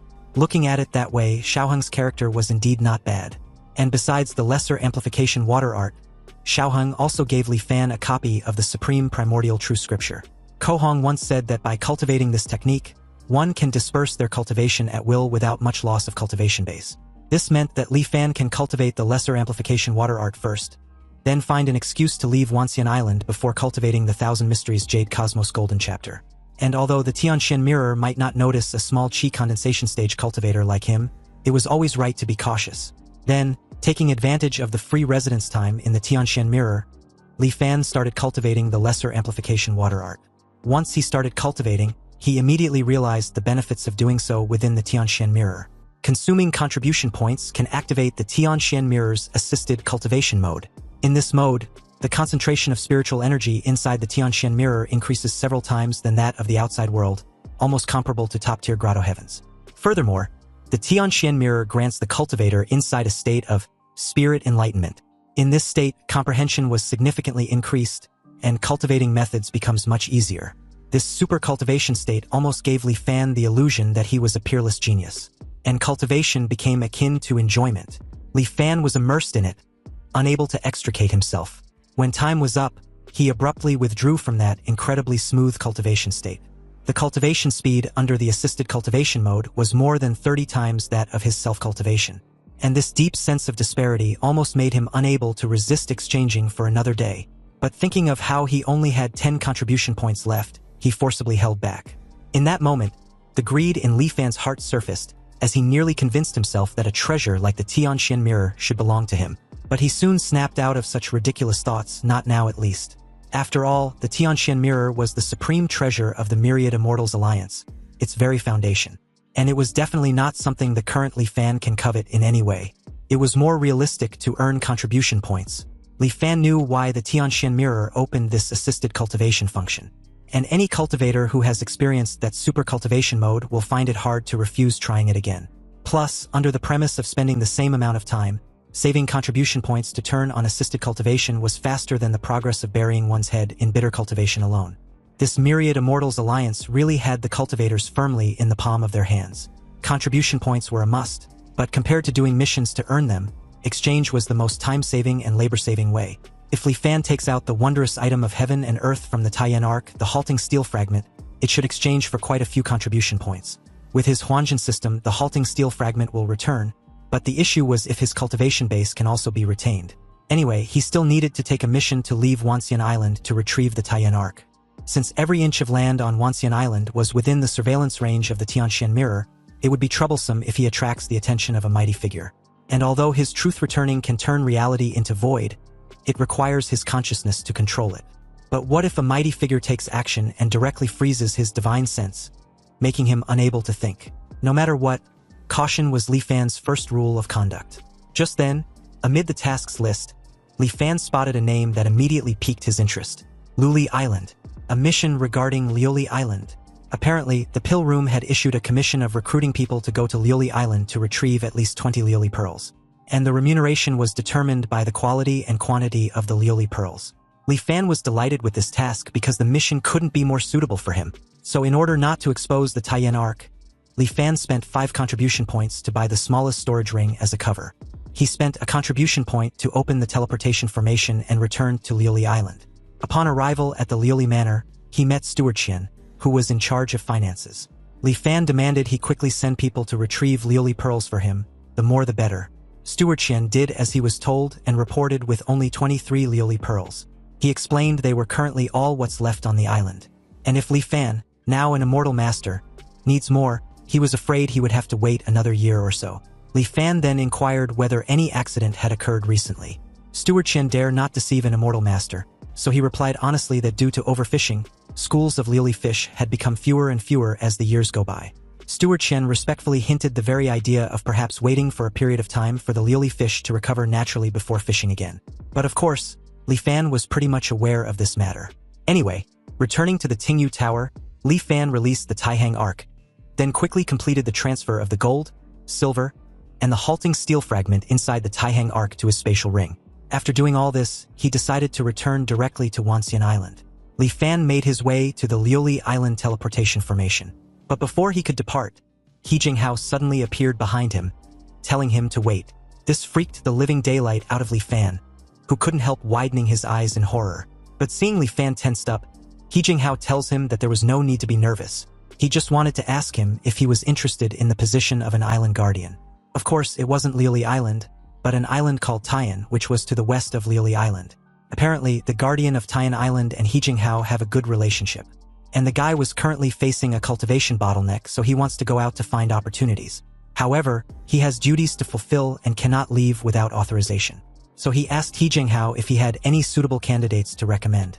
And upon seeing Li Fan come to Liuli Island, he thought he'd ask him. But the issue was the requirements needed to guard an island. One must at least have the cultivation of the foundation establishment stage, and Li Fan was merely at the chi condensation initial stage. So can he really serve as a guardian? However, since it wasn't naturally an official guardian position, He Jinghao's friend would simply issue a targeted commission to Li Fan, and he will simply substitute for the guy as guardian for a while. Besides, Tyen wasn't a large island. With the island protection grand formation in place, a chi condensation stage cultivator was sufficient to look after it for a period of time. And as the recommender, He Jinghao would naturally receive a certain share of the remuneration. But during the substitute guardianship, Li Fan wanted to know what the maximum duration he had was before he can even leave the island. He Jinghao explained that the island protection grand formation generally cycles once every 5 days. So if Li Fan had business outside, it was best to return within 5 days. It was also not advisable to go out more than 3 times a year. Then every year, after collecting his contribution points, Li Fan can go to the Tianxian mirror to exchange them for 5 days of assisted cultivation time. These 5 days were often worth more than half a year of ordinary bitter cultivation. Seeing no major downsides to the proposal, Li Fan readily agreed to this matter. However, he still need to wait until he returns to Wansen Island to hand in his mission first. This was only natural and He Jinghao had no issue with it. Once things were prepared over at Tyen Island in a few days, he will come to the island to find him. So, after bidding farewell to He Jinghao, Li Fan returned to Wansen Island and delivered the Liuli pearls within the Tianxian mirror, racking up his current contribution points to a total of 26. The quality of this batch of Liuli pearls varied. So in the end, he received a remuneration of 21 contribution points.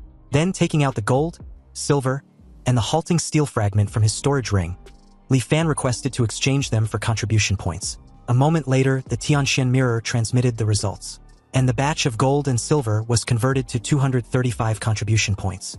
The wondrous item of heaven and earth, the halting steel fragment, although flawed when it comes to quality, was also converted to a whopping 1968 contribution points. Suddenly becoming wealthy, Li Fan did not choose to spend lavishly immediately. Instead, he first asked the Tianxian mirror about his concerns.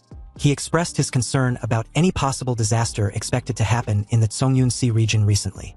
The Tianxian mirror was speechless for a moment before assuring Li Fan not to worry.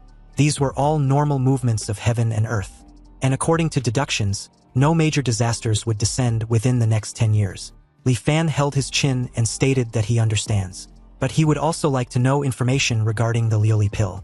The Tianxian mirror explained the Liuli pill to be an auxiliary elixir, generally used from qi condensation to foundation establishment stage.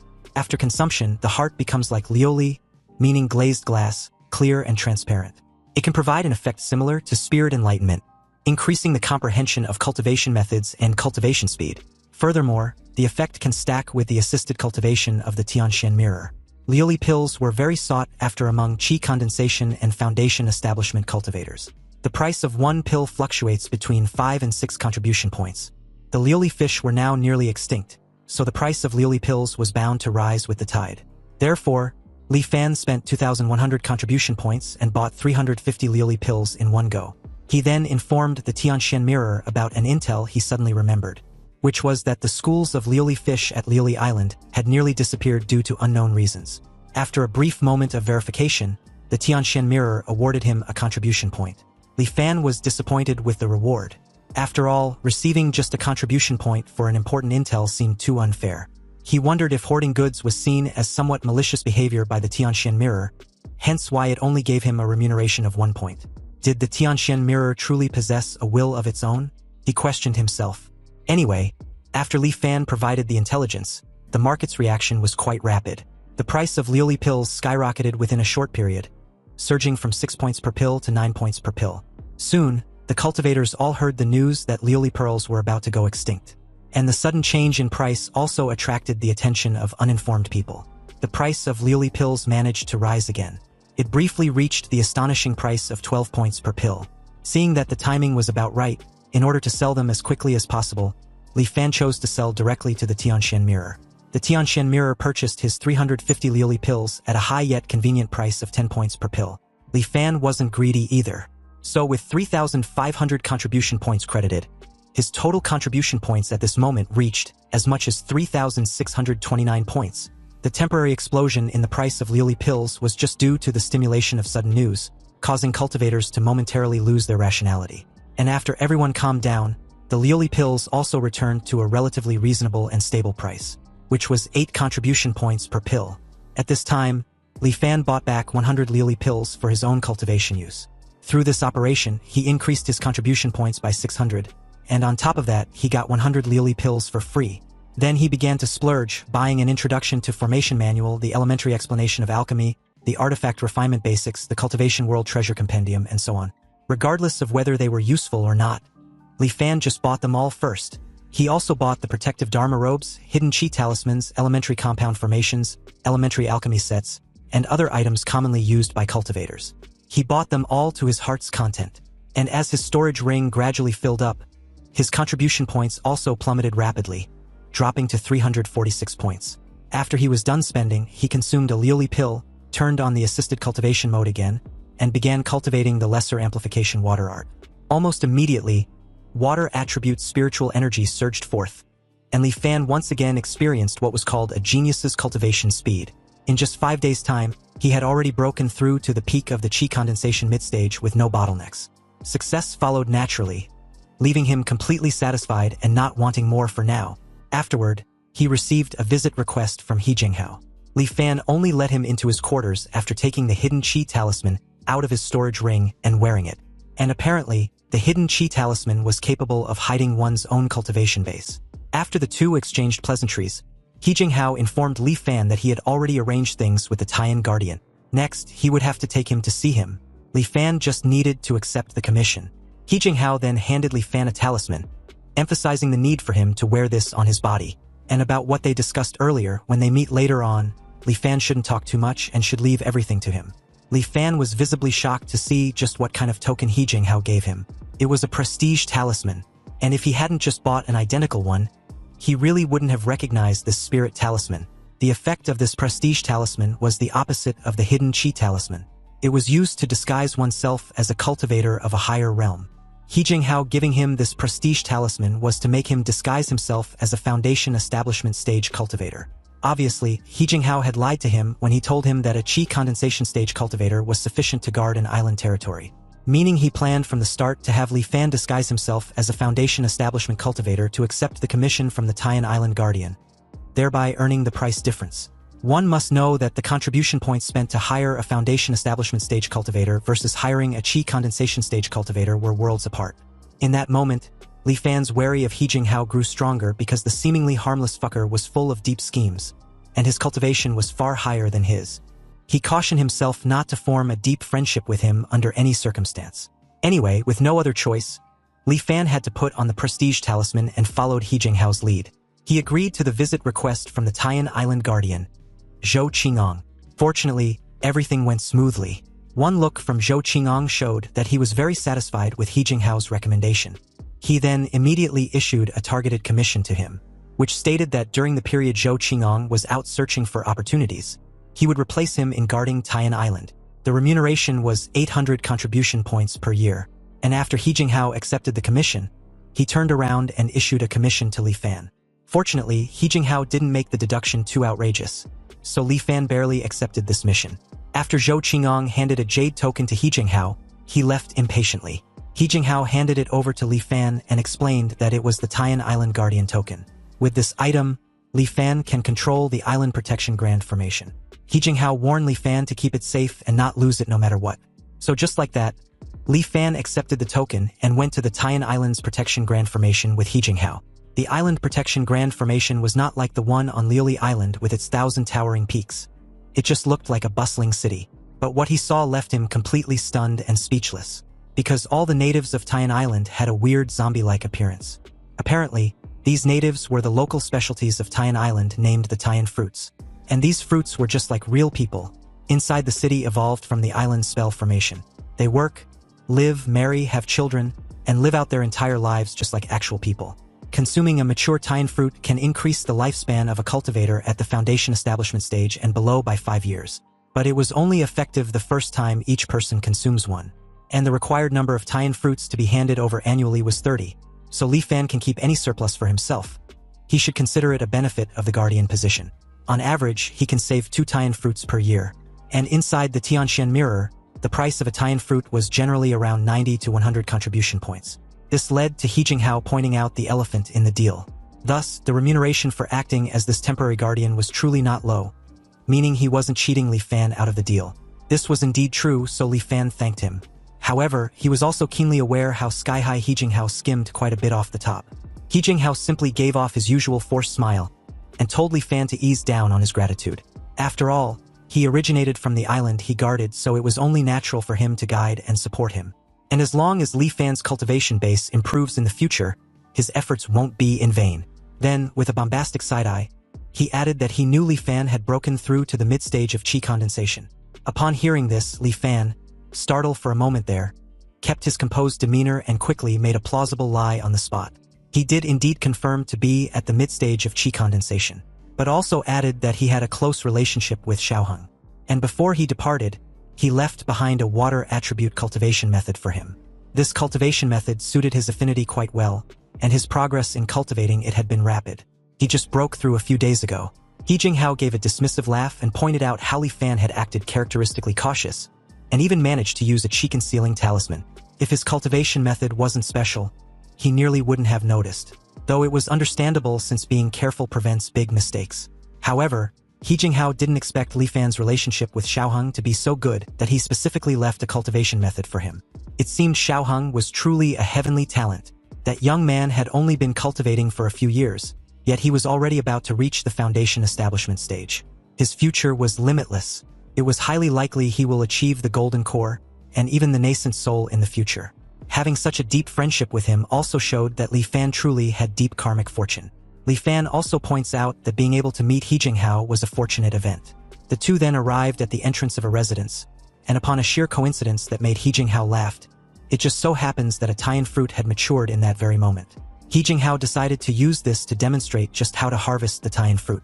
Even before entering the courtyard, they could hear mournful wails from the place. Inside, Li Fan saw about a dozen kneeling human-like Tyen fruits sobbing profusely.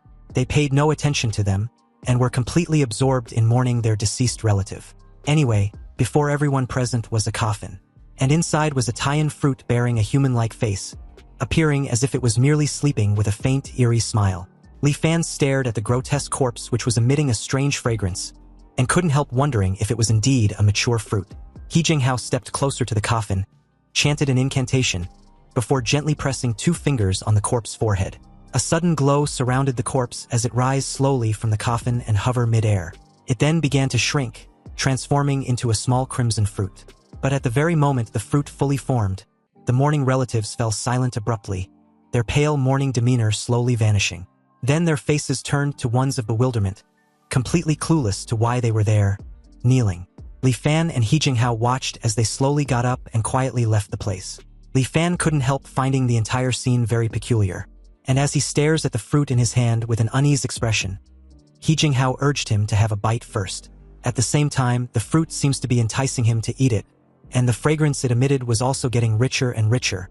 This aroma was even making Li Fan hungrier and hungrier, so he no longer hesitated and bit into the Tyen fruit before swallowing it whole. Then his hunger instantly vanished, as if he had just eaten a grand feast. Meanwhile, on his truth-returning panel, his maximum physiological age has indeed increased by 5 years. Li Fan gave a satisfied burp, amazed at the Tyen fruit. It was truly an extraordinary item that increases lifespan. It's just that its appearance before maturity was a bit strange, looking exactly like a human. He Jinghao then explained that the Tyen fruits were transformed from humans, so of course it would look like a human. But upon hearing this, Li Fan froze very abruptly, realizing that what he just ate was a person. He suddenly felt sick to the stomach.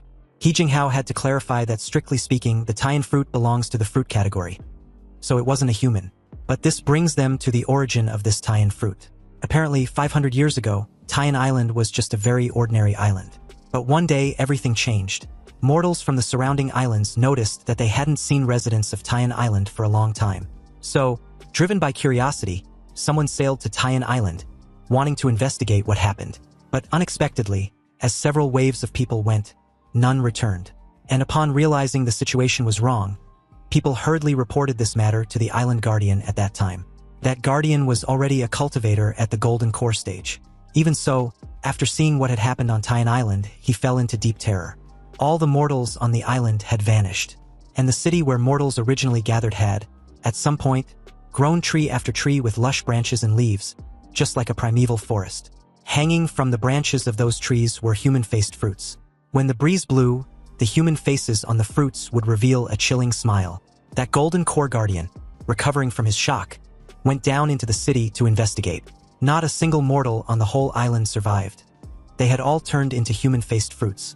But exactly why this bizarre event occurred, this golden core guardian could not figure out either. So he had no choice but to report the matter. The Myriad Immortals Alliance sent specialists to investigate, but no one knew what specific conclusion was reached. It's just that later, all the big trees in the city were cut down, and Tyen Island was restored to its vitality and original appearance. The Myriad Immortals Alliance also built a grand formation there and assigned personnel to guard it and harvest the fruits.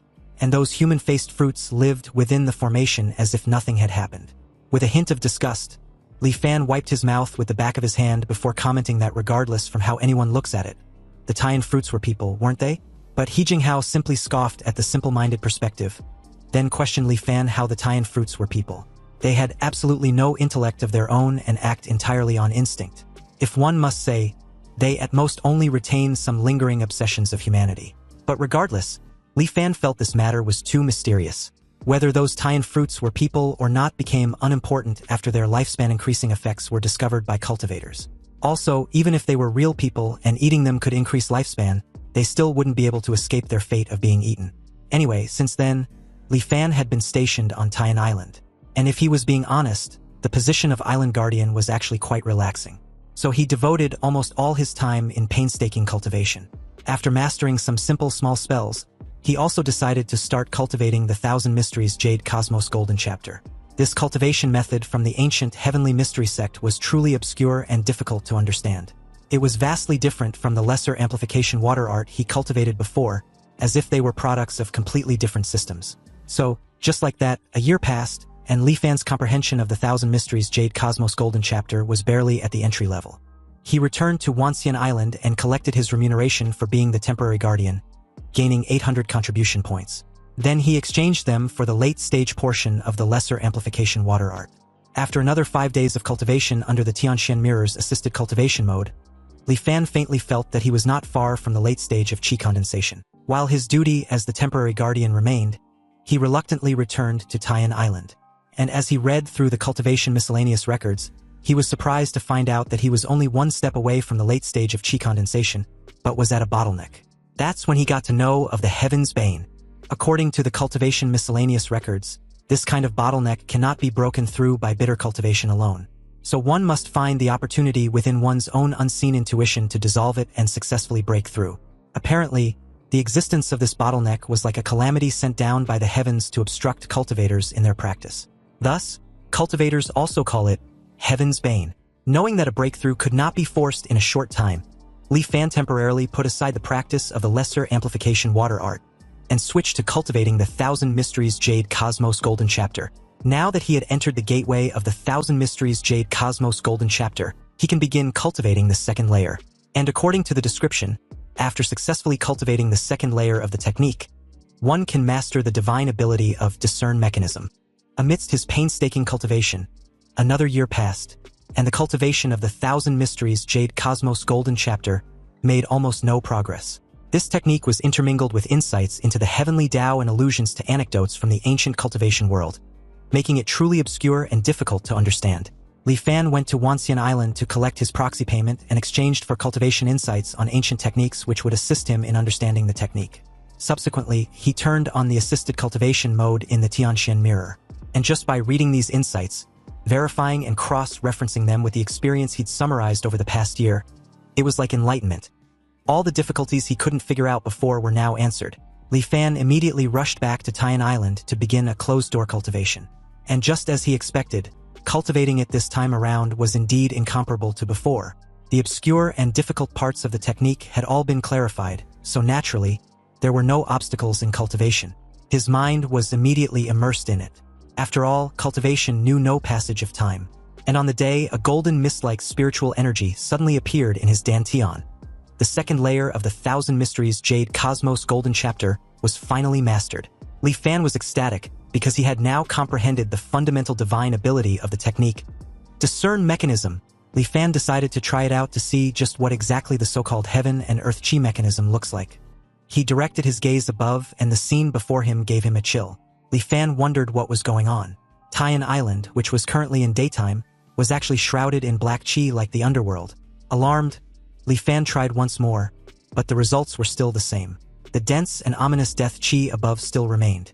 Utterly clueless as how this could be, Li Fan, remembering something crucial, swiftly cast the water mirror technique and stared at his own reflection. There, he saw the dark aura of death centered around him. It was more than 1,000 times thicker than even the mortals on the island. He couldn't help but speculate if the problem lies with the Thousand Mysteries Jade Cosmos Golden Chapter. Li Fan was inside the Island Protection Grand Formation, and Tyen Island was located in the central region of the Zhongyun Sea, which was within the sphere of influence of the Myriad Immortals Alliance. So who could cause such dense death chi to generate around him? As the growing unease within his heart intensified, Li Fan acted decisively regardless of whether the omen was true or false. He must head to Wansen Island to avoid the calamity first. He hurriedly activated the teleportation array, but to his utter horror, the damn thing was unresponsive. This made Li Fan even more fearful as he clenched his teeth in worry, wondering why there's no reaction from the teleportation formation. He then tried the communication spirit talisman He Jinghao gave him, but after calling him several times without a reply, the grim reality that a bizarre change had indeed occurred could now be completely confirmed, and continuing to stay on Tyen Island was a dead end. Li Fan couldn't just sit still and wait for death. Right now, only Wansen Island was the safest place, so he took out the Tyen Arc and piloted it out of the island. It took about 2 or 3 months to fly from Tyen Island to Wansen Island. Fortunately, when Li Fan went on a shopping spree earlier, he bought quite a few spirit stones. Anyway, right at the edge of the Island Protection Grand Formation, Li Fan stopped the Tyen Arc. The sea surface seems calm, but he can sense that the world outside the Great Formation was filled with killing intent, and once he exit the Island Protection Grand Formation, he would undoubtedly die. He made his way back on the island and transformed the Ark to its miniature version. At the moment, he can't leave the island, and the fact that he had been in closed-door cultivation for quite some time made it impossible for him to know anything about the outside world. Li Fan decided he might as well ask the mortals on the island, so he paid the island lord a visit in his manner, demanding an explanation on what exactly had happened. The old guy got on all fours and started begging for assistance because the island's residents really can't go on living. Apparently, it haven't rained for a full half-year, and the fresh water and food on the island were almost all consumed. If this goes on, they would all starve to death. Li Fan, genuinely taken aback by this news, suddenly recalled the brief chat he had with Zhang Haobo. The island lord then proceeded to inform Li Fan that the fish in the coastal waters have been fished out, and none of the fleets that went out to the deep sea to fish have returned alive. So at this point, they are really on the verge of starving to death. This last statement seems to antagonize Li Fan, because he knew the bastard was lying. And given how chubby he was while the rest of the island's residents had become as thin as a mummy, how could he think this lie would fly? Li Fan had already probed the kitchen in the manor, so what does the bastard got to say now? Filled with dread, the island lord began to beg for forgiveness, but Li Fan wasn't having it. He was immediately released off his head with just a casual hand-slicing gesture from Li Fan, who then announced to the island's residents that he had executed their lord. And as for the rest left in charge, they were to come to the lord's manor to see him immediately.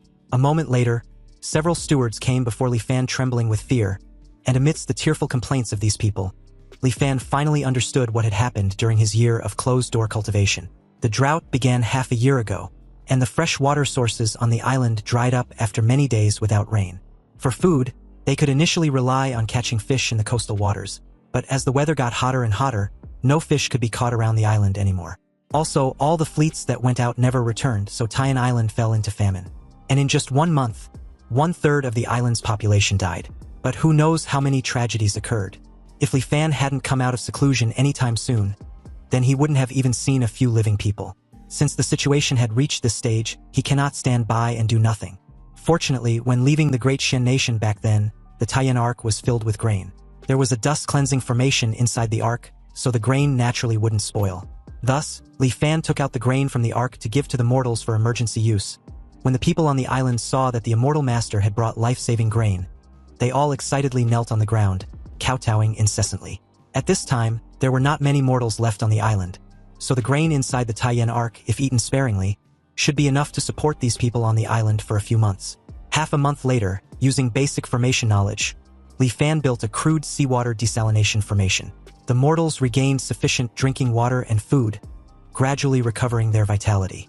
After personally building a formation, Li Fan had barely stepped onto the Tao of formations. Only then did he discover that the Tyen Island's Island Protection Grand Formation was being damaged at an extremely fast speed. Li Fan didn't know what kind of change had occurred outside. Violent spiritual energy was raging, so going out was a dead end. If he stay on Tyen Island, once the Island Protection Grand Formation was destroyed, it would also mean death.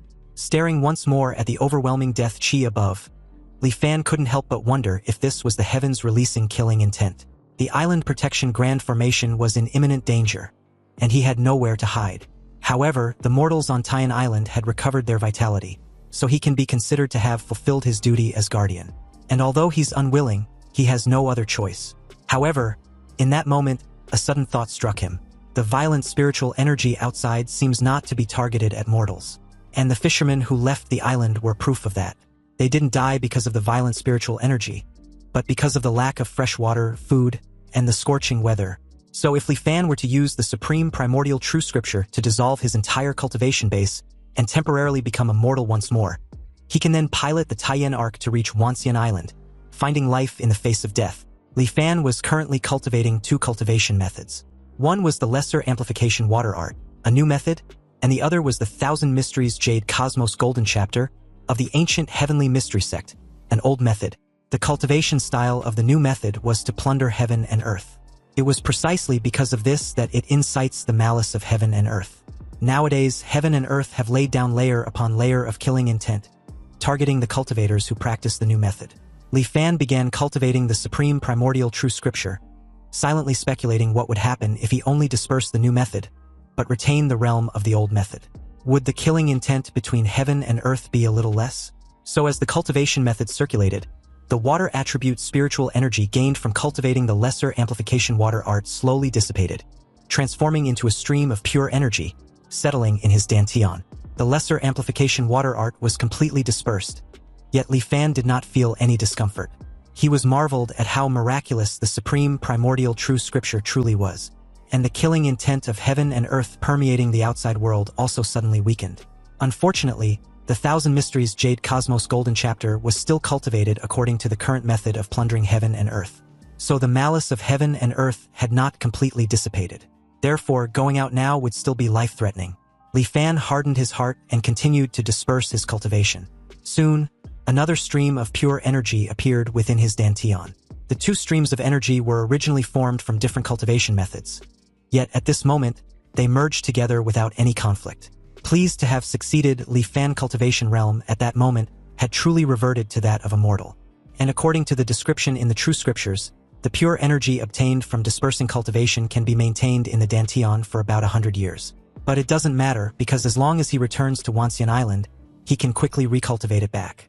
Li Fan piloted the Tyen arc and slowly flew out of the island protection grand formation. He saw that the violent hot spiritual chi had raged, dyeing the distant sky an orange-red color. Li Fan was already immortal, so this sky-filling riotous spiritual chi only whistled past him and did not launch an attack. He flew towards Wansen Island at full speed, and on the way he passed by quite a few islands. The people on these islands were all completely dead, without any breath of life. 3 months later, he arrived at the location where Wansen Island originally was. Li Fan opened the map and compared it 4 or 5 times, but he still couldn't believe his eyes. The formerly vast Wansen Island had completely disappeared. Only a giant black hole remained, lying empty across the ocean. The surrounding seawater poured endlessly towards the black hole, but evaporated into water vapor the moment it touched the edge of the black hole. Due to the extremely high temperature above the black hole, the air was entirely distorted. Li Fan was filled with evident despair. Obviously, Wansen Island was gone just like that. Seriously, what kind of power could do all this? Was it the malice of the heavenly Tao? The countless cultivators coming and going on Wansen Island, the Dharma Transmission Square with 10,000 statues, and the myriad immortals grand formation that could instantly kill a nascent soul cultivator. In the face of this sudden disaster, cultivators also became just like mortals, no different from ants. Li Fan immediately chose to flee. Flee from this damned place. Flee this sea to the continent. And just like that, he flew for an unknown amount of time amidst the chaos in his brain. But suddenly, the Tyen arc seemed to have collided with something and was forced to stop. Fortunately, there was a protective spell formation. Otherwise, the arc would have been destroyed and Li Fan would have died. Under the violent impact, although he suffered some minor injuries, he also calmed down because of it. Far ahead of the Tyen arc was a continuous coastline. The continent was not far from where he currently was. Li Fan manipulated the Tyen arc, attempting to fly forward. But he could not advance a single inch. An invisible shield separated the Tsongyun Sea from the continent not far away. This meant that entry was permitted, exit was forbidden. Li Fan lets out a self-deprecating smile upon realizing that he had become as helpless as a turtle in a jar. However, before activating his truth returning, he wanted to gather more information, so he roamed the Tsongyun Sea. Li Fan passed by Yelan Island where Inyushin was. But the island was like the others, with no survivors. He also passed by Liuli Island, and He Jinghao was nowhere to be found. Corpses littered the ground, and there were no signs of life either. All the islands he passed had turned into lands of death. Occasionally, he encountered cultivators who had survived like him, but they had all gone mad, believing he was a ghost. Finally, somehow, he returned to Tyen Island once again. There, he felt a long-lost vitality. Perhaps, in the entire Tsongyun Sea, these were the only living people left. They still didn't know what changes had occurred outside the island, and their faces still revealed smiles of surviving a disaster. Perhaps ignorance was also a blessing. As he took a casual stroll, he encountered a temple with a statue made in his name and likeness. The mortals there regularly worship and pay homage to him, wishing for good weather for their crops in the future, and food to eat every year. Li Fan didn't know when the Tyen Island villagers actually built a temple, and even enshrined a statue of him as the savior immortal master. With a resigned sigh, he decided to let it be. He would protect them for as long as he can. However, wanting to protect mortals under the killing intent of heaven and earth was obviously not an easy task. The real disaster had actually just begun. 1 year, 2 years, then 3 years passed, yet there was still no sign of rain. The sea level began to drop, and the seawater began to recede continuously from the island. Even with the seawater desalination formation, it became increasingly difficult for the mortals of Tyen Island to obtain water. Li Fan was also helpless because he had no clue of how he was supposed to contend with the great cataclysm. The only good news was that, during these 3 years, perhaps because the vast majority of cultivators in the Tsongyun Sea had died, the killing intent between heaven and earth targeting cultivators also slowly dissipated. Li Fan also took this opportunity to recultivate to the mid-stage of qi condensation. When he no longer had the ability to shelter the island residents, he would return to the anchor point. Suddenly, to his utter shock and confusion, he noticed that there was a hint of white mist within the Black Death Qi, and this made him wonder where this life force, being the hint of white mist, come from. He operated the mechanism analysis to the limit and discovered that the life force of everyone on Tyen Island corresponds to him. But not him exactly, rather something on his person that he had almost forgotten, the wondrous item of heaven and earth, the Songhai Pearl. You see, unlike when Li Fan first saw it over 10 years ago, at this moment it had turned an azure blue, and its whole body contained a rich water vapor, as if a vast sea was truly being nurtured within it. It was truly amazing. Seriously, where a vast sea passes, a vast sea is also naturally born. This statement suddenly gave Li Fan a struck of realization. So he piloted the Tyen Arc and flew to an altitude of 10,000 meters, wanting to observe the current Tsongyun Sea. There, he saw that the Tsongyun Sea below, due to the long drought, had large swathes of seabed beginning to be exposed. Submarine mountain ranges gradually revealed their true faces, and the original islands of the Tsongyun Sea were impressively the peaks of these mountain ranges. Li Fan suddenly remembered the invitation Kohong made during his departure back then. If Li Fan manages to get out of the immortal Forsaken Land, he can come to Lingtian City in the Tsongyun mountain range to find him. This sudden realization made him smile at the sheer deception. The Tsongyun Sea and the Tsongyun Mountain, they were one and the same. In his previous life, when his lifespan was nearing its end, and by a stroke of luck, he broke through the blockade of the Great Immortal Severing Formation and arrived in the Cultivation world for the first time. The scene he saw back then was a continuous mountain range. Yet in this life, after arriving in the Cultivation world, he found himself above a vast ocean. Before this, he hadn't thought much of it, assuming it was just a difference in the teleportation location. It wasn't until today, seeing the dried-up Tsongyun Sea and witnessing the birth of the wondrous item Songhai, that he finally understood. The place he arrived at after passing through the Great Immortal Severing Formation was indeed the same location. It was simply that the times he arrived in the Cultivation world were different.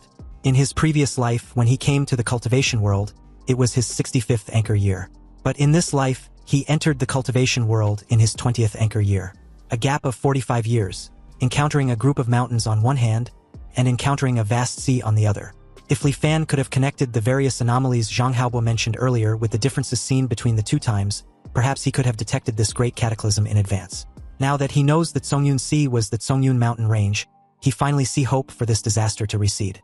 In his 50th anchor year, Kohong and Daoxuanzi broke into Great Xian Nation, and at that time, they claimed to come from Lingtian City in the Tsongyun mountain range. Presumably, before that time, this drought would have already passed. The dried-up ocean will transform into vibrant mountains. It was currently the 34th anchor year, so it's not far from that point in time. Anyway, waiting without hope was the most tormenting thing. But after knowing the final result, this seemingly endless flame disaster no longer feels so terrifying. Li Fan calmed his mood and returned to Tyen Island. He transmitted his voice across the entire island, telling them that this disaster would eventually pass. Having received instructions from the immortal master, the residents on the island were ecstatic, and one after another, their hope for survival was reignited. As for Li Fan, he entered a closed-door cultivation and took out the wondrous Songhai item once again. Curiously wondering if the glimmer of survival lies within this, Li Fan poured his divine sense into it, but it vanished in an instant. It seems that in order to use it, he would have to put in some effort. And without the Tianshan mirror, he can only fumble around on his own. Next, Li Fan made numerous attempts, pouring in spiritual energy, nurturing Songhai Pearl with divine sense, and even bombarding it with external force. In the end, he even tried the method of refining it with blood drops. But the Songhai Pearl remained completely indifferent, and he was unable to mobilize the majestic water vapor contained within. Finally, he recalled that in the Thousand Mysteries Jade Cosmos Golden Chapter, there were methods to sense and refine the chi mechanisms from various spiritual items of heaven and earth. Immediately, Li Fan circulated the mechanism analysis divine ability and looked towards the Songhai Pearl. A deep blue radiance surrounded it, ancient, profound, vibrant. And although the Songhai Pearl was small, its chi mechanism was extremely complex and powerful. It represents the vast sea itself. It was currently in a state of nurturing and dormancy. So if Li Fan didn't use the mechanism analysis to observe carefully, he wouldn't have been able to distinguish it. He cautiously sensed the chi mechanism of the Songhai Pearl. But suddenly, he also felt his own body disappear. Li Fan felt as if he had suddenly arrived above the 9 heavens, looking down at the ocean below with a bird's-eye view. A certain will between heaven and earth descended. Thus, the ocean began to march toward death. Heaven births and heaven kills. This was the principle of the Tao. Heaven desires to burn the sea, and the sea was powerless to resist. But it also refuses to accept it. Thus, although the vast sea passes, another vast sea is born. Suddenly, a sense of weakness washed over Li Fan, and he broke free from that wondrous state. But before he even had time to reflect on the scenes he saw earlier, he almost couldn't stand steady. Unbeknownst to him, he had gained some white hair, and fine wrinkles had also appeared on his face. This was merely from a split second of aligning with the Songhai Pearl's chi mechanism. Li Fan opened his truth-returning panel and gasped in shock. In just that split second, his physiological age jumped directly from 54 to 89. In an instant, it was as if 35 years had passed. No wonder that even in the ancient heavenly mystery sect, very few people cultivated this cultivation method. Just contacting the will of Songhai for an instant caused his lifespan to be consumed at a rapid speed. If not for his lifespan being consumed too quickly, causing his body to issue a spontaneous warning, he would have been inexplicably assimilated by the will of Songhai. At that point, whether Li Fan could still activate the truth returning would be hard to say. He must have gotten the method wrong, because controlling a wondrous item of heaven and earth cannot possibly be done this way. The sensory scale of time for humans compared to heaven, earth, mountains, rivers, and the vast sea was simply not on the same magnitude. But how exactly can one control a wondrous item of heaven and earth? Anyway, time passed day by day, and Li Fan still hadn't figured out that Songhai Pearl. The weather also became increasingly hot, as if to perform a final, thorough purification of the Tsongyun Sea. The mortals on the island gradually became so weak they didn't even have the strength to pray. If this continued, the mortals might die before waiting for this flame disaster to pass. Li Fan also couldn't help but become somewhat restless with distracting thoughts growing in his mind. And in order to calm his mind, he involuntarily began to circulate the long-neglected, profound yellow heart-refining incantation. Li Fan hadn't deliberately cultivated the profound yellow heart-refining incantation for a long time, because it doesn't help much with the substantial improvement of his cultivation base. And even if he doesn't actively cultivate it, it runs slowly on its own. At this moment, as the heart-refining incantation circulated, the negative emotions in his heart, which were unease, fear, impatience, they all slowly disappeared, becoming nourishment to strengthen his Tao heart. With his heart becoming calm again, he suddenly had a realization. The opportunity for his breakthrough lies with the Songhai Pearl. Li Fan had been trapped in the chi condensation mid-stage for several years now, unable to advance an inch. And after cultivating both cultivation methods to the chi condensation mid-stage, he still couldn't find his own fated chance. Yet at this moment, he suddenly felt a vague opportunity for a breakthrough. The opportunity was to use his own consciousness to contact and comprehend the Songhai Pearl.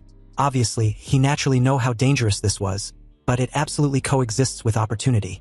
Li Fan vaguely felt that if the profound yellow heart-refining incantation and the Thousand Mysteries Jade Cosmos Golden Chapter were circulated simultaneously, They could help him resist the assimilation of the Songhai will. His mind went into a trance, as if he had become a vast sea once again, watching the world change. The sun rose and the moon set. The stars moved and constellations shifted. Clouds drifted and rain scattered. All of this accelerated thousands and 10,000s of times, flashing rapidly before his eyes. In just a single thought, it felt as if centuries had passed. An aura of remoteness, antiquity, and vicissitudes gradually tainted his consciousness. Just then, a stream of cool aura suddenly surged out. Like a clear spring in the mountains, it slowly washed away the mottled markings of time. Li Fan also gradually regained his own consciousness. But at this moment, the consumption of his lifespan was still many times that of normal cultivation, and human emotions like joy, anger, sorrow, and happiness have been infinitely diluted. But now he can already mobilize a sliver of the Songhai Pearl's power. His divine sense was strengthened hundreds and thousands of times. With a light movement, it covered the entire Tyen island. So without stopping, Li Fan's consciousness was like ripples, extending rapidly outward. One by one, islands devoid of life appeared in his mind. And through his divine sense, he saw that beneath a certain island, a volcano that had been extinguished was reignited by the influence of the flame disaster. He also saw that in various hidden corners of the Tsongyun Sea, a few cultivators still remained. Li Fan saw many secrets in the Tsongyun Sea that were usually hidden and only revealed in these end times. However, none of these had anything to do with him, so he quickly retracted his divine sense and mobilized the Songhai Pearl, attracting the residual water vapor between heaven and earth in the Tsongyun Sea to gather above Tyen Island. Thus, the surviving humans on Tyen Island finally awaited the long-overdue heavy rain. People wept with joy because the heavy rain lasted for half a shurchen. Li Fan manipulated the Songhai Pearl to spontaneously extract water vapor every half a month to rain once on Tyen Island, thereby guaranteeing the survival of the mortals on the island. After doing all this, he incarnated as the vast sea, quietly observing this world, feeling the various auras flowing between heaven and earth, and the will of heaven and earth. And just like that, 2 years passed, and the passage of time was no longer important to Li Fan. The more he gazed at the sky, the more his comprehension grew. So over the years, he thought the killing intent pervading heaven and earth in the Tsongyun Sea had gradually faded. But now he realized that it had never decreased. It still exists at present. And cultivators plunder heaven and seize from the earth, so the heavenly Tao naturally generates killing intent. However, the heavenly Tao does not act directly. Heaven emits killing intent and has established a cultivator elimination plan. Thus, the embodiment of the laws of the heavenly Tao, the souls of heaven and earth, emerged as the times required. And their mission was to exterminate the cultivators who rebel against heaven and earth. At the same moment, Li Fan saw the soul of heaven and earth as countless pieces of information suddenly appeared in his mind. The soul of heaven and earth had no thoughts of its own and will only act according to established instincts. To cultivators, the soul of heaven and earth was extremely dangerous. They were the laws themselves, and slaughtering cultivators was as easy for them as killing chickens or butchering sheep. Once targeted, it basically means a situation of certain death. But at the same time, as the incarnation of the Great Tao's laws, the soul of heaven and earth also represents a heavenly opportunity for cultivators. As the ancient saying goes, sacrifice the soul of heaven and earth to integrate oneself with the Tao. And once a cultivator can ritually refine a soul of heaven and earth, no matter what their cultivation base was before, they can instantly achieve the Tao integration realm. Li Fan, having glimpsed the soul orbiter known as the Crimson Flame, an uncontrollable greed surged from the depths of his heart, urging him to devour it and grasp the great Tao, achieving immortality in supreme glory. This insatiable desire relentlessly urged and tempt him to rush towards the crimson figure hovering in the sky. But upon sensing Li Fan's gaze, the crimson figure turned his head and their eyes met. Suddenly, the seawater within the Songhai Pearl boiled in an instant. Li Fan immediately retracted his gaze, and while alleviating the scorching sensation coming from the Songhai Pearl, he frantically circulated the profound yellow heart-refining incantation to dissolve the rolling greed in his heart. Fortunately, the crimson figure only glanced once before withdrawing his gaze. Perhaps in the crimson figure's eyes, Li Fan was merely an unformed Songhai consciousness, so he paid no more attention after a mere glance. The crimson figure known as Tyen turned back to continue scorching the Tsongyun Sea. Reason and desire tore at Li Fan's soul. Two diametrically opposed thoughts almost tore his consciousness in half. Li Fan could only struggle to maintain the operation of the profound yellow heart-refining incantation to preserve his Tao heart. Li Fan didn't know how much time passed before the storm caused by greed gradually subsided. He still felt lingering fear and dared not pry again. Being able to preserve his consciousness after prying into the heavenly secrets this time around was already a great fortune. Li Fan felt a faint gain in his heart, and just as his consciousness was about to leave the Songhai Pearl and return to his own body, he discovered an extremely awkward matter. He had been merged with the Songhai Pearl's consciousness for too long, already exceeding the limit a chi condensation stage cultivator could bear. So his body's lifespan was exhausted. If his consciousness wasn't still connected to the Songhai Pearl, he would have already died of old age. It seems this lifetime's cultivation must end there, and although he feels some pity, he did not regret it. He learned the truth behind the drastic changes in the Songyun Sea, saw the soul of heaven and earth, Tyen, and personally comprehended the mechanism of heaven and earth. His harvest cannot be said to be small. Even if this lifetime ends now, Li Fan can accept it. But he doesn't plan to end this lifetime just yet. Since he had already neared his end, he might as well make the best of it. And since his consciousness was already trapped in the Songhai Pearl, he would just take this opportunity to comprehend the chi mechanism of heaven and earth once again. As long as he doesn't court death by prying into the soul of heaven and earth again, just simply comprehending the chi mechanism shouldn't be a problem. Li Fan mobilized a strand of pure power from the Songhai Pearl to protect his body, preventing it from rotting. And now that his consciousness lacks the nourishment of a body, it was like water without a source, a tree without roots. It would be gradually consumed within the Songhai Pearl. But according to his estimation, he can hold on for at most another dozen years or so. If he can utilize this time well, he may not necessarily fail to gain something more. Li Fan observed the flow of the chi mechanism of heaven and earth, observed the rising and setting of the sun, moon, and stars. Li Fan watched the remaining life in the Songyun Sea pass away one after another. He felt the indifferent, eternal, and unchanging killing intent between heaven and earth. So just like that, in the blink of an eye, 5 years passed. In Li Fan's 40th anchor year, the Songyun Sea had long since completely dried up, becoming a veritable dead land. And only on Tyen Island, under Li Fan's protection, did a small number of mortals survive. Tyen, the crimson figure that had been standing in the sky, also finally disappeared. His mission was completed, so naturally he dissipated along with it. No one can say for sure where in the cultivation world he might one day appear once more. Li Fan gazed in the direction where Tyen disappeared, his mind settling into the Songhai Pearl once again. And as time passed, his consciousness became weaker and weaker. As if having lost the ability to think for himself, he could only silently observe this world from the perspective of the Songhai Pearl. In the second year after Tyen's disappeared, several cultivators wearing green Taoist robes arrived at the Songyun Sea, and with the casting of spell after spell, heavy rain finally fell from the sky after a long absence. Subsequently, more cultivators arrived, and green light bloomed on the dried-up seabed. Vegetation representing the breath of life appeared on the earth. A clear breeze blew past, and trees rose from the ground. In just a year's time, those stretches of scorched earth became full of vitality once again. The Songyun Sea also completed its transformation into the Songyun mountain range, and a city hovering in the sky was built above the Songyun mountain range, attracting more and more cultivators from all over the world.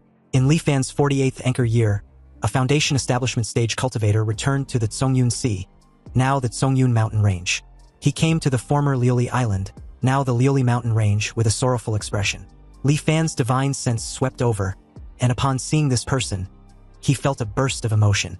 He knew this cultivator, who was none other than Zhang Haobo, the captain of the Songyun ship who decided to migrate out of the Songyun Sea earlier because of the unease in his heart. Over 20 years had passed, and now Li Fan couldn't help but wonder what encounters he had had to actually become a foundation establishment cultivator. Scenes from this lifetime flashed rapidly through his mind as his consciousness eventually began to dissipate. And before completely disappearing, his consciousness returned to his own body. More than 10 years of comprehending the chi mechanism of heaven and earth caused the bottleneck hindering his realm breakthrough to suddenly dissipate. The spiritual energy of heaven and earth swarmed in, and his cultivation base instantly broke through to the late stage of chi condensation. With his dying breath, Li Fan activated his truth returning. And upon returning to his virtual space, the 4-option window after every end of a simulation appeared once more, urging him to make a choice. Li Fan chose the second option, to retain his cultivation realm. He already knows that Songhai Pearl is on Luyun Island, so he will just go get it when the time comes. As Li Fan made his decision, 2 familiar streams of spiritual energy appeared out of thin air within his dantian, and an inexplicable fluctuation descended upon him. A moment later, the spiritual energy within his dantian surged out like river water, sweeping through his whole body, transforming it, and raising his realm. The immortal miasma vanished in an instant, disappearing incredibly thoroughly, and Li Fan noticed that the effect was far superior to the forced expulsion via the body-purifying spirit pool formation in his previous life. He also realized that the fluctuation just now was the will of heaven and earth, the power of laws. In his previous life, through the Songhai Pearl, he observed the operation of the chi mechanism of heaven and earth for over a decade, so he could recognize it at a glance. If the immortal miasma was the will of heaven and earth that keeps immortals and mortals eternally separated, then the fluctuation just now was completely the opposite. Li Fan was amazed at his Huanjin system, deeming it as truly incredible, because the immortal miasma that has plagued the cultivation world for thousands of years actually disappeared so easily by it. Anyway, the road of immortal cultivation was extremely difficult, especially in this world, where cultivators plunder heaven and earth, and the world was filled with killing intent. In his previous life, he had just entered the cultivation world when he met Su Changyu. He thought his will was extraordinary and his heart was set on the Tao, so he would surely achieve something. But who would have thought he would die inexplicably after just a few days? And on the contrary, that inconspicuous Xiaoheng beside him possessed heavenly talent. He had hopes of achieving a foundation establishment cultivation within just a few years. Both Li Fan and He Jinghao thought he would surely achieve the great Tao of the Golden Core in his lifetime. But once again, who would have thought the heaven and earth have long since laid down killing intent? All living beings in the Zhongyun Sea, whether successful or frustrated for a time, whether cultivators or mortals, were long destined to be unable to escape death. Only that ordinary fisherman, Zhang Haobua, after escaping a calamity, had other fortuitous encounters and became a foundation establishment cultivator. The affairs of the world were unpredictable, nothing more so than that. The heaven emits killing intent, desiring to execute cultivators. So naturally, cultivators cannot perceive it. This was also why when Li Fan asked the Tianxian mirror if there were any disasters, but the Tianquan mirror's answer was a no. It was merely blinded by the heavenly secrets. But something was amiss, because why did the Manhwa Chamber of Commerce seem to have noticed it long ago, ordering all their subordinates to withdraw from the Zhongyun Sea? And why did they not remind the Myriad Immortals Alliance, sitting by and watching countless living beings lose their lives? There must be something fishy in this. And if there's a chance in this next lifetime, Li Fan plans to get to the bottom of it. The cultivation world was incomparably dangerous. Before the void transformation charging is complete, it was better not to step into it rashly. Now that he can cultivate the profound yellow heart-refining incantation, the charging speed has greatly increased, meaning the time of arrival in the cultivation world this time around should be more than 10 years earlier than in his previous life. Li Fan clearly remembered that during these 10 years, a major event seemed to have occurred in the Zhongyun Sea. So in this upcoming lifetime, relying on foresight, he can thoroughly plan ahead. As the scene shifted back to the Great Xian Nation, specifically the Jelly Mountain, halfway up its steep slopes, two young men walked along its narrow and treacherous path. Leading the way was a young guy, Erlang, wearing a straw hat, and following close behind was his burly companion, Wang Xuanba, who suggested they rest for a while. They've been walking for most of the day, and he really couldn't walk anymore. Erlang reminded him that there were tigers and wild beasts occasionally appearing in the mountains they were at, so it wasn't safe to rest there. Also, he knows there's a hidden cave not far ahead, and if Wang Xuanba was really tired, they can just go there to rest. But then Wang Xuanba once again questioned Erlang if there was really immortals on this mountain. Erlang confidently replied that there were. He had seen one with his own eyes. Apparently, since 5 years ago, it was like Erlang had been possessed. He drilled into this jelly mountain whenever he has free time. Wang Xuanba didn't know how many trips Erlang had made back and forth, but he hadn't seen him actually find an immortal. If Erlang were to ask him, he should give up on this idea sooner rather than later. Seeking immortals and asking the Tao was too vague and illusory. In Wang Xuanba's honest opinion, Erlang should just practice martial arts properly like him. Having heard enough, Erlang yells for Wang Xuanba to quit being a downer, because he was beginning to sound just like his mother. Seriously, if he says any more nonsense, he can go down the mountain by himself first. Anyway, unfortunately for the two, they encountered one of the very beasts which occasionally appears on Jelly Mountain, a white giant python. Wang Xuanba, suddenly filled with dread, was the first to see the enormous creature. But before he could warn Erlang, the white python had already parted its massive jaws, releasing a foul stench as it tried to swallow him. Fortunately, he reacted fast enough to dash out of the white python's reach as Wang Xuanba leaped high into the air and brought his fist crashing down on its head. Erlang then joined in on the attack, shifting his fist into a finger strike. He unleashed dozens of rapid, piercing jabs as the sound of collisions echoed endlessly. Yet despite their ferocious assault, Either of them managed to leave even a mark on the white python's scales. Hissing in rage, the white python twisted its body and lashed out, striking Wanxuanba squarely in the chest. Wanxuanba was sent flying, crashing hard against a cliff face. The white python then swung its massive head around, jaws gaping wide as it lunged straight at Erlang. Erlang had no time to dodge and could only brace himself, arms outstretched as he used every ounce of strength to force the white python's jaws apart. The python let out a chilling roar and pressed forward with overwhelming power, smashing Erlang repeatedly against the mountain trail and jagged cliffs in an attempt to dislodge him. And for a brief moment there, it seemed Erlang had been swallowed whole, but with a deep guttural growl, he held firm and pried the white python's jaws open. It thrashed violently, and raged at its failure to devour this seemingly insignificant human. The white python flung him aside, and he landed heavily next to the unconscious Wanxuanba. Erlang propped himself up and grunted in pain, spitting a mouthful of blood. And as the giant white python loomed over them, Erlang cursed inwardly, wondering if they were going to die there. You see, ever since that evening when Erlang saw the peerless figure of an immortal flying through the air in Jelly Mountain, he had been obsessed with seeking immortals and asking the Tao. So he went deep into the mountains countless times, just wanting to find this immortal and take him as his master. But who would have thought that instead of finding the immortal, he would lose his life there? Just as Erlang resigned himself to death, a clear, piercing cry of an eagle resounded from deep within the mountains. As it descended down the slopes, mountain lions, bears, cranes, and countless other creatures joined in and engaged the python in a fierce battle. Seeing these exotic beasts locked in this fierce battle and paying no attention to him, Erlang struggled to his feet, trying to make sense about what was happening. Why were there suddenly so many wild beasts coming out to attack the giant python? Suddenly, something seemed to dawn on him. His gaze snapped up and he shouted loudly, calling out to the immortal master. In his mind, this unnatural beast tide could only be the work of the immortal master who secluded himself within Jelly Mountain. Erlang felt both excitement and anxiety. Unfortunately, though he shouted until his voice grew hoarse, there was no sign of the immortal master. But not far away, Li Fan was hovering above him, his presence concealed from the mortals below as he observed quietly with a faint smile, a trace of appreciation in his gaze. He noticed that Erlang's constitution seems a bit special, and his heart seeking the Tao was also quite firm. He wasn't bad, but unfortunately, he, as an immortal master, hadn't even established a firm foothold, so how could he possibly take him as a disciple? It was better to wait until the time was right in the future. Only then can he grant him the opportunity of becoming his disciple. Li Fan flew off, believing it wasn't in vain that he painstakingly studied for 9 years. The formless killing intent was indeed extraordinary. In this lifetime, because he was already at the late stage of chi condensation, to avoid the influence of the immortal mortal miasma on him, he simply came to this Jelly Mountain to live in seclusion. Since there was no spiritual energy in the immortal Forsaken Land, he spent the vast majority of his time comprehending the chi mechanism of heaven and earth that he observed in his previous life.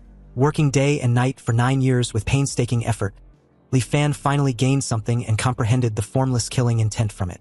Once the formless killing intent was unleashed, it can disguise itself as the heavenly Tao killing intent within a certain range and degree. Targets locked onto by the formless killing intent do not require him to act personally. They would perish on their own amidst the killing tribulation. The will of heaven and earth dominates the vast majority of living beings in the world. Thus, countless animals were driven to generate endless killing intent toward the giant white python. This killing intent would not disappear until the giant white python was completely dead. Borrowing the heaven's mandate to use it, this was the profound mystery of the formless killing intent. Not only was its power impressive and its method treacherous, but its concealment was also extremely high. The formless killing intent itself was just like the killing intent of heaven and earth, similar to a kind of pure will and rule. Ordinary cultivators could not detect it at all. So combining this many advantages in one, it really was a must-have quality product for killing and robbing. After briefly tidying up, Li Fan checked the charging progress of his truth returning, and it was 1% short from finishing. It seems his time in the immortal Forsaken Land was up, and it was time to set foot in the cultivation world once more. Li Fan raided Shenhong's tomb and departed on the Tyen arc, passing through the great immortal severing formation and returning to the cultivation world. There, upon seeing the deep blue sea of clouds again, he couldn't help but feel as if a lifetime has passed. He scattered Shenhong's ashes into the sea, fulfilling his dying wish in this lifetime. And just like his previous experience when a cultivator loses its Tao, it announced that the foundation establishment cultivator Shenhong, having cultivated the Tao for 265 years, used the wondrous item, the Wandering Plum, to achieve his Tao foundation. and having wandered the immortal forsaken land for 3,670 years. Now his soul returns to his native land, returning the Tao to the heavens. Anyways, after the strange phenomenon disappeared, Li Fan sensed that some indescribable change had occurred within him. But after a careful inspection, he failed to figure out exactly what this change was. He decided to ignore it for the time being and just keep this matter in mind. After identifying his current location, he also decided to stash the Tyen arc and fly by riding the wind to Lili Island. And although this was a bit slow, he wasn't in a rush. Li Fan deemed the Tyen arc to be a bit too flashy, especially for the identity of a rogue cultivator role he had chosen to play. Li Fan was prepared to play the role of a rogue cultivator from the Tsongyun Sea who had cultivated to the late stage of qi condensation by chance, and wanted to break through to the foundation establishment stage but lacked the method, thus desiring to join the Myriad Immortals Alliance. However, in that very moment, his head snapped alert upon realizing that a surge of killing intent had suddenly locked onto him, and on top of that, the aura was very powerful, at least the foundation establishment stage. Wondering what was going on, Li Fan turned to see a cultivator charging towards him at an incredible speed. The guy was way too fast, leaving him with no choice but to take out his Tyen arc and make a run for it. When his pursuer saw this, he was momentarily stunned before increasing his speed even further. And after the chase dragged on, Li Fan couldn't help cursing because he'd already pushed the Tyen arc to its max speed. Yet the guy was still slowly closing in, so he activated the formless killing intent and locked it onto him. But the moment after he released this technique, it felt as if countless eyes were staring at him, making him wonder if it was some sort of side effect of releasing the formless killing intent beyond his realm, a false borrowing of heaven's mandate, and the possibility of the will of heaven and earth noticing him. Fortunately, it seems that the problem wasn't too big since he only crossed one major realm. The will of heaven and earth only glanced at him and then went quiet. But if he had crossed even more realms to use it, then Li Fan feared the soul of heaven and earth would have appeared to wipe him out. Anyway, after the formless killing intent was sent out, Li Fan soon noticed a tornado suddenly appearing between heaven and earth. This wind swirled ceaselessly on the chaser's path forward, quickly forming into this tornado. The tornado carried a faint azure glow, like a giant dragon, roaring as it headed towards his pursuer. Caught off guard, the guy was struck squarely by the tornado. Li Fan took this opportunity to accelerate and escape. But soon, the guy broke free from the tornado and flew towards him at an even faster speed. At the same time, the formless killing intent became even more intense. However, just then, a giant crocodile shark leaped high from beneath the sea surface and swallowed him in one bite. But a sudden burst of raging flames erupted, and the guy flew out of the crocodile shark's mouth before charging at Li Fan once more to kill him. Then out of nowhere, in the sky, under the bright daylight, a bolt of thunder suddenly struck down.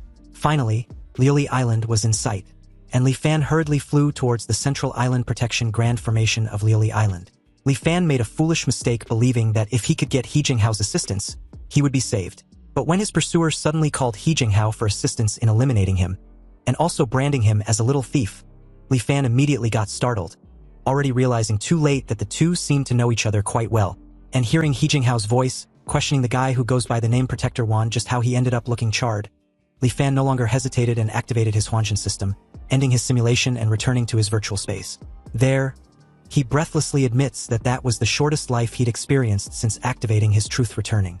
Li Fan never expected that as soon as he entered the cultivation world, he would be inexplicably chased down. And what's even more absurd was that the opponent was actually someone from the Myriad Immortals Alliance who came from 1,000 miles away with a clear goal, which was to execute him. Now, his predicament was why someone from the Myriad Immortals Alliance would come after him the very moment he entered the cultivation world. Since the Tsongyun Sea was currently under the control of the Myriad Immortals Alliance, then the opponent could obviously lock onto his location through some method. Li Fan couldn't help but ponder on where this sudden problem arose from. He examined the items he held, checking and eliminating them, until he finally locked onto the lesser amplification water art as the target. Currently, it can be said that he has absolutely no connection with the Myriad Immortals Alliance, except possessing the late stage of qi condensation cultivation of the lesser amplification water art. And obviously, this cultivation method was within the surveillance scope of the Myriad Immortals Alliance. They discovered that the lesser amplification water art had not been exchanged by anyone, yet the number of people cultivating it increased by 1. This could mean they came to the verdict that the cultivation method had been leaked. So without the slightest hesitation, Li Fan circulated the supreme primordial true scripture and dissolved the late qi condensation cultivation base of the lesser amplification water art. And in his 9th anchor year, he arrived in the cultivation world once again. Sure enough, his guess was correct. Without cultivating the lesser amplification water art, he did not attract the pursuit of the Myriad Immortals Alliance protector. Only then did he slowly make his way towards Lioli Island. However, when he flew to the sea area near the island, a certain image from his memory suddenly flashed by. Li Fan stopped and looked towards the depths of the seabed below, his gaze piercing through the obstruction of the seawater and reaching deep within it. There, a school of Lioli fish was dragging corpses of mortals found from all over the ocean, offering them as tribute to a giant golden Lioli fish. This golden Lioli fish swayed its bloated body, swallowing the human corpses collected by its subordinates one after the other. And after chewing a bit and spitting out the broken bones, it even revealed a look of dissatisfaction. Using the formless killing intent, Li Fan locked it onto the golden Lioli fish, and in response to this, countless Lioli fish surrounded the golden bastard as if they had gone mad. The figure of the golden Lioli fish disappeared into the school of fish, its golden blood slowly floating to the sea's surface. After the golden Lioli fish died, Li Fan collected its massive Lioli pearl from within its body. In his hand, he briefly laments that it was a pity that the massive Lioli pearl wasn't a wondrous item of heaven and earth. However, just carrying it on his body has an effect similar to swallowing a Lioli pill, so it was actually not ordinary. Satisfied, Li Fan stashed it away and arrived in the sky above Lioli Island. He stopped in midair and released his spiritual energy. Then right on cue, He Jinghao suddenly appeared beside him, questioning which fellow Taoist had come to his Lioli Island. With a bright smile, Li Fan respectfully offered his greetings to He Jinghao, who was still left puzzled just who exactly Li Fan was. Li Fan introduced himself as a humble rogue cultivator of the Zhongyun Sea. Cultivating to the late stage of qi condensation was already incredibly difficult, and he knew that as a rogue cultivator, there was no hope for Foundation establishment. Therefore, he wished to join the Myriad Immortals Alliance to seek a Foundation establishment cultivation method. He had long heard of fellow Taoists' reputation for being public-spirited, righteous, and taking joy in giving, so he came to visit him. Li Fan hopes fellow Taoist He Jinghao can recommend him. Once the matter succeeds, he will surely offer a reward. He Jinghao, with his usual smiling expression, asked what his fellow Taoist Li Fan was saying. After all, they, as cultivators, all knew that cultivation was not easy, so they needed to help when they can. Li Fan should just rest assured, the matter of him joining the Myriad Immortals Alliance was on him. Li Fan then started putting on a fawning gesture, before informing He Jinghao that his reputation as timely rain was indeed well-deserved, and he was impressed. He Jinghao, stunned for a moment there, couldn't help wondering when he got the timely rain nickname. However, it was quite fitting, and if it could spread, it would be of great benefit to his cultivation of the sitting mountain art. He Jinghao went ahead to process the travel permit for Li Fan. Li Fan stood in the void above Lioli Island, waiting for He Jinghao to return from Wansen Island. According to He Jinghao, cultivators with a cultivation base of late stage of qi condensation or higher, if they venture forth without permission, they will be subjected to autonomous attacks by the Myriad Immortals Grand Formation. Fortunately, He Jinghao did not fail the mission. He made his way back without any hitch and presented a past spirit talisman to Li Fan, instructing him to just leave a trace of his aura on it. Li Fan took the spirit talisman and did as instructed. He Jinghao informed him that once he formally joins the Myriad Immortals Alliance, he should remember to return the past spirit talisman, and be sure not to lose it, otherwise he will have to pay compensation in contribution points of corresponding value. Afterward, He Jinghao took Li Fan to Wansen Island, and the two entered the Tianxian Mirror. Inside, He Jinghao introduced Li Fan as a late-stage qi condensation rogue cultivator he reported earlier, who wishes to join their Myriad Immortals Alliance. The Tianxian Mirror acknowledged Li Fan, a late-stage qi condensation cultivator under He Jinghao's recommendation, recorded it as high-grade merit, and then converted it to 300 contribution points. At present, He Jinghao's total contribution points was 1,340 points. Anyway, given how young Li Fan was, a question suddenly struck He Jinghao, and he immediately turned and boldly asked Li Fan's current age. Li Fan replied honestly that he was 29, and He Jinghao, upon hearing this, was absolutely gobsmacked. After all, being a 29-year-old late-stage qi condensation cultivator, and a rogue one at that, was truly beyond impressive. He Jinghao deduced Li Fan's aptitude to be incredibly high, something he had only seen once in his life. He Jinghao then offered Li Fan another talisman, explaining that he had just arrived, so he would surely encounter many problems in the future. However, if he had any question, he should feel free to ask him. He would definitely tell him all he knows and hold nothing back. Li Fan thanked him as He Jinghao also added that if he encounters any trouble that he really cannot solve, he can ask him for help. And although he only has a cultivation base of the mid-stage of Foundation establishment, His network was quite wide, and he also has some face within the Myriad Immortals alliance. Afterward, He Jinghao gave Li Fan a few more instructions and left with a look of excitement. The treatment this time was much better than in his previous lifetime. In the cultivation world, most cultivators preferred solitude, so someone like He Jinghao was truly uncommon. Moreover, it's just that his cultivation talent was slightly better. Hence He Jinghao's enthusiasm seemed a bit excessive.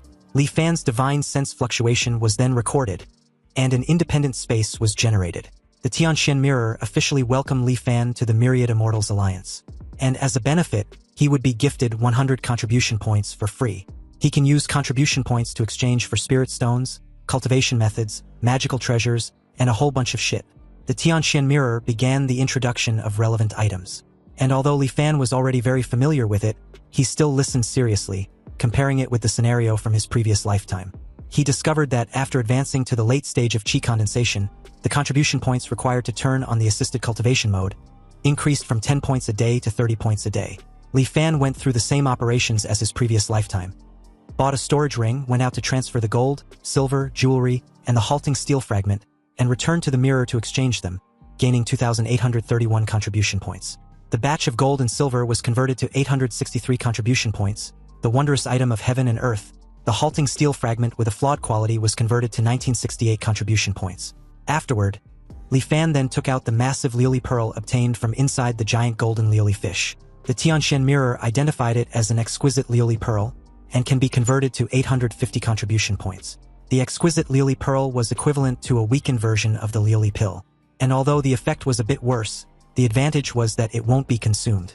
It seemed the exquisite Liuli pearl would definitely be useful for future cultivation, so Li Fan decided to keep it for now. But to earn more contribution points, he looked up bounty missions posted by other cultivators in the Tianxian Mirror. His gaze swept past quickly. When he saw one of the missions, he suddenly paused. With a movement of his divine sense, he checked the mission details. It stated that Elder Chun of the Medicine Hall requires a type of auxiliary ingredient for alchemy, the blue blood coral. He was offering a reward to everyone in the Myriad Immortals Alliance. Those who provide relevant information, once verified, will be rewarded with 1,000 contribution points. Those who directly provide the blue blood coral will be rewarded with 3,000 contribution points. Li Fan had seen this mission objective before as the Songhai consciousness, so he accepted the mission. He had a clue to provide: northwest maritime region of the Zhongyun Sea, more than 200 li west of Wuya Island. He once saw this kind of coral on the seabed there. Unfortunately, the coral was guarded by a sea snake. He doesn't know the sea snake's specific strength, but just looking at it from afar, he felt a fatal danger. Li Fan made up a story and submitted the mission. With the efficiency of Wansen Island, the authenticity of the information he provided was verified very quickly. In just half a day, he received the mission reward. However, what was thought-provoking was that the bounty mission for the blue blood coral was not cancelled because of this, but remained posted there. It seems Elder Chun needs quite a large quantity of this blue blood coral. Li Fan wondered what elixir he was actually refining. Suppressing the curiosity that surged for a moment, Li Fan focused his attention on the most eye-catching one among the many bounty missions. It was a bounty for the cloudwater map record with a reward of 100,000 contribution points. It was 2 simple lines of words, without any other explanation. But that figure of 100,000 contribution points made the minds of all cultivators who saw it sway, unable to control themselves. Unfortunately, the bounty mission had been hanging there for more than 10 years, and let alone completing it. No one had even figured out what the cloudwater map record actually was. The publisher of the mission was also extremely mysterious. From beginning to end, they never showed their face or made any explanation, as if telling everyone in this way, those who understand will understand naturally, and explaining to those who don't is a waste of breath. In the Zhongyun Sea, currently not a single person knows where the cloudwater map record was, except for Li Fan. He remembered when Xiaoheng informed him of going to the center of the Zhongyun Sea, the Cloudwater Heavenly Palace ruins, to find the wondrous item of heaven and earth and achieve his Tao foundation. It seems the Cloudwater map record was directly tied to the Cloudwater Heavenly Palace. And the reason why no one knows the secret yet was simply because the Cloudwater Heavenly Palace had not appeared in the world at all. In Li Fan's previous lifetime, he also became interested in the Cloudwater Heavenly Palace because of Xiaoheng's message. And thus, he took this major event that was about to shake the Zhongyun Sea to heart. The Cloudwater Heavenly Palace hangs alone overseas. It is said to be the most powerful sect in the Zhongyun Sea during the ancient era.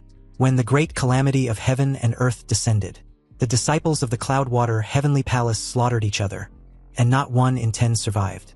The survivors activated the Sect Protection Grand Formation, and since then, they secluded themselves from the world.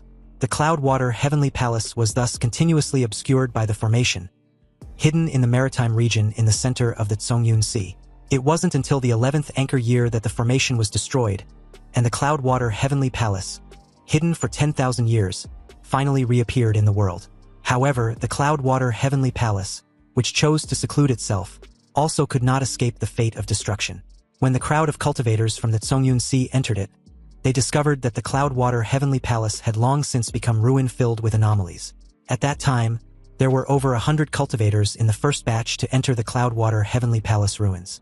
Most were of chi condensation and foundation establishment cultivation bases. They thought it was just an ordinary ruin, but they didn't expect the Cloudwater Heavenly Palace to be riddled with anomalies. Caught off guard, this batch of cultivators suffered heavy casualties. In the end, less than 1/10 came out alive. And among them, there was a person named Sikong-yi. This person only had a late stage of chi condensation cultivation base and looked unremarkable, so everyone thought he had just survived by luck. But no one expected Sikong-yi to hand over the Cloudwater map record and completed the bounty mission for 100,000 contribution points. After Sikong-yi received the reward, he left the Tsogyun Sea through the super long-distance teleportation formation and disappeared from everyone's sight. Since then, Sikong-yi had never appeared again. Li Fan slowly recalled what he had seen and heard in his previous lifetime and decided to learn about information related to anomalies and sect ruins. Then he purchased a survival guide to sect ruins. In the current cultivation world, all valuable sects worth exploring can be divided into 2 categories. One type was where no anomalies exist. The other type was where anomalies exist. If no anomalies exist, then as long as one carefully guards against formation traps, generally there are no particularly huge dangers. But if anomalies exist, one must be extremely cautious. This so-called anomalies refer to various strange phenomena within ruins that cannot be measured by common sense. Anomalies seem as if they do not belong to this world, and they often possess their own unique rules. The rules of anomalies also vary in strength. Based on their intensity, they are classified as chi condensation level anomalies, foundation establishment level anomalies, golden core level anomalies, and so on. Cultivators within the range of an anomaly must abide by the anomaly's rules if their cultivation base is lower than the strength of its rules. Once violated, death was inevitable. Li Fan carefully finished reading through the survival guide to sect ruins and felt much more confident. In his previous life, ever since the news spread that Sikong-yi found the Cloudwater map record in the Cloudwater Heavenly Palace and obtained 100,000 contribution points, cultivators flocked to the Cloudwater Heavenly Palace one after another, exploring and bringing out countless treasures. So most of the rules within the Cloudwater Heavenly Palace were no longer a secret. However, there has never been a definitive conclusion regarding exactly how Sikong-yi obtained the Cloudwater map record back then. If Li Fan want a plot for the Cloudwater map record in this lifetime, the best method would be to secretly follow Sikong-yi and intercept him just as he was about to succeed. There were still 2 years before the Cloudwater Heavenly Palace opens. So Li Fan can first secretly gather all kinds of information about Sikong-yi, ensuring he knows both himself and the enemy. And at the same time, he must also improve his own strength as much as possible. Currently, he only possessed the formless killing intent, so he still needs to cultivate more offensive cultivation methods. Thus, he sets his sights on a pile of chi condensation stage offensive cultivation methods in the Tianxian Mirror, the Nether Spirit Illusion Art. It was a chi condensation stage cultivation method that visualize and cultivate a phantom spirit within the mind. When encountering enemies, the phantom spirit is released to confuse them. Once the phantom spirit becomes powerful, it can even drill into another sea of consciousness and directly launch a divine sense attack. Li Fan was delighted with this illusion technique. He felt as if this cultivation method was practically custom-made for him. And although he doesn't know how his divine sense strength compares to other cultivators, having reincarnated continuously for hundreds of years, plus the enhancement from the profound yellow heart refining incantation, it surely won't be too weak. Furthermore, the technique says to visualize and cultivate a phantom spirit. So if Li Fan uses Tyen as the prototype for visualization, the power of the formed phantom spirit might definitely be extraordinary. However, when he saw the price tag, which seemed too expensive, Li Fan was stunned. No wonder no one buys it. A price tag of 2,500 contribution points. It's almost the same price as the foundation establishment cultivation method. Regardless, Li Fan gritted his teeth and purchased the Nether Spirit Illusion Art. In the blink of an eye, Li Fan's contribution points were reduced to only 1321 points. With the cultivation method in hand, he activated the assisted cultivation mode, took out the exquisite lily pearl, and began to cultivate. Visualizing a phantom spirit cannot be done out of thin air. It must be based on something that truly exists in the cultivation world. Thoughts flowed slowly, and past events surfaced before his eyes. It was as if he had returned to the moment in his previous life when he witnessed Tyen boiling the sea. A phantom image slowly appeared in his sea of consciousness. Even though it was just an unformed phantom image, he suddenly felt his own body temperature rise sharply. Sweat poured down his body like rain. Li Fan forcibly circulated the heart-refining incantation to suppress the scorching sensation. He continued to visualize Tyen's figure. As the Tyen phantom spirit slowly took shape, his body temperature rose higher and higher. A soul of heaven and earth was indeed no small matter. Li Fan can't even condense a phantom spirit using it as a prototype. There must be some rule restriction involved that he was unaware of. A soul of heaven and earth was the manifestation of a certain law of heaven and earth. If the yen of Tyen represents laws related to flame, then what special significance does the chi of Tyen hold? Besides Tyen being red flame, are there other types of flames? Li Fan immediately began to experiment. The figure's aura remained unchanged, but the color changed from red to green. This time, the phantom spirit formed successfully, but it was extremely weak, as if it were just an empty shell, completely lacking the power to injure enemies. Li Fan tried again. This time, it changed from green to black. Like Tyen, the black flame phantom spirit could not take shape. But the difference was that when visualizing the black flame, the scorching sensation like that of Tyen did not appear. Afterwards, Li Fan tried every color he could think of. He discovered there were only 4 situations in total. The first was like Tyen. It cannot take shape, and one feels a scorching sensation during visualization. The second was like the green flame. Although it can take shape, it is like an empty shell and possesses no power. The third was like the black flame. It cannot take shape, but there was no scorching sensation during visualization. And the fourth type was also the most unique one. A phantom image almost identical to Tyen, only it was blue. There was no scorching sensation. Instead, it was replaced by an extremely low temperature. During the visualization process, his body seemed to be completely frozen in absolute zero, yet his consciousness reached a wondrous state. Li Fan seemed to have an out-of-body experience, watching the various changes in his body like an outsider. There were no emotional fluctuations. This was a state of absolute calmness and rationality. At the same time, the blue flame phantom spirit completely took shape. The temperature did not rise, but vitality rapidly appeared within him. With a thought from Li Fan's divine sense, the extreme cold on his body vanished rapidly. In the blink of an eye, he returned to his original appearance, and he also withdrew from that state of absolute rationality. Then, staring at his hands, he couldn't help wondering if that was the power of the blue flame. Under the consumption of long-term cultivation, his contribution points were once again left at just over 100 points. The days of holding a huge sum of over 3,000 points seemed like just yesterday, but in the blink of an eye, he was empty-handed again. Since his contribution points were being consumed way too fast, he wondered if he should ask He Jinghao if there were any ways to earn contribution points quickly. Li Fan took out the communication spirit talisman and contacted He Jinghao, wanting to know if there were any methods to quickly obtain contribution points. He Jinghao laughed slightly, stating that the Myriad Immortals Alliance was just like that, and newly joined cultivators often need to work hard for several years before they can exchange for a cultivation method.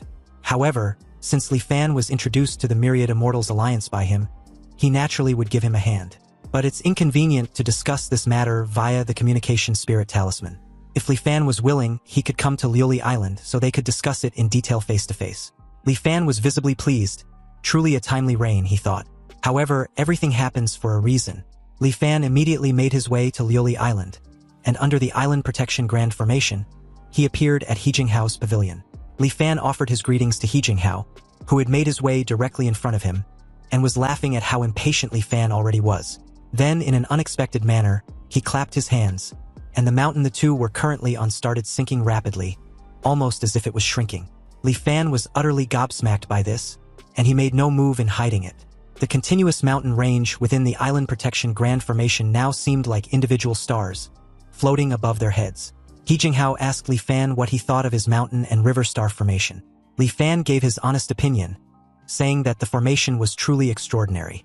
He Jinghao further explains that the Island Protection Grand Formation of Liuli Island was transformed from this mountain and river star formation that he personally built. Upon hearing this, Li Fan was further dazzled. He didn't expect He Jinghao to be proficient in formation arrays as well. And although he built it with his own hands, he naturally had assistance from others. And if he's being completely honest, his foundation establishment wondrous item was a mountain and river 100 veins formation diagram. Therefore, in the Tao of Arrays, he possesses a talent that ordinary cultivators cannot compare with. Speaking only of formation arrays and not cultivation base, even an ordinary nascent soul realm formation master might not necessarily match him. Since that's how it was, Li Fan curiously wondered what matter He Jinghao was getting at to require discussing it in such a hidden space. He Jinghao replied that it wasn't a major issue, but still violates some taboos. He would like to ask Li Fan to make a trip to the immortal Forsaken Land for him, a specific place in the departed realm. Reiterating what he just heard, Li Fan asked the reason for such a trip. He Jinghao explains that although the immortal Forsaken Land was a lesser world for mortals, it holds quite a few valuable things that can be exchanged for quite a few contribution points. But if they, as cultivators, were to collect them by themselves, it would be time-consuming and laborious, not worth the effort. However, often the powerful and influential mortals in these lesser worlds become desperate, wanting to return to the cultivation world. So they can use this as a condition to make those mortals help them collect supplies. It just so happens that the departed realm produces several kinds of precious treasures. There was even a significant amount of star sea quicksand. Li Fan, upon hearing this, remembered his time as a mortal when he came to the cultivation world, and the collaboration between He Jinghao and the Heavenly Treasure Tower in smuggling people from the departed realm into the cultivation world. Also, the star sea quicksand was a common material for arranging spell formations. Often the price of one gene was between 2 to 3 contribution points. One lesser world, looted once every 10 years or so, can yield several thousand contribution points. With a few more worlds like this, wouldn't it be equivalent to earning thousands of contribution points for free every year? And Li Fan only needs to make a trip to the departed realm for him and bring back the supplies he asked them to collect 10 years ago. After these supplies are sold, he and Li Fan would split the obtained contribution points half and half. Li Fan readily agreed to this agreement after hearing the 50-50 split. Afterward, He Jinghao gave him a wooden boat similar to the Tyen arc and a spirit talisman. Some simple spell formations were engraved in the wooden boat, so it wasn't as exquisite as the Tyen arc. The spirit talisman was a form-hiding talisman, which was more powerful than the chi-concealing talisman. Those below the nascent soul realm cannot see through it. Having prepared everything, Li Fan arrived at the departed realm. He learned from He Jinghao that in the center of this world, there was a giant volcano, and every 200 or 300 years, the volcano erupts, causing countless casualties. But now, the intervals between the volcano's eruptions were becoming more frequent, and the scale of the eruptions was getting larger. The ruling class of Dali worries that one day, the volcano would completely turn that world into a lava hell, so they try every possible method to send their younger generations to flee to the cultivation world.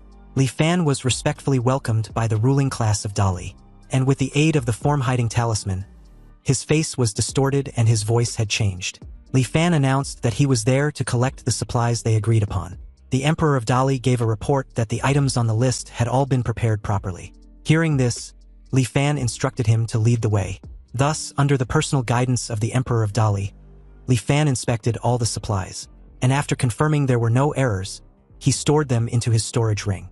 This mission can be considered successfully completed. It was smooth sailing with no setbacks, truly a highly profitable business. Li Fan handed the wooden boat engraved with spell formations to the Dali Emperor, and suddenly remembered Xiaoheng, the heir to the Prince of Jinan. So he asked of him, and demanded to be taken to see him.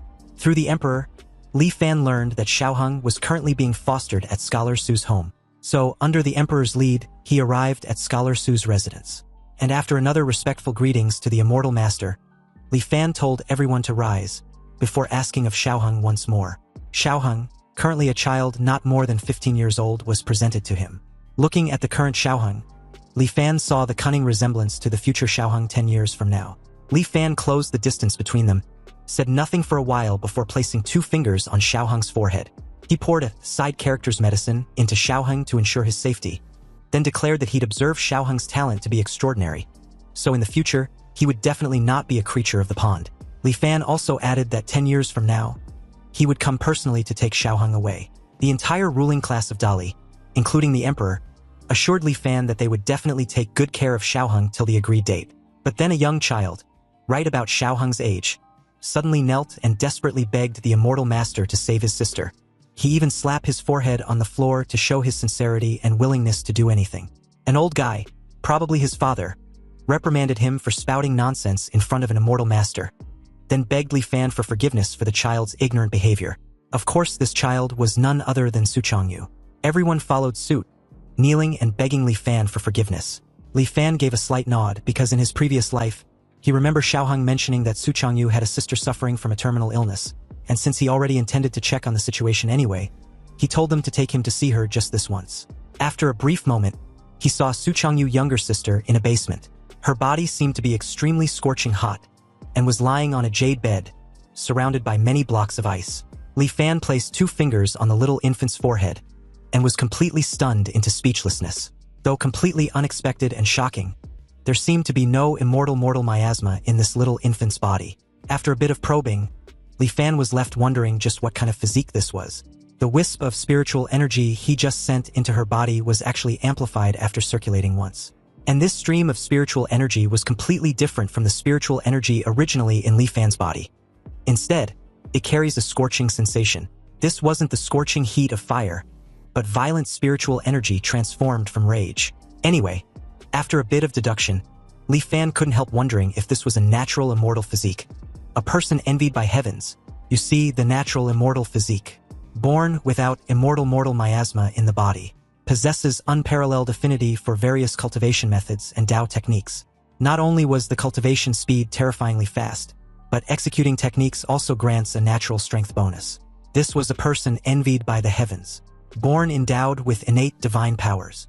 Often, due to the magnitude of their divine powers, they attract corresponding envy from the heavens.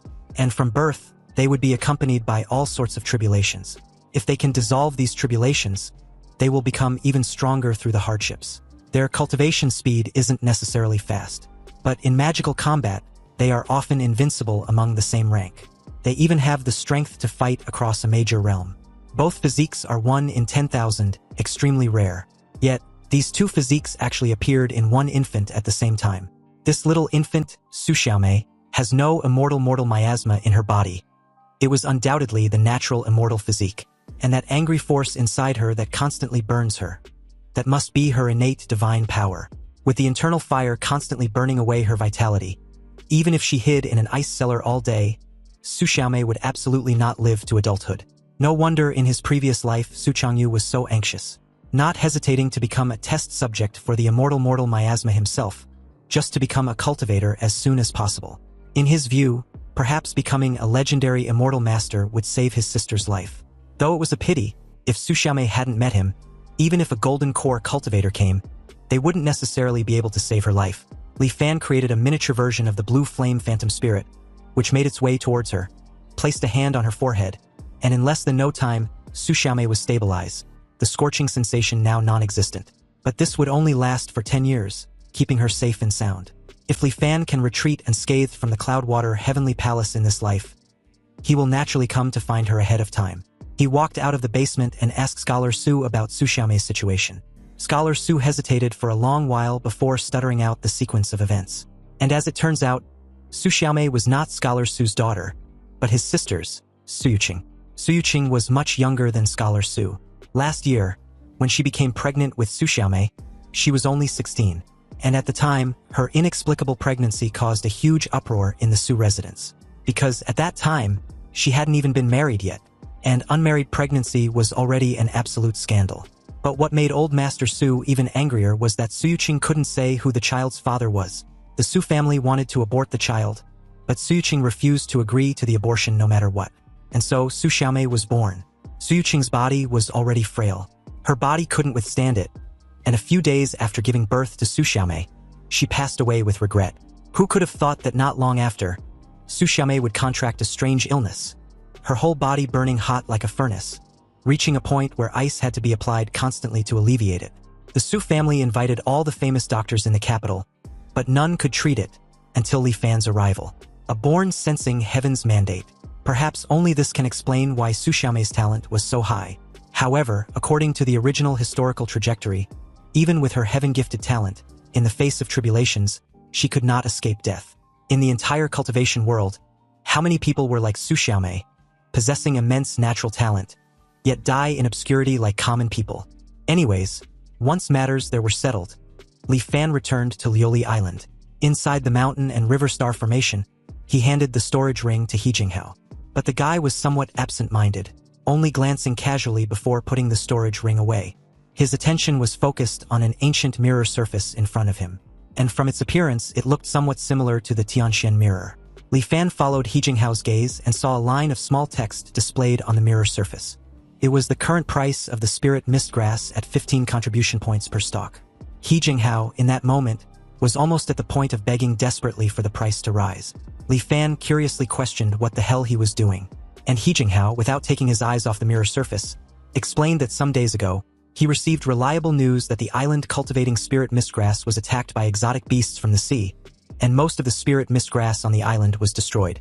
At the time, this news hadn't spread yet, so he wanted to take this opportunity to make a profit. Thus, he invested heavily in the Tyen mirror, stockpiling a large batch of spirit mistgrass. In the beginning, the price of spirit mistgrass did rise a bit, but who would have thought, before he could sell the spirit mistgrass in his hand, its price suddenly plummeted. It crashed all the way from 25 points to 13 points, nearly cut in half. Fortunately, the price has rebounded recently, rising back to around 15 points. Li Fan then suggests that He Jinghao takes the opportunity to sell off the spirit mistgrass in hand. This way, at the very least, he can recover some capital. But how can He Jinghao do that? Nearly 100 years of his savings were tied up in there, so he has to at least wait until it rises back up before he sells. Li Fan quickly realized that this guy was hopeless. Unexpectedly, the price suddenly dropped once more, making He Jinghao freak out like he was being castrated.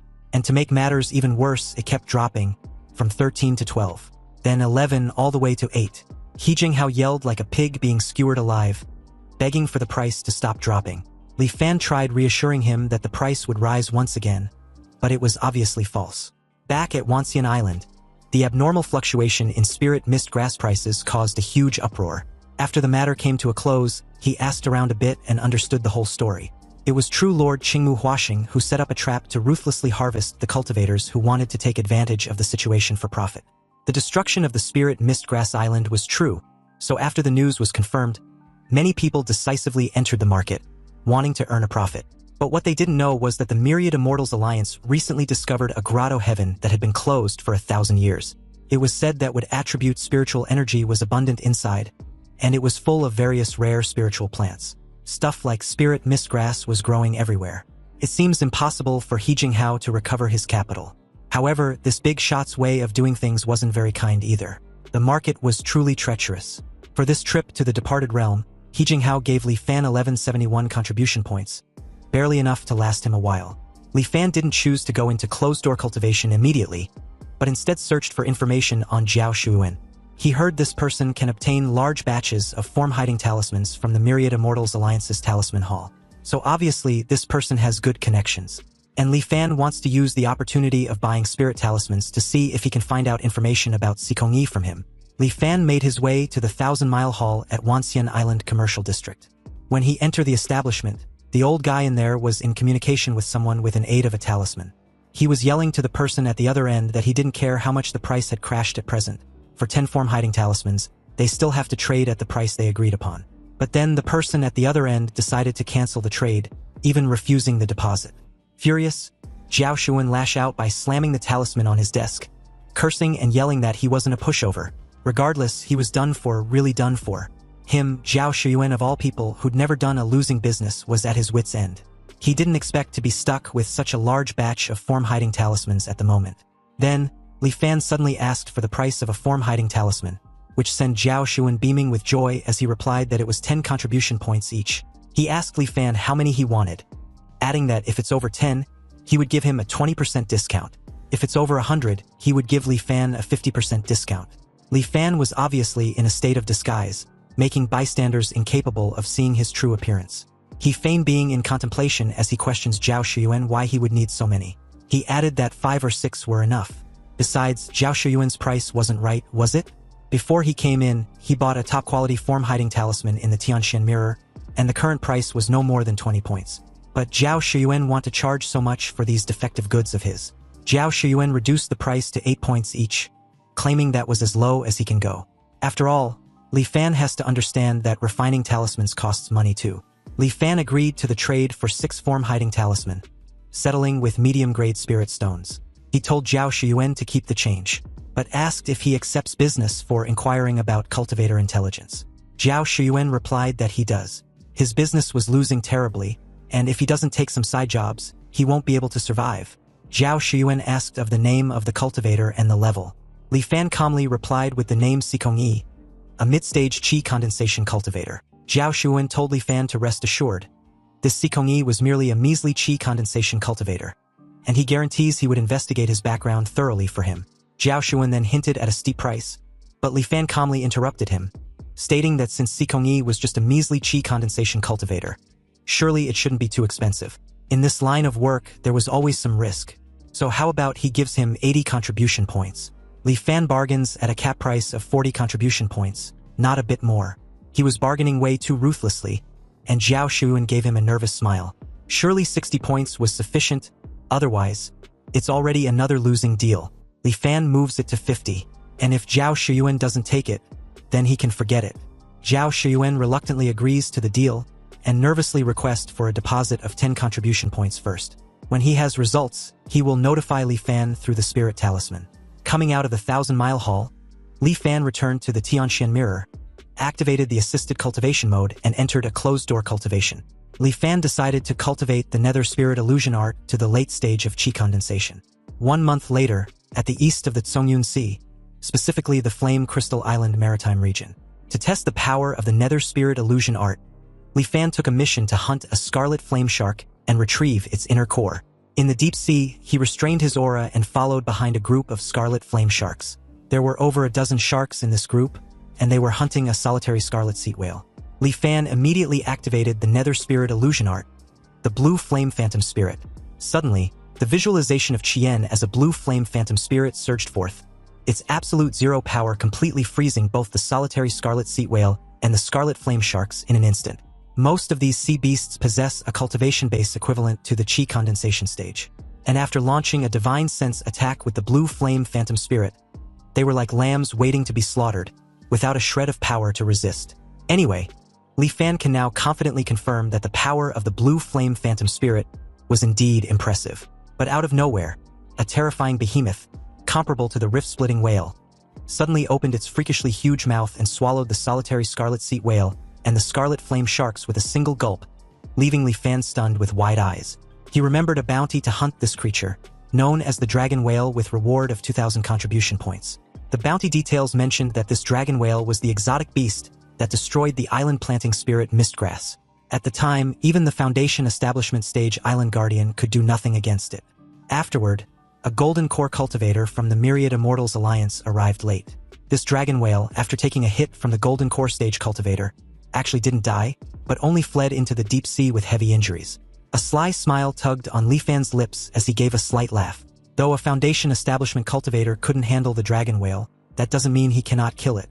So without hesitation, Li Fan activated his formless killing intent and made the dragon whale worth 2,000 contribution points the target, claiming it stole his spoils of war. So how can he tolerate that? Then almost immediately, he felt countless eyes gazing at him once more. However, the side effects this time were much smaller than the last. But after releasing the formless killing intent on the dragon whale, he activated a form-hiding talisman and quietly followed it all the way. Over the next 20 days or so, the dragon whale suffered attacks from countless exotic beasts on the ocean floor, fleeing in panic, and was already on the verge of death. Taking advantage of the moment the dragon whale's consciousness was blurring, Li Fan released the blue flame phantom spirit and dealt it the final blow. After dismembering the dragon whale's corpse, he packed up all the messy contents of its stomach into his storage ring. Surprisingly, there were quite a few Lioli pearls in its stomach. And after ensuring Li Fan hadn't missed anything, he quietly departed. Upon returning to the Tianxian mirror, he turned in the dragon whale's corpse and exchanged all the scavenged items for contribution points. Now, his available contribution points have reached 2770. With this many contribution points, it should be enough to select a satisfactory cultivation method. Currently, Li Fan was still lacking a cultivation method to conceal his own aura to facilitate tracking others. This type of cultivation method was relatively rare, but if it was just for the qi condensation stage, his contribution points are definitely sufficient. Meanwhile, Li Fan's deeds had become the talk in the Myriad Immortals Alliance. Cultivators were curious as to who Li Fan was, this mysterious late-stage qi condensation cultivator.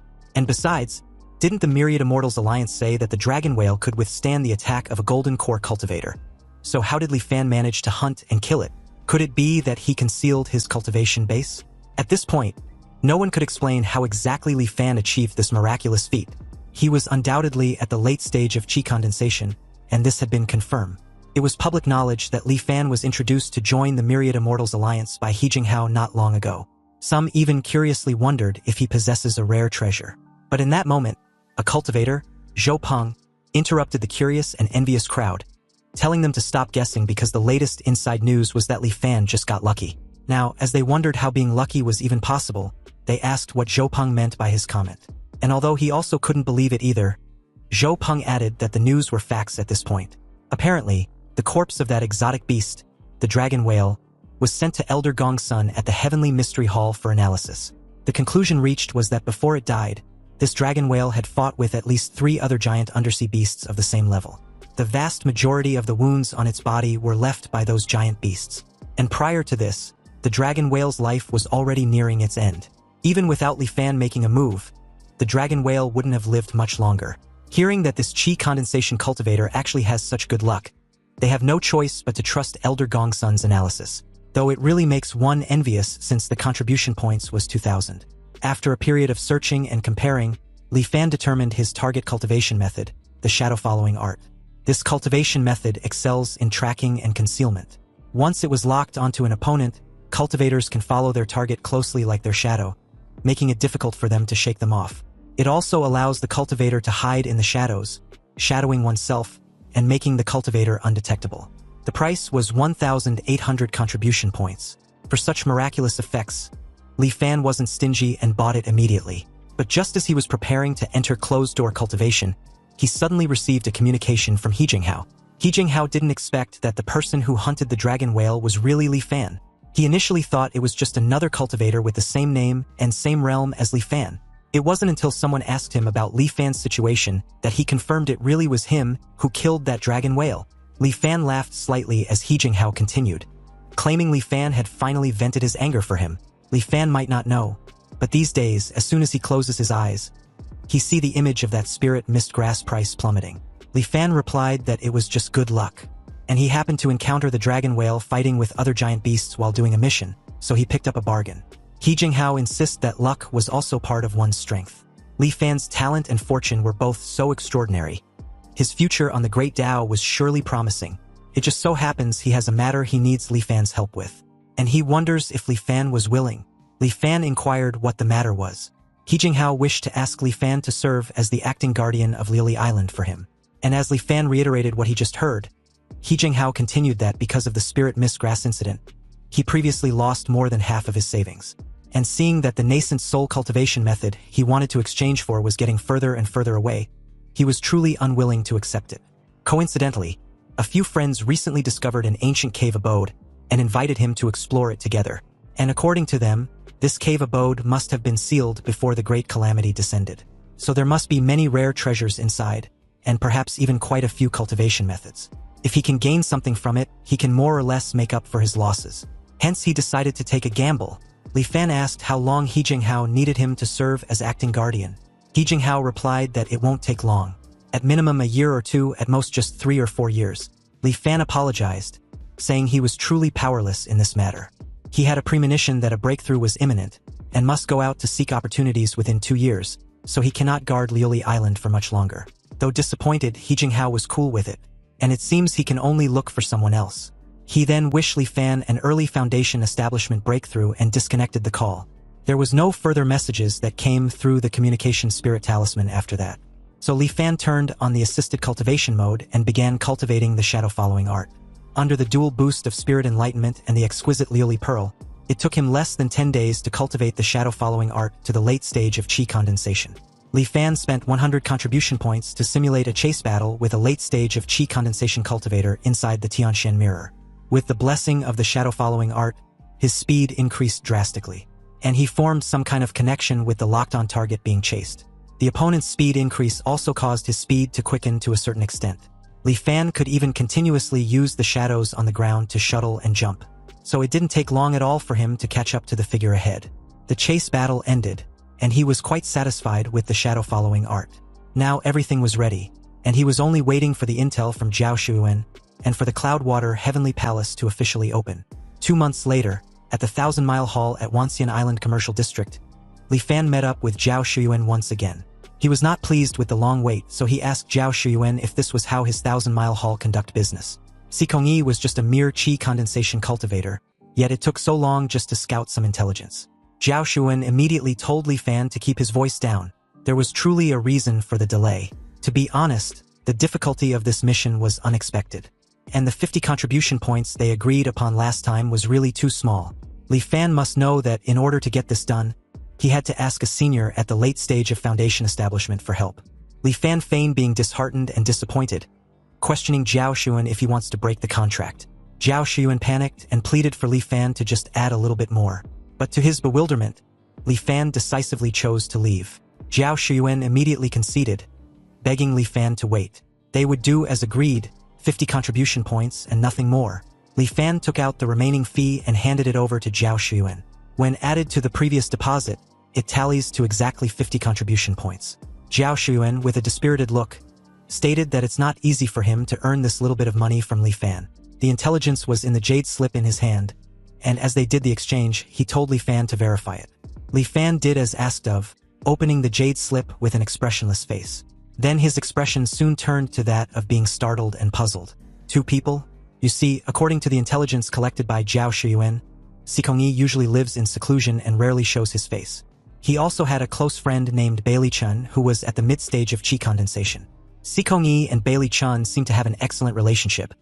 Whenever they go out for action, these two always stay together, inseparable. They generally stay within Wansen Island. Aside from doing missions to accumulate contribution points, they generally do not go out. Moreover, during Zhao Shiyuan's investigation, these two had inexplicably gone missing once. And after leaving Wansen Island, their tracks were lost, and it was unknown where they went. Li Fan couldn't help worrying excessively just who this Bailey Chun really was to Sikongyi, and why he had no impression of him at all. Could it be that this person perished in the Cloudwater Heavenly Palace ruins? Leaving the 1,000-mile hall, Li Fan didn't expect that there would be one more cultivator to target. Now, it seems the preparations he currently had was insufficient. But fortunately, there was still plenty of time. From below, Zhao Shiyuan silently watched Li Fan depart from Wansen Island Commercial District, thinking of Li Fan as his client and Sikongyi, who was once his target of intel gathering. One was mysterious with an unknown background. The other was shady with unfathomable motives. Zhao Shiyuan was curious and would like to see just what these two intend to do.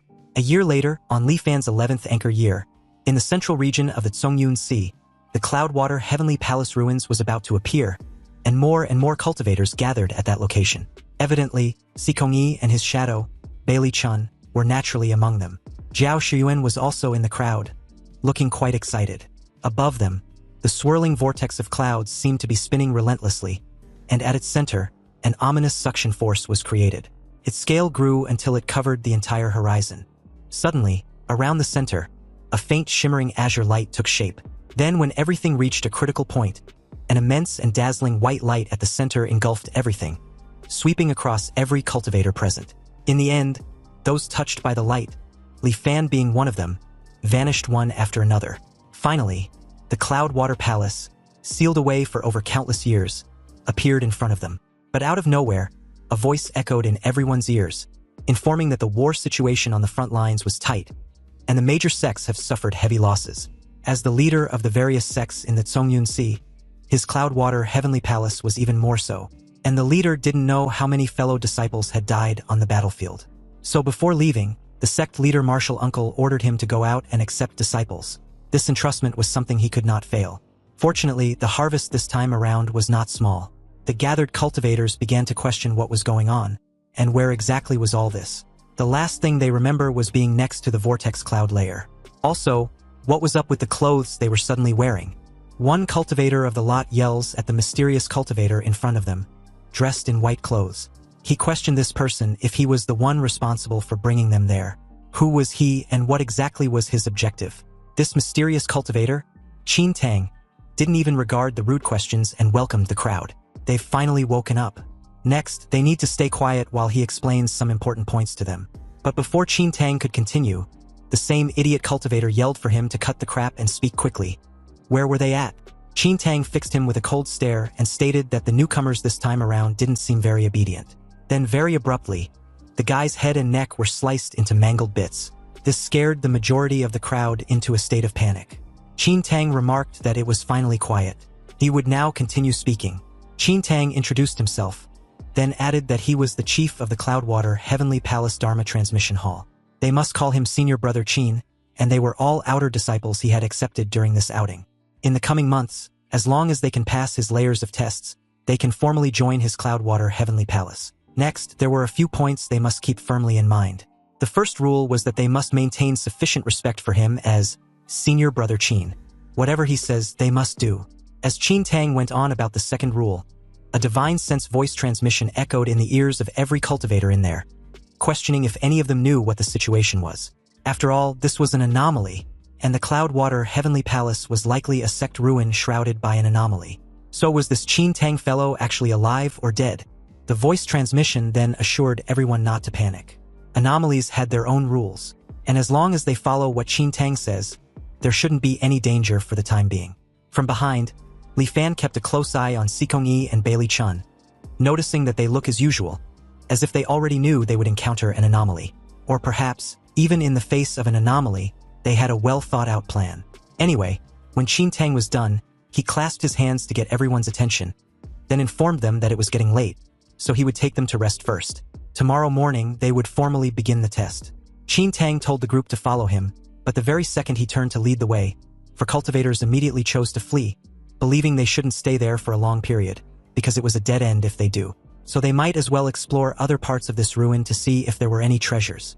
Qin Tang just gave a contemptuous smile, and didn't even bother stopping them as the four were suddenly sliced into mangled bits, just like the idiot from earlier. And as the rest watched in horror, the divine sense voice transmission echoed once more, calling them a bunch of idiots. He had already said they've encountered an anomaly, yet these four still vainly attempt to flee. They really don't know how to write the word death, though it's strange that some of these people are also cultivators. But how come there are no phenomenon of heaven and earth when they die? Apparently, shrouded by the anomaly, the ruin forms its own rules. Most past common sense becomes invalid, so they must treat it with even more caution. Qin Tang led them to their lodging, and explained that they would rest there tonight. Tomorrow morning, they were to gather at the square. He instructed them to go pick their rooms, before advising them to remember to sleep early.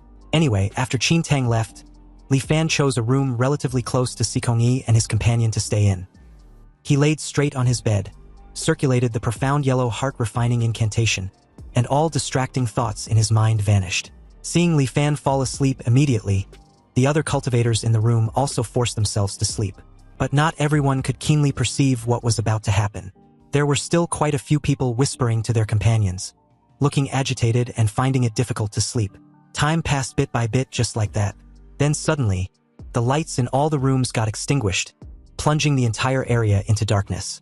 Qin Tang's voice sounded faintly seconds after, and the several cultivators who really weren't asleep obviously got startled awake. But this was a direct disobedience in Qin Tang's eyes, since he clearly instructed them to sleep early.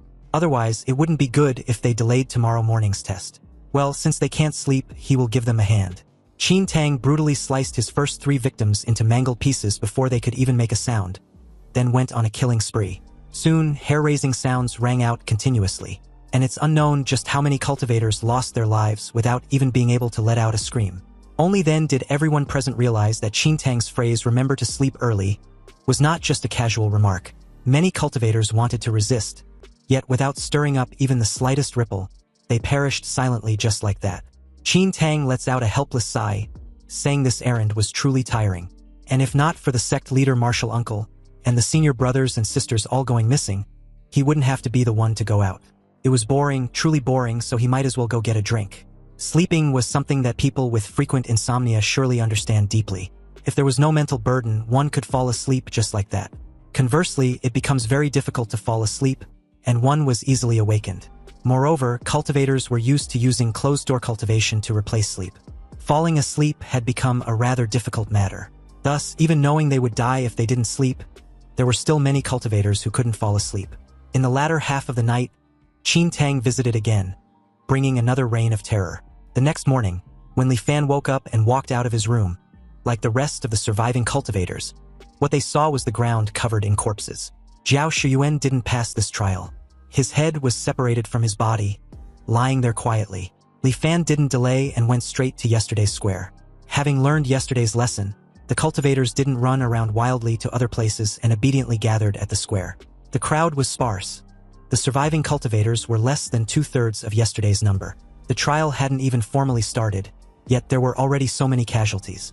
The survivors were very pessimistic about the upcoming encounters, their expressions downcast. Sikongyi and Bailichin, however, remained expressionless. Still enjoying his wine, Qin Tang kept complimenting how good it was.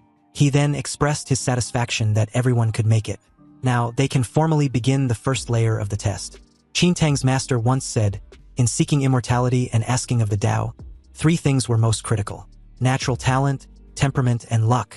His master believed that among these 3, natural talent was the most important. But he personally thinks that among the 3, temperament was the most important. So the 3 layers of tests he arranged were all related to temperament. As Qin Tang spoke, he led them into a 3-story pavilion. The first floor where the group was standing was filled with bookshelves, and the bookshelves were filled with various cultivation methods. A thought simultaneously emerged in the minds of the crowd of cultivators. Thus they've hit the jackpot this time around. Just casually taking out a few cultivation methods would be enough to offset more than 10 years of usual hard work. Anyway, though the crowd of cultivators were very covetous of the cultivation methods on the bookshelves, intimidated by Qin Tang's previous might, no one dared to act rashly. Qin Tang stated that the way of the heart lies in focus, courage, and perseverance. So the first stage was to test their level of concentration. There were 36,541 cultivation methods in there, and for the coming period, they would stay there and transcribe these cultivation methods. The limit was 3 months. After 3 months, he would assess them based on the quantity. Hearing this, the group was ecstatic. There was so many cultivation methods, and Qin Tang was actually letting them copy them freely. Some believed that as long as they can memorize a few cultivation methods, even if they don't gain anything else later, this adventure would already be worth it. Qin Tang then set up a space for them to transcribe these cultivation methods, before telling them to begin. He hopes they won't let him down. Qin Tang stretched and informed the group that he needed to go to sleep first, because last night truly exhausted him. He made his way to the side, leaned against a wall and closed his eyes. Although Qin Tang had already given them the go-ahead, the entire crowd of cultivators never moved and just watched him until he eventually showed signs of being asleep. Then they immediately disperse inside the 3-story pavilion, some in search of the strongest cultivation methods they could find. As the crowd of cultivators skimmed through one nascent soul cultivation method after another, most of them believing they've struck it big, Li Fan ignored them acting like madmen, randomly grabbed a cultivation method and began to copy it. He didn't delve into the content of the cultivation method, only copying it word for word because he knew that they were all illusory. In his previous life, cultivators who explored this countless times had already reached a conclusion about the cultivation methods appearing in this level. During the trial, no matter what method was used to record the cultivation methods, all records would disappear upon leaving the cloudwater heavenly palace. And although some of the cultivators present could vaguely guess the truth, with a nascent soul true method right in front of them, how many could resist the temptation not to read closely and delve into it? They copied slowly, unable to resist looking back and reading again. There were even 1 or 2 who became directly intoxicated by the profound mysteries of the cultivation methods, delaying their copying. Time passed day by day just like that. Ceaseless copying was, after all, a boring and arduous task. Bowing to Qin Tang's intimidation, no one dared to use magic power to cut corners. Soon, some people couldn't hold on anymore and couldn't help but stop to rest. Some closed their eyes to recover for a moment, then immediately resumed copying, while others rested thoroughly before regrouping. Li Fan, however, did not rest for a single moment. There were 2 or 3 others who were tireless like him. It seemed that due to their cultivation methods, their endurance was naturally exceptionally good. As for Li Fan, he was purely holding on by sheer will. And because he knew clearly that Qin Tang's evaluation for this level, aside from being related to the amount copied and the number of errors made, also had a very important basis for evaluation: the duration of time from the moment the pen was picked up to the moment it was put down. Just as Qin Tang said before, the test of this level was focus. Since one started copying the cultivation method, stopping for any reason would be considered a break in focus. Li Fan had no distractions, suppressing all physical and mental fatigue with a strong will. He didn't know how much time passed till Qin Tang woke up, stretching once more and praising how good his sleep was. Anyway, time was up, and he needed to check their performance. Qin Tang gave a slight chuckle upon his brief inspection, commenting the trial was really getting worse year by year. But when he saw a completely worn-out Li Fan with a substantial stack of copied manuscript in front of him, he was genuinely surprised, then impressed, before commenting how interesting this was. Li Fan seems to be the only cultivator who appears to have caught Qin Tang's eyes. Anyway, with a smile, Qin Tang announced that the first trial was officially over. Everyone should rest now because the second trial begins the day after tomorrow. Then, following a sudden clap from Qin Tang, Li Fan, along with everyone else, only felt their vision shift. And in the blink of an eye, they returned to the building where they slept before. Qin Tang's figure did not appear with them, and the cultivators finally relaxed. They looked excited and communicated with each other. After all, in their eyes, this had been a huge opportunity. They memorized while copying and wrote down a full 15 cultivation methods, most of which were golden core methods, and there were even a few nascent soul methods. But some argued the use of remembering so many. Their primary objective was to survive long enough to make it out alive. Others were not entirely pleased with the reality check, because in their eyes, to be fortunate enough to get a glimpse of the mysteries of a core formation method, even if they die the very day after, they will have no regrets. There were also some cultivators who had designs on the belongings of those who lost their lives earlier. Unfortunately, after they investigated, they all wore looks of disappointment. Apparently, after being killed by Qin Tang, the storage rings, Dharma artifacts, and anything of such on their bodies all vanished. Not a single thing remained. Li Fan was just preparing to go back and rest well, but inadvertently saw Zhao Shiyuan's corpse. 3 months have passed now, yet his corpse hadn't rotted into white bones, but instead became like withered wood. Zhao Shiyuan had evidently used a puppet, not his true body. Li Fan was informed that this was Zhao Shiyuan's habitual method, so he needn't need to be surprised. Li Fan gracefully thanked the fellow Taoist, Chunin, for the pointer, then introduced himself, before asking if the guy was also a member of the Myriad Immortals Alliance. Judging from the way he spoke of Zhao Shiyuan, it seems he was quite familiar with him. Chunin introduced himself and replied that he had been in the Myriad Immortals Alliance for over 30 years. But he can't say he's that familiar with Zhao Shiyuan, however, having lived on the island for so long, he knows the things he should know. You see, Zhao Shiyuan opened a general store on the island, selling everything. And it was said that he had official channels within the Myriad Immortals Alliance behind him, so he can occasionally sell some good things. Aside from that, he also frequently does some intelligence as business. It's just that this guy never risks his life personally. He always uses puppets to clear the way. Hearing this, Li Fan immediately judged Zhao Shiyuan to be greedy for wealth but afraid of death. He now knows how things are when it comes to that guy. Chunin gave a hearty laugh upon hearing Li Fan's perfect summarization of the guy. The words, greedy for wealth and afraid of death, couldn't be more appropriate to describe Zhao Shiyuan. Anyway, when previously copying cultivation methods inside the book pavilion, Chunin saw others copy for a while, then rest when tired, resuming after conserving their strength. Only Li Fan did not rest for 3 months. Chunin admits he admired that greatly, but also wondered what deep meaning Li Fan had for this action. If they strictly talk about copying speed, due to physical and mental fatigue later on, Li Fan certainly couldn't compare to those who rested frequently. He couldn't help wondering if Li Fan could enlighten him. Li Fan dare not claim any deep meaning. It was just an intuition in his heart. Qin Tang said the first trial was focus, and to focus was to have no distractions. Only by not being disturbed by any external things can one be called truly focused. Also, since physical and mental fatigue can also be considered as external things that interfere, if one stops because of them, aren't they no longer focused? Anyway, this was all just his humble opinion, so he hopes Chunin doesn't take it too seriously. Hearing this, Chunin seemed deep in thought. Li Fan spoke no further and returned to his room to rest. Early morning of the third day, Qin Tang met them at the square, and after praising once more how amazing his wine was, he announced that the second trial was about to begin. This time, he wants to test their courage. After all, the path of immortality was long, with countless hardships and difficulties. So do they have the courage to face them one by one? Suddenly, the entire crowd of cultivators got teleported to the shore of a vast ocean. Qin Tang's last words to them was clear. He was waiting for them on the opposite shore of the sea, and they were to use their courage to cross the ocean. Qin Tang was nowhere to be seen. Only his voice came from afar. The crowd looked at each other in dismay upon hearing this. But then a bold person walked to the seaside and stepped out. The seawater immediately condensed into ice, steadily catching that person.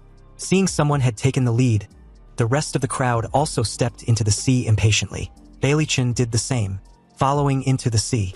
Only Sikongyi still remained by the seaside, delaying his movement.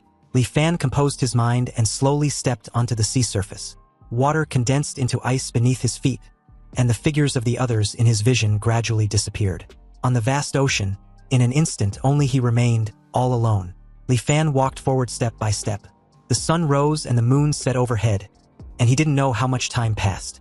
Yet the scenery he saw remained invariably the same. This ocean seemed to have no end. Even though he already knew the answer in advance, he couldn't help but feel various senses of powerlessness and hesitation rising in his heart. At this time, he could feel the thickness of the ice beneath his feet gradually decreasing. Li Fan immediately expelled the fear from his heart. He walked resolutely toward the front. The ice beneath his feet became thick and solid again. This second level tests courage. Not just the courage to face external things, but even more so the courage to face one's own heart. On the vast ocean, having walked for a long time, he hadn't seen the opposite shore. Would he give birth to doubt, wondering if he had already lost his direction? Would he give birth to anxiety, wondering if this ocean actually has an end? Would he then give birth to panic, losing the courage to move forward? Or perhaps give up on himself and advance no further? Li Fan walked step by step, also interrogating his own heart, letting go of all external things, only thinking amidst the constant walking. Condensing ice to cross the sea is just like the path of the immortal Tao. The road ahead was misty and distant, the destination unseen. Time passes, and it seems one must walk on like this forever endlessly. Even knowing that this trial would eventually stop, his heart wavered countless times, because this journey across the sea was simply too long. Li Fan's hair turned pale, and his body hunched, but his footsteps never stopped moving forward. Whenever his heart wavered, he would reaffirm his conviction and take the next step until his body became too old to walk any further. Finally, Li Fan fell weakly onto the sea surface, his vision blurred. But before his consciousness vanished, he finally saw it. On the coast not far ahead, Qin Tang stood there solitarily. He raised his wine gourd towards Li Fan, a smile on his face. And with that, the second trial came to an end. Then the entire crowd of cultivators suddenly got teleported back to the square. It was easy to tread the river of the Nine Nethers, but hard to cross the sea within the heart. This second pass, the trial of courage, was over. And just like previously, the morning after tomorrow, they would conduct the final test. So early in the morning on the third day, Qin Tang appeared in everyone's view as usual. Only this time around he was not drinking, nor was he drunk. He looked much more spirited. Today was the final layer of the test. And on the path of cultivation, they will always encounter countless difficulties or temptations. Can they persevere and not change their original intention? They just have to wait and see. Amidst Qin Tang's voice, everyone's vision went black, and they lost consciousness. Then very abruptly, in a small mountain village, a much younger Li Fan, about a teen age, lay on the roof, watching the setting sun, feeling as if he had forgotten something. Growing up in the mountain village since childhood, living a life of working at sunrise and resting at sunset every day. This lasted for a full 15 years. Such days were plain yet full of happiness. And if he was to live like that forever, it seemed there would be nothing wrong with that. But there was always a faint throbbing in his heart, feeling that he should absolutely not end this life so ordinarily. Li Fan remained indifferent to his mother's calls, looking up at the sky until night fell and the stars filled the heavens. Under the vast starry sky, he felt his own insignificance even more. Thus, he watched for the whole night. Until dawn approached, he suddenly realized something as if he was enlightened.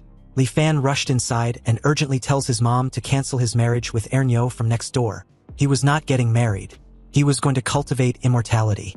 After saying that, ignoring his mother's attempts to stop him, Li Fan simply packed his luggage and embarked on the path of seeking immortality. Half a year later, while exploring the deep mountains, he unfortunately died in a tiger's mouth. In another scenario, in front of a dilapidated Taoist temple, amidst the flickering firelight and the sound of everyone weeping, his heart was filled with confusion. And as a lady in tears informed Li Fan, her eldest senior brother, that their master was dead, and what should they do in the future, he remained silent with an expressionless face. A crowd had gathered, and they were all of Chuyun Temple. Someone among the gathered crowd heard her and yelled what else could they do other than to divide the things in the temple among themselves and go down the mountain. They originally thought there was a true immortal on the mountain, which was why they all went through untold hardships to come there to pay respects. But who would have thought this old Taoist priest was an out-and-out liar? Another agreed and chimed in, questioning how it was even possible for a true immortal to die just like that.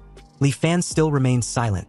His only thought was that his master was a liar. The crowd looted the items in the temple, leaving him alone on the mountain. Li Fan felt that perhaps it was not as everyone thought. Immortals perhaps truly exist. So for the latter half of his life, he stayed alone in the Taoist temple, watching the clouds roll and unroll in the mountains, the sun and moon changing. All day long, he studied the Chuyun Ascension chapter left by his master. Yet he never made an inch of progress and died with regret. Meanwhile, as the scene shifted to another scenario, a martial art practitioner wondered aloud why the tribulation cloud hadn't fallen after gathering for so long. Another added that the might of the heavenly tribulation was even stronger than when the sect leader ascended back then. But this was natural, since after all, in terms of combat power alone, Martial Uncle Li Fan can be called the #1 person in their Lishan sword sect in 1,000 years. So what was there to fear from a mere heavenly tribulation? As Li Fan observed the clouds of the heavenly tribulation churning violently above him, he simply raised his sword and swiftly slashed out. A streak of sword aura shot out from Lishan Peak, cleaving through the boundless tribulation cloud neatly in two. Then almost immediately, sunlight streaked through the opening, bathing Lishan Peak with a warm glow. The crowd below were amazed that their martial uncle Li Fan actually split the heavenly tribulation cloud open, creating a temporal rift in the immortal gate. Without a shred of hesitation, Li Fan flew into the immortal gate and arrived at the immortal realm. However, he discovered that the Lishan seniors who ascended in the past had all been killed by unknown enemies. While cultivating, he searched for the culprit behind the scenes. But after wandering for 100 years, he still had no results. Once, while exploring an ancient secret realm, he was ambushed by a close friend traveling with him, and died filled with astonishment and unwillingness. The scene then shifted to another scenario, at the northern immortal domain. Ever since Li Fan unified the Qing-Tian immortal domain 2,000 years ago, he began a journey of conquest filled with bloodshed. And over the years, using the heads of 5 immortal emperors and 16 immortal kings, he established his fierce reputation as the heavenly emperor Li Fan. In the end, only the northern immortal domain was left lingering on its last breath in the entire immortal realm. Li Fan sensed that Qin Tang, who now happens to be his confidant, had something to ask of him, so he told him to feel free to speak. Qin Tang calmly questioned Li Fan, the imperial lord, who now possesses monstrous power, with all immortals in the immortal realm tremble upon hearing of him. Why had he never shown any intention of stopping? What exactly was the imperial lord painstakingly pursuing?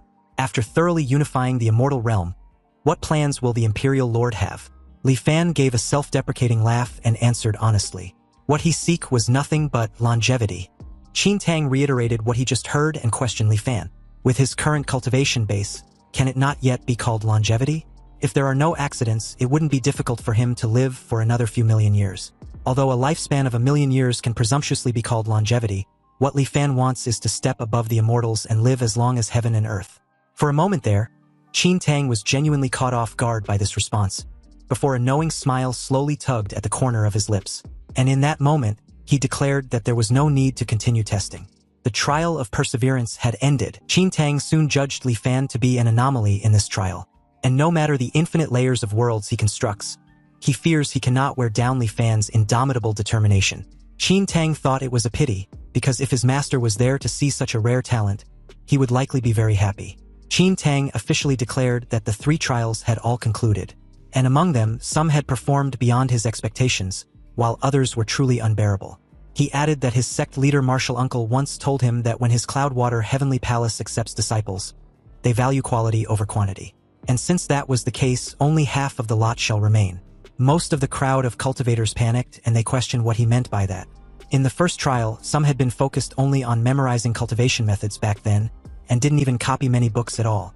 Others fell after just a few steps in the second trial, and in the third, they only focused on indulging themselves in pleasures within the illusion, and now they believed they were dead for sure. Each one was afraid they would be among the half Qin Tang wants to kill. And after being marked, they realized they were dead either way, so they might as well fight together for a shot at survival. Qin Tang remained completely calm as more than a dozen cultivators charged at him. He simply performed a hand seal, modestly asked to be enlightened, before using his authority as the chief of the Dharma Transmission Hall of the Cloudwater Heavenly Palace to invoke the exact replicas of the now hostile cultivators. These marked cultivator faced off against the better version of themselves in a brutal battle, while Qin Tang explained that his sect leader martial uncle was a strict man. But he once told him that one should not go to extremes in doing things. Therefore, if they can survive against their own mirror reflections, he would not make things difficult for them any further. Half of the cultivators fell into a bitter struggle, while the other half, including Li Fan, retreated to a safe place. The blue mirror reflections attacked with extreme ferocity, knew no fatigue, and could not be injured.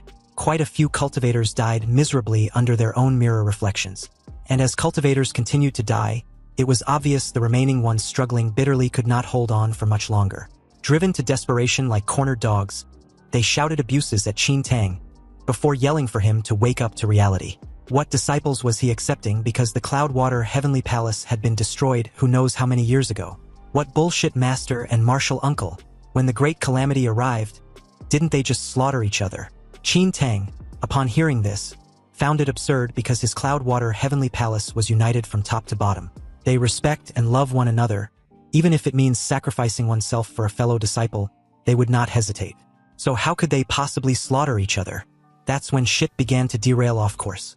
Because the very second Qin Tang got hit with this sudden grim realization, it seriously started to mess with his head, and the anomaly's preset rules by extension. And like a continuous glitch in a system, he repeatedly kept uttering the words, "Great Calamity," as everything fell apart. And not in a good way because all the blue mirror reflections suddenly turned dark and went completely berserk. Obviously, for a moment there, this startled the remaining marked cultivators, but before they could even react, they instantly got slaughtered by their now dark mirrored replicas. Qin Tang was still stuck in some sort of trance and kept repeating "Great Calamity," while the remaining replicas unexpectedly turned their attention towards the cultivators supposed to be in the clear. In sheer panic, they immediately wondered what they should do because these mirror reflections should have disappeared along with the original cultivator's death. Yet that seems not to be the case after they turned dark. And to make matters even worse, killing them didn't even seem probable. Qin Tang was now trembling all over when a hand suddenly clasped his left shoulder from behind. He snapped from the funk he was in and turned, only to see Li Fan offering him a gourd filled with wine. He told his senior brother Qin to have a drink, and shouldn't mind what he heard earlier. There was no great calamity at all. Qin Tang took the gourd and asked Li Fan once again if there really wasn't any calamity. "That's right," Li Fan answered confidently, reassuring him that there was absolutely no great calamity. Gradually, clarity returns to Qin Tang's eyes as he murmured over and over again that there was no calamity, as if to ingrain it in his subconsciousness. He took a gulp from his gourd and laughed heartily, yelling once more that Li Fan was right. There was no great calamity at all.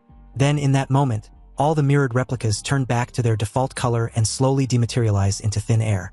Li Fan sighed in relief and lowered his head with satisfaction. Fortunately, in his previous lifetime, there was a solution for Qin Tang losing control. Otherwise, this time would have been fraught with grim possibilities. But suddenly, his eyes snapped up as he curiously wondered what was happening. He sensed two faint streams of killing intent suddenly locking on him as the target. It was Sikong-yi and Bailichin. Facing the killing intent of these two, Li Fan pretended not to notice and secretly used the formless killing intent to reverse lock onto them. Qin Tang once again declared that the trial was over, so they may leave. He then turned in Li Fan's direction and informed him to leave as well. Li Fan reminded Qin Tang that he still owed him a gourd of good wine. This bold request was unexpected and totally caught him off guard. He soon started laughing, before admitting that Li Fan was right once more. He really did owe him a gourd of good wine. Qin Tang placed two of his fingertips on Li Fan's forehead and integrated an original cultivation method he had painstakingly created, the Cloudwater Illusory Dream Art. It even incorporated everything he had learned in his life. He hopes Li Fan would not let it fade into obscurity. Li Fan thanked him and promised he would definitely not let down his trust. Qin Tang watched as Li Fan slowly withered away like the rest, called out to his martial uncle, master, senior sisters and brothers, before taking another huge gulp from his gourd. As the scene shifted back to Li Fan, he didn't know how much time had passed, but he gradually regained consciousness. Ahead, there was a towering gate with 4 large characters of Cloudwater Heavenly Palace written on it. And below the gate stood a stone statue. The stone statue was heavily damaged and covered in scars. Its heart had been pierced through, leaving a massive gaping hole. From the statue's blurred face, one could faintly make out the appearance of Qin Tang. Li Fan took out another gourd, made his way directly below the stone statue, and placed the gourd in front of it. Then proceed to finally enter through the gates of the Cloudwater Heavenly Palace. You see, inside the Cloudwater Heavenly Palace, everywhere was shrouded in thick mist, making it difficult to distinguish directions. So most of the cultivators who awakened from Qin Tang's stone statue had already left the Cloudwater Heavenly Palace, while a few entered its interior to continue exploring, disappearing into the mist. Li Fan circulated his shadow-following art, sped in the direction locked on by the formless killing intent in search of traces of Sikong-yi and Bailichin. He soon found them and maintained a short distance. He concealed his aura and quietly followed behind them. Sikong-yi and Bailichin seemed to be extremely familiar with the layout of the Cloudwater Heavenly Palace. They moved with a clear goal all the way, continuously bypassing buildings shrouded in mist as they ventured deeper inside. Suddenly, the two of them sprinted off in opposite directions, a tactic to divide forces. And although Li Fan briefly wondered if he had been discovered, he still chose to chase in the direction Sikongyi left off after a moment of hesitation. Sikongyi eventually landed in front of the demon refining tower, turned slightly with a knowing smile, before rushing inside. Li Fan saw the blatant provocation and considered whether Sikongyi was trying to use a deadly terrain in the Cloudwater Heavenly Palace to kill him. Because if that's his plan, then he's afraid he will be disappointed. Without hesitation, Li Fan followed Sikongyi inside the tower. You see, the demon refining tower was one of the most perilous areas in the Cloudwater Heavenly Palace. And in the first 10 years after the Cloudwater Heavenly Palace opened, no cultivator had ever returned alive from there. In Li Fan's previous life, it was ultimately in Divergence Year 21 that an alchemy master risked his life to enter it and finally unraveled its bizarre rules. Gusts of cold wind blew inside the tower, filled with the smell of decay and stench. Li Fan went all the way up and reached the top of the tower, where a malnourished disciple of the Cloudwater Heavenly Palace murmured anxiously that his fellow martial brothers and sisters were all fighting on the front lines. And as the only one who can't help, he must refine more elixirs. Only then can he possibly improve their strength. For every extra elixir he successfully refine, the greater the chances of survival his senior brothers and sisters would have. However, all the demons and monsters in this demon refining tower were dead, and there were no more alchemy materials left either. So as he contemplated on what he should do, Li Fan walked in to see Sikongyi and two others as his captives. And before he could even react, he was suddenly restrained and captured as well. Panicked, the other two cultivators fearfully questioned how this could happen. Didn't they choose to leave there directly, so how did they get tied up there in the blink of an eye? Their lives were over. They had clearly already left the Cloudwater Heavenly Palace, yet they were captured and brought back. Meanwhile, their malnourished capturer was thinking of what the medicinal properties his elixirs would have this time around. He just happened to catch a few bugs this time, and they seem perfect for testing the medicine. But which bug should he choose? The four watch as he slowly make his choice. Anyway, after this brief indecision, he finally chose Sikongyi. Li Fan, wanting to see what Sikongyi was relying on to dare to lure him into this deadly terrain, did nothing and just watch as he got pulled towards their malnourished capturer, shrinking rapidly in the process until he turned into a tiny flying insect. The now insect-like Sikongyi, paralyzed with extreme fear, was held firmly in between two fingers by the wings. The guy then brought a green pill which was many times larger, close to the insect-like Sikongyi, then forced him to swallow it. Its mouth was even torn wide open to accommodate this enormous green pill. Anyway, after swallowing, the abdomen of the insect-like Sikongyi swelled many times its original size, becoming a massive, bloated sphere. This completely shocked Li Fan and totally scared the hell out of the other two cultivators. Li Fan was finding it hard to believe that Sikongyi actually made no attempt to resist whatsoever, and after being turned into an insect and forced to swallow the green pill, he dissolved into a puddle of green liquid. Meanwhile, the guy was disappointed that the drug test failed, and guessed that the medicinal properties must be too strong. At this point, it was obvious that Sikongyi was dead, and Li Fan kept pondering silently just what exactly changed to result in this unforeseen event. Could it be that, in this lifetime, his tracking caused the situation's development to diverge from the previous lifetimes? But that can't be right because Sikongyi clearly lured him to this demon refining tower. So how could he die so easily? He knew this was a deadly terrain. Li Fan even wondered if Sikongyi lured him in just to trade a life for a life.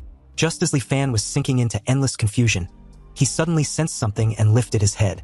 Apparently, his formless killing intent had locked onto a target outside the tower again. And it was none other than the presumably dead Sikongyi.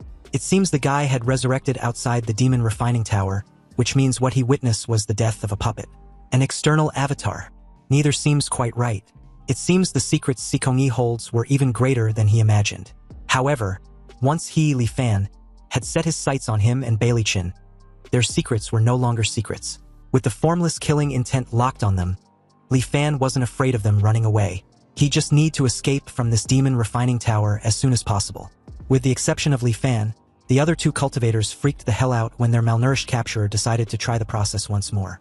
Had they known, it would have been better to die by Qin Tang's hands. At least it would have been a quick death. This anomaly, being the malnourished guy, swallowed the elixir but was completely unaffected. After all, the pills were refined in the same furnace, so they should be about the same. The guy took out his next black elixir for testing, before choosing another bug to test it on. Luckily, Li Fan wasn't the next chosen test subject. The chosen person flew into the anomaly's hand just like Sikongyi, turning into a human-faced flying bug. The anomaly pinched the flying bug with one hand, held a black elixir with the other, and forcefully stuffed it in. After the elixir entered its belly, it seemed to be digested, and the flying bug's abdomen began to shrink. Tiny black dots drilled out from its abdomen one after another. After drilling out of the body, they didn't fly around but landed on the human-faced flying bug, devouring it greedily. Soon, the human-faced flying bug was gnawed until not even crumbs remained. Sighing, the anomaly sucked the densely packed black dots into its stomach. Unfortunately, the second test also failed, and soon the third round of pill testing arrived. This time, Li Fan still wasn't chosen. The anomaly took out 2 pink elixirs and fed them to the human-faced flying bug. Amidst a popping explosion, the human-faced flying bug turned into a cloud of pink smoke, and within the smoke screen, agonized human faces continuously surfaced. In the end, it was only when the anomaly inhaled the smoke while muttering that this eternal agony ended. At this time, Li Fan was the only one left in the demon refining tower, and the anomaly was about to use him to test the medicine. Just as the anomaly was about to use Li Fan for the next test, he calmly calls him Junior Brother Chong, and adds that he'd heard that the anomaly doesn't have enough alchemy materials. The anomaly's extended hand froze as he subconsciously nodded. The alchemy materials were indeed insufficient, and he hadn't been able to refine new elixirs for a long time. The anomaly words gradually trailed off as he stared at Li Fan for a moment, then suddenly became flustered and called Li Fan senior brother. He quickly apologized and explained that he mistook Li Fan for a bug. Anyway, the moment he chose to release Li Fan, the restraints binding his body loosened, and immediately he regained control. Then, holding his head in panic, the anomaly was ashamed that he messed things up again. It was always like this, he can't refine elixirs well, and his cultivation progress was always slow, holding everyone back. But Li Fan calmly told him not to say that. The elixirs he refined have great effects, and everyone loves eating them. Upon hearing this, the anomaly suddenly lifted his head, surprise and joy filling his eyes. And although he was a bit skeptical, he was also genuinely happy that everyone really loved eating the elixirs he refined. Seeing this, Li Fan teases him, questioning if he didn't believe his senior brother's words. The anomaly quickly panicked and replied anxiously that he wholeheartedly believed what his senior brother said. But he had no more alchemy materials, so he can no longer refine the elixirs everyone loves to eat. Li Fan assured him that it doesn't matter. He should just refine him into an elixir, that way everyone will have elixirs to eat again. The anomaly was utterly astonished by this request as Li Fan continued, saying that although he joined the sect early, his talent was insufficient, and his cultivation base has always been very low. Their senior brothers and senior sisters were all fighting on the front lines, and only he was unable to help at all. Every time he thinks about this, his heart aches endlessly, and he hated his own incompetence. So, if he was refined into an elixir, he could still be of some help, more or less. With tears running down his cheeks, the anomaly realized that his senior brother was just like him. But Li Fan was much greater than him, willing to sacrifice himself to help their senior brothers and senior sisters on the front lines. Whereas he only know how to escape and hide in this tower. The anomaly suddenly grabbed his head in panic and stated that he absolutely cannot just watch his senior brother sacrifice himself. Then an unexpected realization struck him. He stated that he can refine elixirs for Li Fan, and as long as Li Fan eat them, his strength definitely won't be very low, and when the time comes, he can also go to the front lines to help. After all, when it comes to refining elixirs, it was what he was best at. The anomaly reached into the breast pocket of his robe and took out 2 golden elixirs. He offered them to Li Fan, who cautiously reached forward. But surprisingly, he did not take the golden pills, but loosened the robe of the anomaly. To his horror, there was nothing but a bloody hollow skeleton with faint traces of mangled flesh beneath the robe. Obviously, the anomaly had been using his own flesh and blood to refine elixirs. Li Fan couldn't help wondering if this entire anomaly was caught between life and death with clarity and confusion bound by obsession, only able to follow established rules, repeating in eternal cycles. After all, Qin Tang behaved in an ominous manner, and this bug Taoist was also doing the same, which means that things might not be as simple as it seems. When the bug anomaly offered the golden elixir to Li Fan once more, he declined it modestly, stating that his aptitude was too poor. He was also afraid even if he ate the elixir, his cultivation base wouldn't increase much. So he definitely cannot eat this elixir. Leaving it for their senior brothers and sisters with good aptitude in the future will be of greater use. However, he would like to ask his junior brother for a favor. Li Fan wondered if he would be willing to agree. The bug anomaly readily agreed to this assessment. His senior brother should just tell him whatever requests he had. Li Fan simply wants to learn that method of catching bugs from his junior brother. You see, anomalies have their own rules. If one does not follow the anomaly's rules, they will definitely die at the hands of the anomaly. But if one figures out the rules, not only can they remain safe and sound amidst the anomaly, they can also obtain various benefits from it. In Chintang's trials, if the results of all 3 trials are quite good, one can use a jug of good wine to ask Chintang for guidance before finally leaving. Chintang will also base it on the specific performance in the previous trials, either helping to raise one's cultivation base or imparting a cultivation method. And here with the Bug Taoist, if one chooses to swallow the golden elixir, they can obtain the Bug Taoist's alchemy method. It's just that this alchemy method is not the normal Tao of alchemy, but rather the Tao of bug elixirs. As more bug elixirs are refined, the alchemist will also gradually become just like the Bug Taoist. At present, Li Fan was fully aware of this, so he did not choose the golden elixir as a reward, but instead chose another thing whose value is absolutely not inferior to the Tao of bug elixirs. But the bug anomaly seemed puzzled by this request because the bug binding net was just something he usually used for playing, so why did his senior brother want to learn this art? Li Fan explained that since their senior brothers were fighting on the front lines, it's inevitable that some blind bugs would definitely slip through and harass them. Although his strength was low, and he cannot personally go into battle to kill enemies, if he learns this bug binding art of the bug anomaly, he can also support from the sidelines, helping their senior brothers clean up all these eyesore bugs. The bug anomaly hadn't thought that the bug binding net could have this kind of use. So he now believes his senior brother was really smart, and even more determined to pass the bug binding method to Li Fan right away. Suddenly, to Li Fan's utter surprise, 2 pairs of transparent wings sprouted from the back of the bug anomaly. He then reached behind and tore a wing off, shocking a speechless Li Fan even further. With a slightly breathless demeanor, the bug anomaly offered it to Li Fan. The moment Li Fan touched the wing, it instantly impacted the innate divine power, the bug binding art, into his consciousness. Soon after, the transparent wings turned into waves of light and entered his body. And at the same time, it seemed as if countless intersecting fine lines had appeared in his heaven and earth. As long as the opponent's realm is lower than his, once the bug binding divine power is activated, Li Fan can instantly subdue them. Li Fan informed his junior brother that he had already learned the bug binding method. He will now head to the front lines to find their senior brothers, so his junior brother should take care of himself. The bug anomaly told Li Fan to be careful and must return safely. The moment Li Fan left, the look of concern on the bug Taoist slowly faded, and after an unknown amount of time, his default murmurs began to echo once more. Thus, his fellow disciples and senior sisters were all fighting on the front lines, and only he was unable to help at all. So he must refine more elixirs, only then can he improve their strength as much as possible. Meanwhile, exiting the demon refining tower, Li Fan sensed the location of Sikongyi and Beilichin. They were already very close to the central core area of the Cloudwater Heavenly Palace, the Tai Hall. Surprisingly, they seemed to have stopped for some reason, and were only advancing toward the central area at a snail's pace. Li Fan immediately had a good idea of what was going on, so he hurried toward the direction of the two.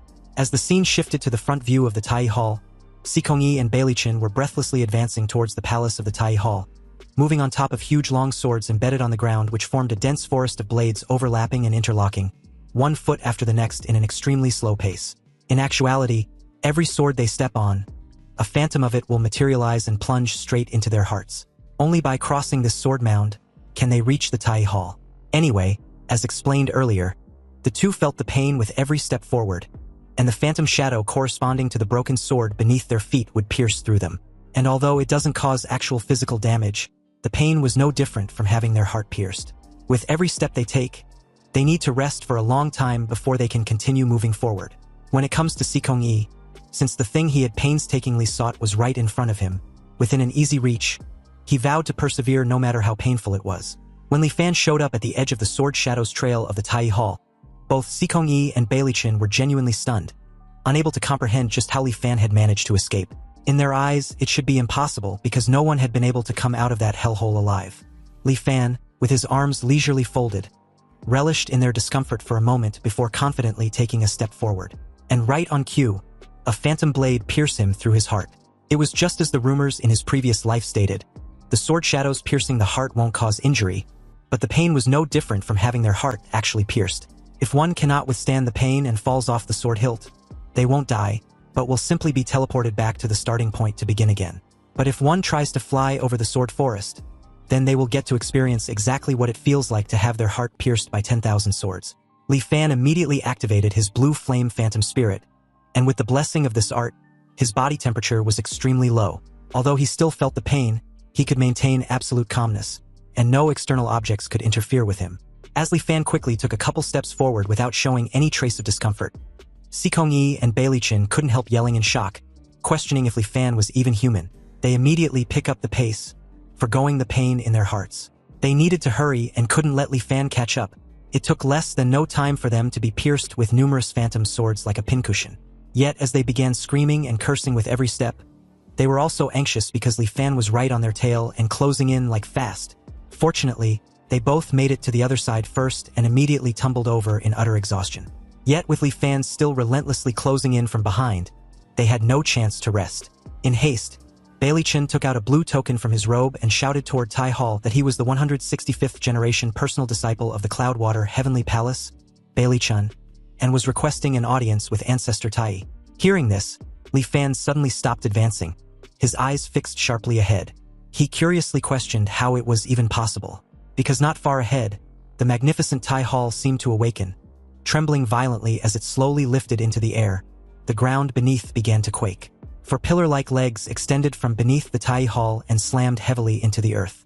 A monstrous head appeared like a phantom manifestation, emerging before their very eyes. All the broken swords there trembled continuously. With a thunderous, otherworldly roar, an enormous turtle revealed itself, bearing the Tai Hall upon its back. As the giant turtle continued to bellow, two immense blue serpents slithered out from the hall. One extended forward and coiled around the turtle's head, while the other stretched backward with its jaws wide open, forming the creature's tail. As if the sheer visual shock of this turtle-snake monstrosity weren't enough, what Li Fan saw upon its body made his scalp tingle. Every inch of the creature's massive form was pierced by shattered swords. They were embedded so densely that it was impossible to count how many blades had been driven into its flesh. Li Fan was utterly amazed and completely puzzled by this sight. After all, this was the Cloudwater Heavenly Palace's ancestor. And for all these countless years, was he still alive? Or has he, just like Qin Tang and the Bug Taoist, become an anomaly? In his previous life, there were absolutely no rumors about this ancestor Tyen. Li Fan decided to simply observe the situation from a distance first before approaching. Ancestor Tyen reiterated Bai Lichin's name and asked once more if he was indeed a personal disciple of his Cloudwater Heavenly Palace. Both Si Kongyi and Bai Lichin had already dropped to their knees before Bai Lichin reported to Ancestor Tyen that he belongs to the Fuyun lineage. The eyes of Ancestor Tyen seemed to see through Bai Lichin, and after what looked like him recalling a memory of Fuyun, he stated that Bai Lichin did indeed have the aura of Fuyun's lineage. So, that kid, being Fuyun, still has descendants living in this world. After a moment of coming to terms with this news, Ancestor Tyen asked Bai Lichin what his purpose was for awakening him. Bai Lichin respectfully wishes to beseech the ancestor to bestow him the Cloudwater map record. Ancestor Tyen lifted his turtle head, reiterated what he just heard and asked what the Cloudwater map record was. But after racking his brain for a while, he remembered and said it was nothing major. He added that back then, Han Hai once said that this item could only be given to a disciple of the Cloudwater Heavenly Palace. And since Bai Lichin was a descendant of Fuyun, then giving it to him doesn't seem to be wrong either. Delighted and grateful, Bai Lichin thanked Ancestor Tyen. However, in that very moment, Li Fan suddenly interrupted them, puzzling Ancestor Tyen and surprising the hell out of both Si Kongyi and Bai Lichin. They gritted their teeth in annoyance and impatience. Li Fan paid them no mind and said he was also a personal disciple of the Cloudwater Heavenly Palace. He also wished to beseech the ancestor to bestow him the Cloudwater map record.